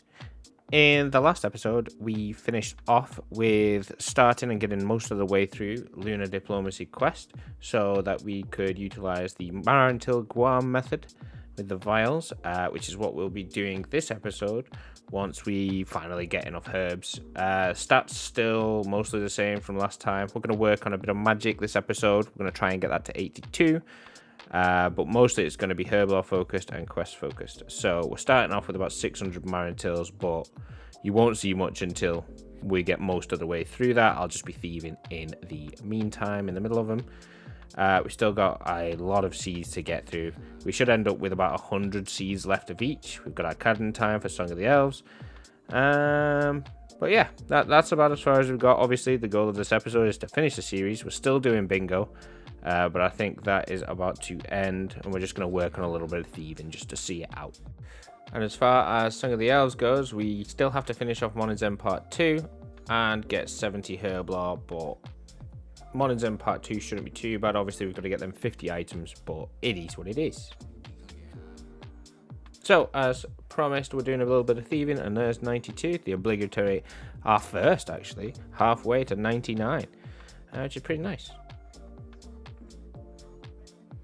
And here we are finally up to enough Marantils. It's been about 1,500 Marantils farmed between the first clip of the video and this one.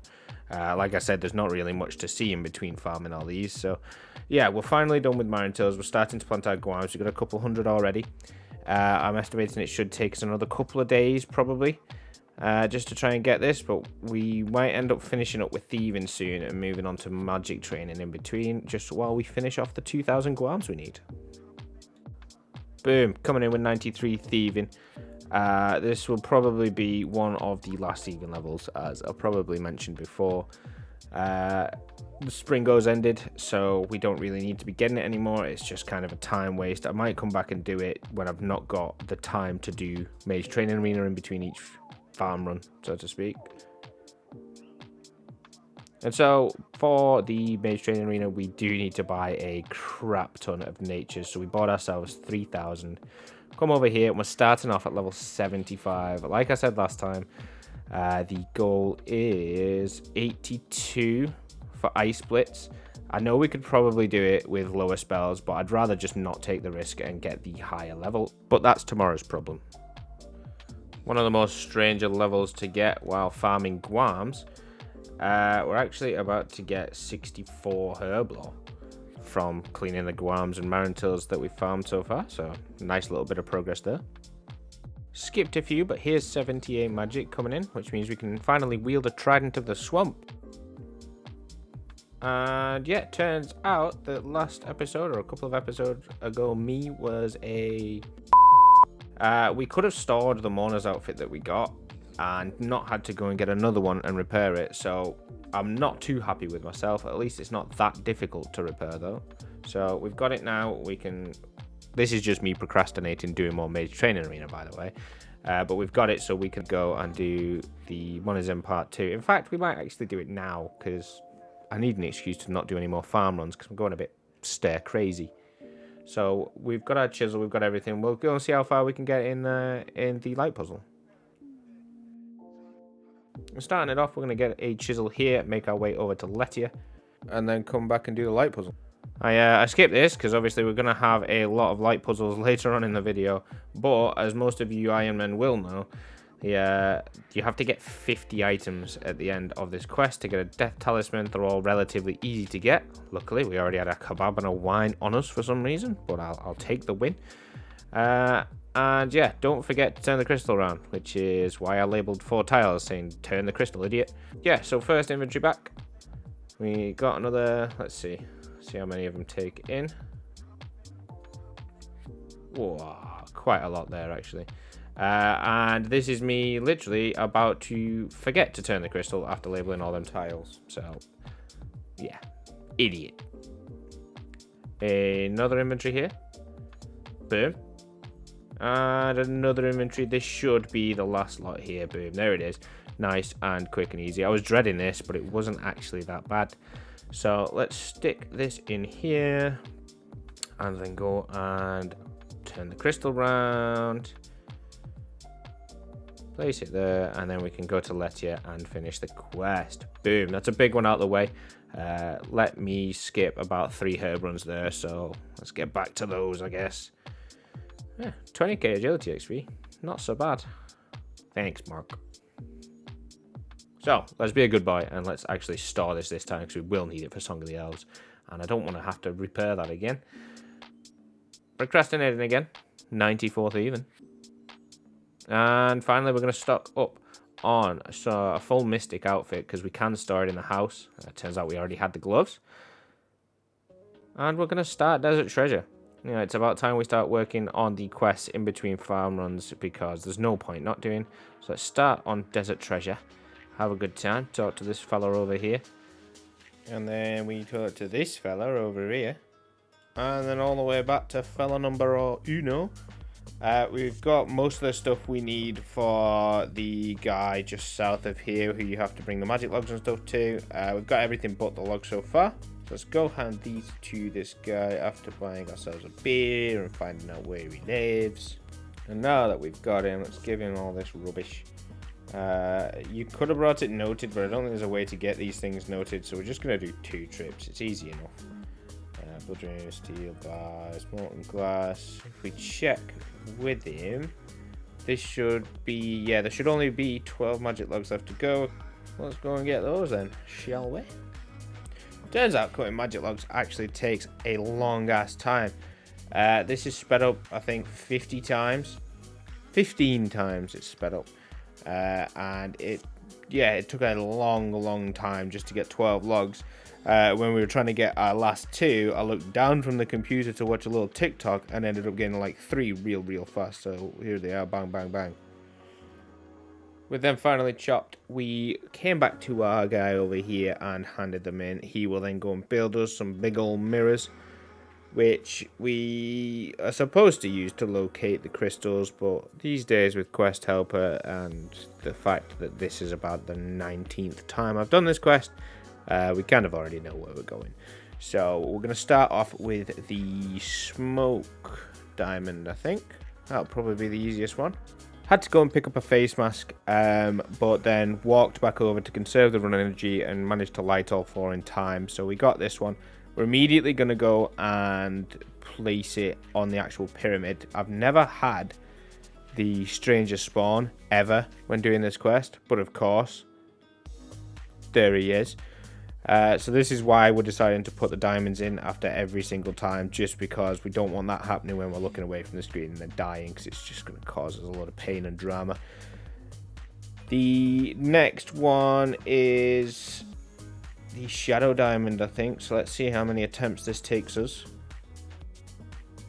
Cool. Okay, I'll take that first one.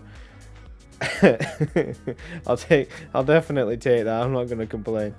So clip's a little bit scuffed because I was using my main account just a body block, but we managed to kill him relatively easy. And while we're here, we're going to kill a shadow hound, I think they're called, just for the diary step, and knock that out while we're here and go and plunk this diamond right underneath and then start the blood one. So coming over, getting our silver pot. I did forget that for this part of the quest you need to go to Entrana. And you've seen before, every time we go to Entrana, we have to kill ourselves, drop all our stuff, pick it up. So I've started writing in chat what world and what time it is, rather than setting a timer. Just because that'll be there whenever you log into Runelight, so I'll always have it there. So yeah, you literally have to kill yourself on this quest for this on Entrana. All you do is go there, talk to this guy for maybe 2 chat boxes worth. There, that's it. 3 chat boxes in total, and that's all. But yeah, had to kill ourselves for that. So let's go and get our clothes back, get everything back in the looting bag, and then carry on. The next fight I am a little worried about, but we'll see how bad it is when we get there. Just picking up all of our stuff. We're probably going to leave the ring of visibility on the floor, but we want our herbs. Like I said, very worried for this one, but it turns out if you just 1 tick alternate between protect from missiles and protect from melee, he doesn't do any damage unless you miss one, and if he does, it's just like a 7. So we got through it without even having to eat a food, and we got this diamond. So let's immediately go and stick this in the pyramid. The last one is the ice diamond. Now the ice diamond shouldn't be too bad. I've done it before without any problems, but you basically come over, give the troll a K, kill 5 of these things. The only problems that did come up during this was the fact that about 3 trolls in, I think this one here, I ran out of runes. So yeah, not ideal, especially considering it's better than if it was on the boss. So let's teleport away and grab ourselves some death runes here, restore, get our asses all the way back, and kill the rest of these trolls. Now, with these trolls dead coming through here, obviously we've not got a lot of prayer, but we have got a restore there for the boss fight. I had a really bad time. He actually started hitting me a lot. We nearly killed him off. We only had 1 food left, but yeah, it just wasn't worth it. So we got ourselves out of there, re-geared, got some more food, got ourselves back, and then killed him without having to eat a single food. So that was kind of annoying. Rescued this troll's parents just by using the fire spells. This last one, everything seemed to happen on the way up here. It took me about 5 minutes to get up this hill, but we got our last diamond finally, went and plunked it back in, ran through the maze again, never ever fallen going down this maze, and this was no different, and finished off the quest here after about 3 minutes of a massive rant from that guy. So huge quest to get out of the way. We're gonna activate this and put ourselves on ancients and off ancients for the diary task, and then with that done, probably, I don't know whether to buy the ancient stuff now, but obviously that is basically our last requirement apart from the herblore step out the way for Song of the Elves. We didn't need that, but that's what we wanted to use in the fight, so that's why we've gone and done that now. So yeah, herb time. I think it's about time we start actually using up our Guams and Marintils. It's enough procrastinating now. There's only 1 or 2 herb runs left. So let's do ourselves in here and go and start on our herblore grind. Looking forward to this one. Before getting all of our stuff back, we've actually stopped off at the Grand Exchange just to put offers in for some bonds. This is a cheeky way for us to actually store GP if we ever need to get a little bit out, just to, you know, like pay for Hespori on the way. We can just pop back here or to any bank and collect the actual 100k every time out of the 8 slots. So it's a nice little way to store some money that's not in like an LMS or in the Nightmare Zone coffer. And just in case we somehow die to like a Sukwa or something, this is what we are currently risking. It's about 11 mil. The prayer pots are the main thing that I'd worry about, and the rune pouch. Everything else is what it is. But yeah, the prayer pots and the rune pouch would be a bad thing. The Cadentine would be awkward to get back, but we're not actually risking anything that's not impossible to get back, so it's not that bad at all. So let's go and give this a try. And like I was mentioning before, this is what we do. So if we wanted to grab 100k out whenever we die, I need to restock. When we come to get our looting bag anyway, we just grab 100k from there and then go where we need to go. This is our herblore grind. This is currently sped up 50 times. And as you can see, it takes longer to get the inventory of vials than it does to actually make all the potions and get the XP. So it's like an 8-page dialogue every time you want to get a vial, and then once you've made them all, you have to individually destroy each one.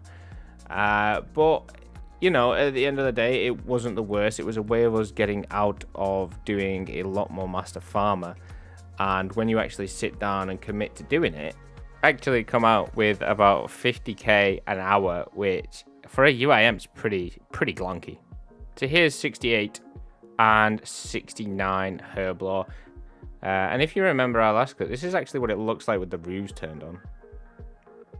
But yeah, there's the last of our Guams used up, which means we are done with this method. We're still a little bit of XP away. So we're going to go use up our Cadentines and then probably figure something else to do. Probably do some diaries.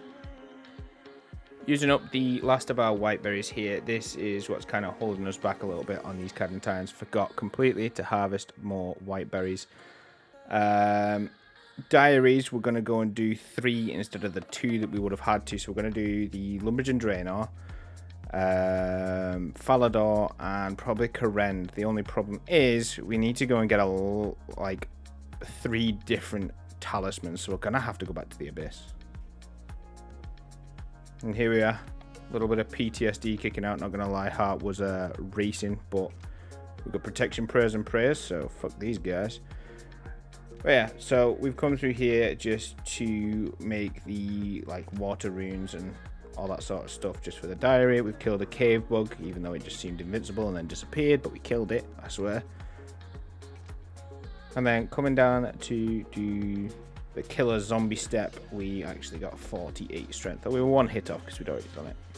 So here's the Lumberjane Draenor one completed, which is a nice little 2.5k XP. The ring's pretty nice to have. It's just like a +1 prayer. Here we were catching essence implants for the mine talisman. Don't worry, this isn't the first one. I think I went, let's have a look. Yeah, we went 33 for this, and it's like a 1 in 10. We had a weird day of every drop we wanted was like 3 times drop rate. But we got it finished. There's the Falador Easy Diary completed. And the last one here is the Karen Diary. Now, this blessing is going to be really useful for us, just because it can teleport us to the woodland to get us over here. But this lamp is more important at the minute, because this pushes us over the edge to 70 Herblore. Buzzing. So we're finally there. We can finally get started on a Song of the Elves, but we've got a few things to knock out first. So, magic. We've still not got 82, so we bought 2,500 casts. And once we've said goodbye to this animal training over at the warriors here, we're going to get ourselves our ancient staff. With our ancient staff, we're probably going to go and barrage some temple spiders. We need to grab the monk robes from Edgevale just for a bit of prayer bonus first, and then get down there and see how far into 82 that these casts will get us. So not been here too long, but we are filling up on grubby keys now. I would normally drop them, but I can't think of any reason not to open them. Obviously we won't keep a lot, but if we get some range pots and stuff, they would be nice for fight caves down the line. I know we're at 70 Herblore, so we'll be able to get them anyway just by boosting +2. But on the side, we did manage to finish off these books, which is another nice easy XP lamp, which I would have thought about beforehand, because we wouldn't have needed to do so many Guams and Marintils, but it is what it is. So we'll cash these in, get ourselves an XP lamp. I think it's a 10k XP lamp actually. And like I said before, we opened up our keys, got a nice few potions, so we'll go and bag them, and then probably go to Mage Training Arena for the rest of our magic. Boom, there it is. So we came and knocked out Lunar Diplomacy while it was ready. Don't know why anyone will be scared of this quest. Very, very easy, just with some death runes. But we got that done, nice and easy. So it's now time to finally start Song of the Elves. So excited, I can't believe we're actually about to start the quest. It feels like it's been forever since we started, but we're going to come over and we're going to start. Boom. Damn, son. Let's get this done. So, with our best Ardy Knight cosplay coming up, we spoke to the king. He said, yes, there's a plague. Then we got all of our cool clothes. Made our Ardy Knight cosplay. Now we can look fresh. We can store this in the house. We came and got Elena's thick, clear liquid. Make your own mind up what the hell that is. Which let her break out of the jail cell. And then we came over to decide to burn the place down. Came around the town, setting fire to all the food sources, like the little arsonists that we are. And then got changed back into our Ardy Knight stuff. And spoke to every market trader to tell them they've got taxes. So we want them to burn their own side down. And then with that done, we start the fighting portion of the quest. You can mostly just save spot them behind the other NPCs. There's 1 or 2 that you have to face tank, but it's not too bad. We actually had a bit of a hiccup here, because my keyboard and mouse decided to want to click and drag everything, including the inventory. And I couldn't really get out. I couldn't click anything, couldn't move the keyboard. So we genuinely nearly died. But, you know, we managed to get our start menu up, at least, and managed to teleport out. Decided at this point to actually go and get some range gear, because we are going to be ranging a lot of the mini-bosses in this quest. So with our new range gear equipped, just some basics, some green DI'd legs and some studded chaps and stuff. Safe spotted all of the Mourner guys here, same as we had done for the rest of them. And with this one, the Paladins, we tanked these two and managed to safe spot the other ones, like this one on the corner. Here's the king himself, cursing us all to death and killing us off. And then we get carted off to Letia for the next portion of the quest, where our good pal Ariane sends us back to the waterfall cave for the little puzzle in here. We had to go and get a couple of the items like the ear leaf from Herbivore, but only took us about 5 minutes. Resurrected this old guy who took our teleport back to Letia, so we walked it. Once we got there, we got told to go and plant a Cadentine for an Elder Cadentine potion. And with that, we went and found this forest dwelling fella. Brought him back just to have a meeting, and went and found the old lady and hammered a rune bar onto her. I don't really know what we did here, fixed something. Anyway, we hammered an old lady and then brought her back. Made this elder potion, which is what is needed to allow us into the Grand Library. Now, for a lot of people, this library is something that's scary. It takes hours to complete. It's huge. It's impossibly hard to figure out without RuneLight. I've done it on day one before, and everyone was just waiting for RuneLight to update. So I'm very glad that quest help is a thing. So yeah, as bad as this can be, I'm not going to make everyone watch the entire way through. At least there's no shades and you can just walk around, take your time, watch a little series. We'll catch up on your YouTubes on the side like I did. But yeah, this is what it looked like.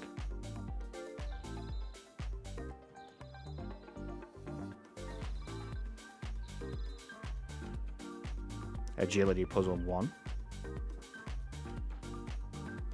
Maybe.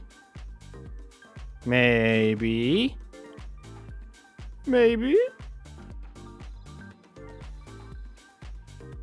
Agility puzzle 2. You never know. 2 for 2. 2 for 2. 3 for 3.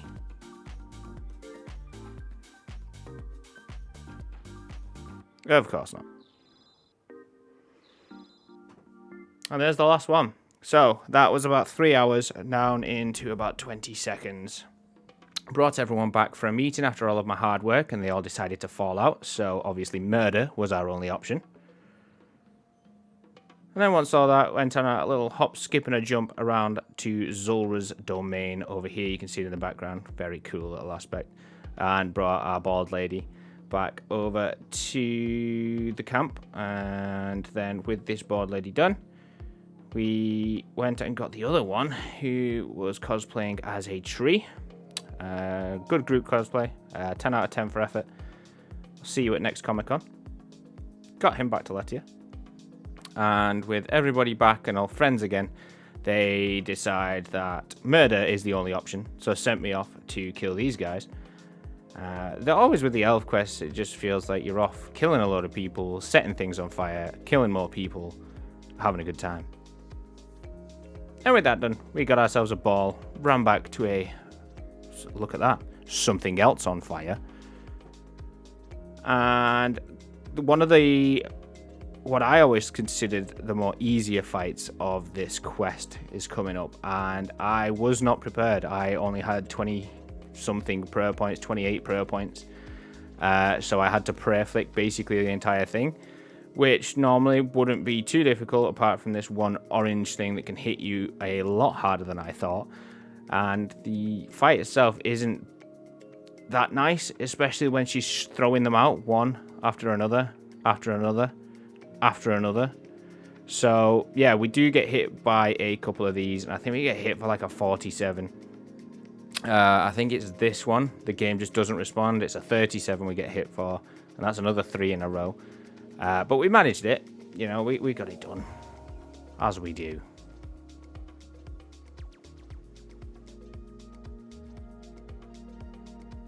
Touched a load of paint on the wall and became imbued with the power to rebuild a statue. So we went and got some limestone bricks, came back and built this statue that the paint on the wall had shown us. And then this lady decides to have a little vision. Came over to do the clue scroll portion right outside of Prif just to tease us. And then we have to strip down naked for this little pervert outside of the cave here. And then once she's seen us without any clothes on, she decides to go back to all of her friends. And we come to do the little tower defense portion of the quest. I was extremely worried about this. I didn't really see a way that we would be able to avoid the damage of the mages and the rangers, especially with the gear we have available. But we'll just see how it goes. And if we need to tally out and get more stuff, we will. So we planted a load of landmines and then went and met the other leaders, I guess. This portion always reminds me of, like in Game of Thrones or like Lord of the Rings, when they ride up to the other camp and go, "Oh yes, do you really want a war?" And they go, "Yes, there's no other choice." And so murder is the only option. Another real cool little cutscene here. Again, I can't tell what it's referencing, but it's something that really, really feels familiar to look at in my head. Must be all the murder. But the part of the quest we were worried about, all you really have to do is keep the archers away from firing at the gate. And then I think the trick that I found was if you can get the melees stuck behind an archer while praying range, you don't really take a lot of damage.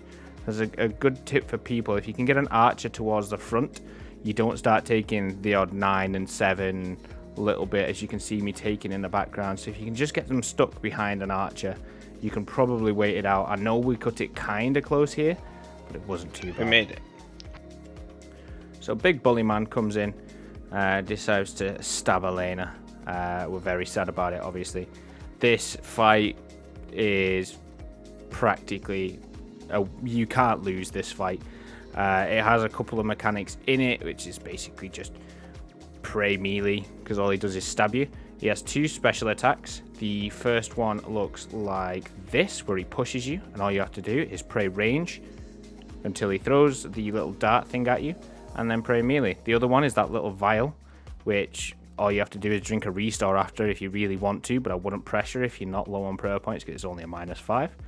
And with him dead, we now start the very last boss fight. In this cutscene, this little egg that Seren is inside here is one of the coolest objects in the game. I don't know what it is. Something about it just looks so cool, man. Whoever designed this quest and all these little models and objects did such a good job. It's such a fun quest. If you've never done it and you have the stats to do it, 100% go and do this quest. It is so much fun. It's challenging. It's just a good time overall. Dark? All I've ever known is the darkness. Alright, Bane.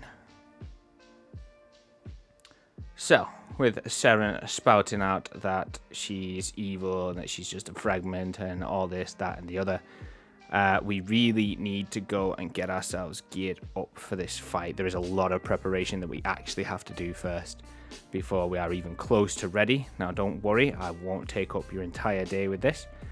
Yeah, let's teleport out, let's see what she hits.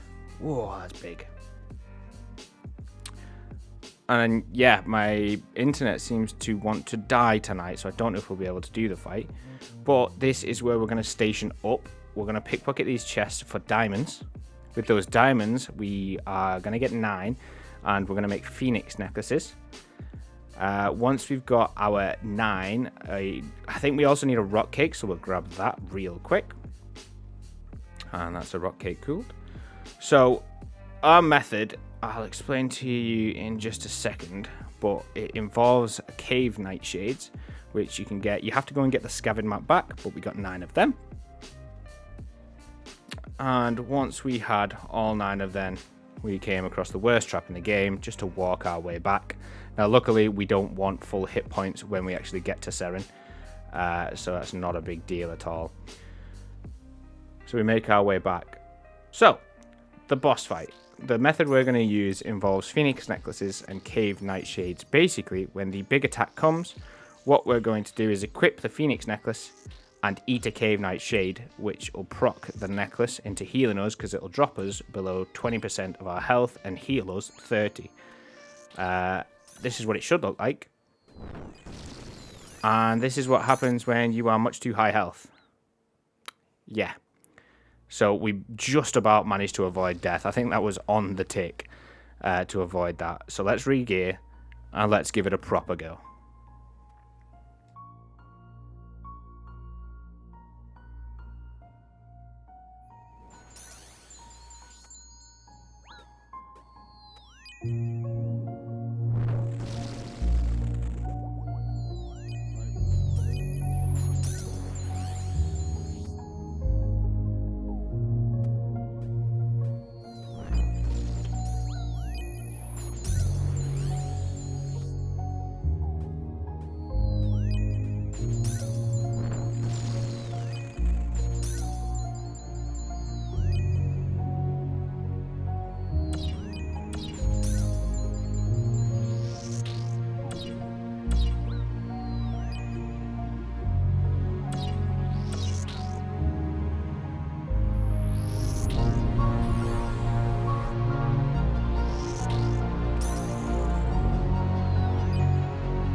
Oh no, no, no, no, no, no. I'm out. I'm out. We've got to finish it this time round. I can't do it again. I can't do another one. Oh god, I'm out of restart. We've got to finish it now.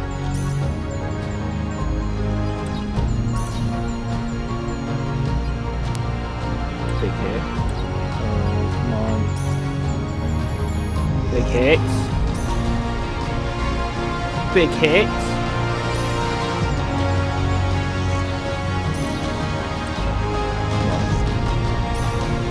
Come on. Come on. Oh. Oh. We've done it. Oh.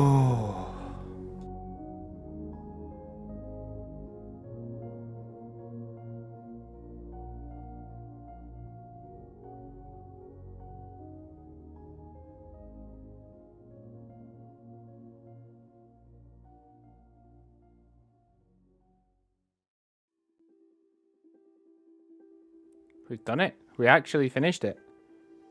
Song of the Elves completed on our Ultimate Ironman at about 72 combat. Honestly, I'm shocked we even got this far. When I started this series, I didn't think we would even get close to completing our goal of getting to Prif. I thought I'd just play for a month or so and then give up, but I can't believe we've got all the way here. Let's change our house. Let's put our stuff away. Let's make it official. Let's move in. We're bagging our stuff. We even got ourselves a medium clue to top the day off. Imagine. Bagging our stuff after Song of the Elves. Get an eclectic. Get a medium clue. Ranger boots. It's meant to be.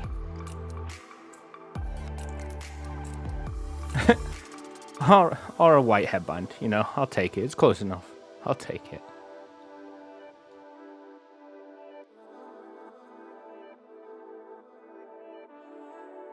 So here we are. The end of our goal. We've made it to Prif. Our stats are looking juicy. Don't look at our melees and our Slayer level, but everything else is looking pretty damn good for the start of an account. 82 magic, 70 range is going to be massive. You know, 83 hunter, 79 agility. This entire last row is above 70. Look at that. Like, 94 thieving. We've come such a long way. obviously we'll start working on Slayer eventually, and we'll start working on a few more of the quests, but we've done over 100 quests. You know, we've not exactly done a bad job. Our time paid is just over 30 days, so you've done well to get here in that time. I'm very impressed. Just broke over 29 million XP with that as well. So yeah, this is it. This is the finale, the end of season 1. Now, as far as season 2, I really don't know. I don't know what our goals are. I don't know what we want to head towards. I don't know what you guys would want to see. So yeah, hit me up in game. Write down in the comments what you'd like to see. And yeah, thank you all so much for sticking with us. Thank you so much for watching. Have a great rest of your day. See you soon. Bye.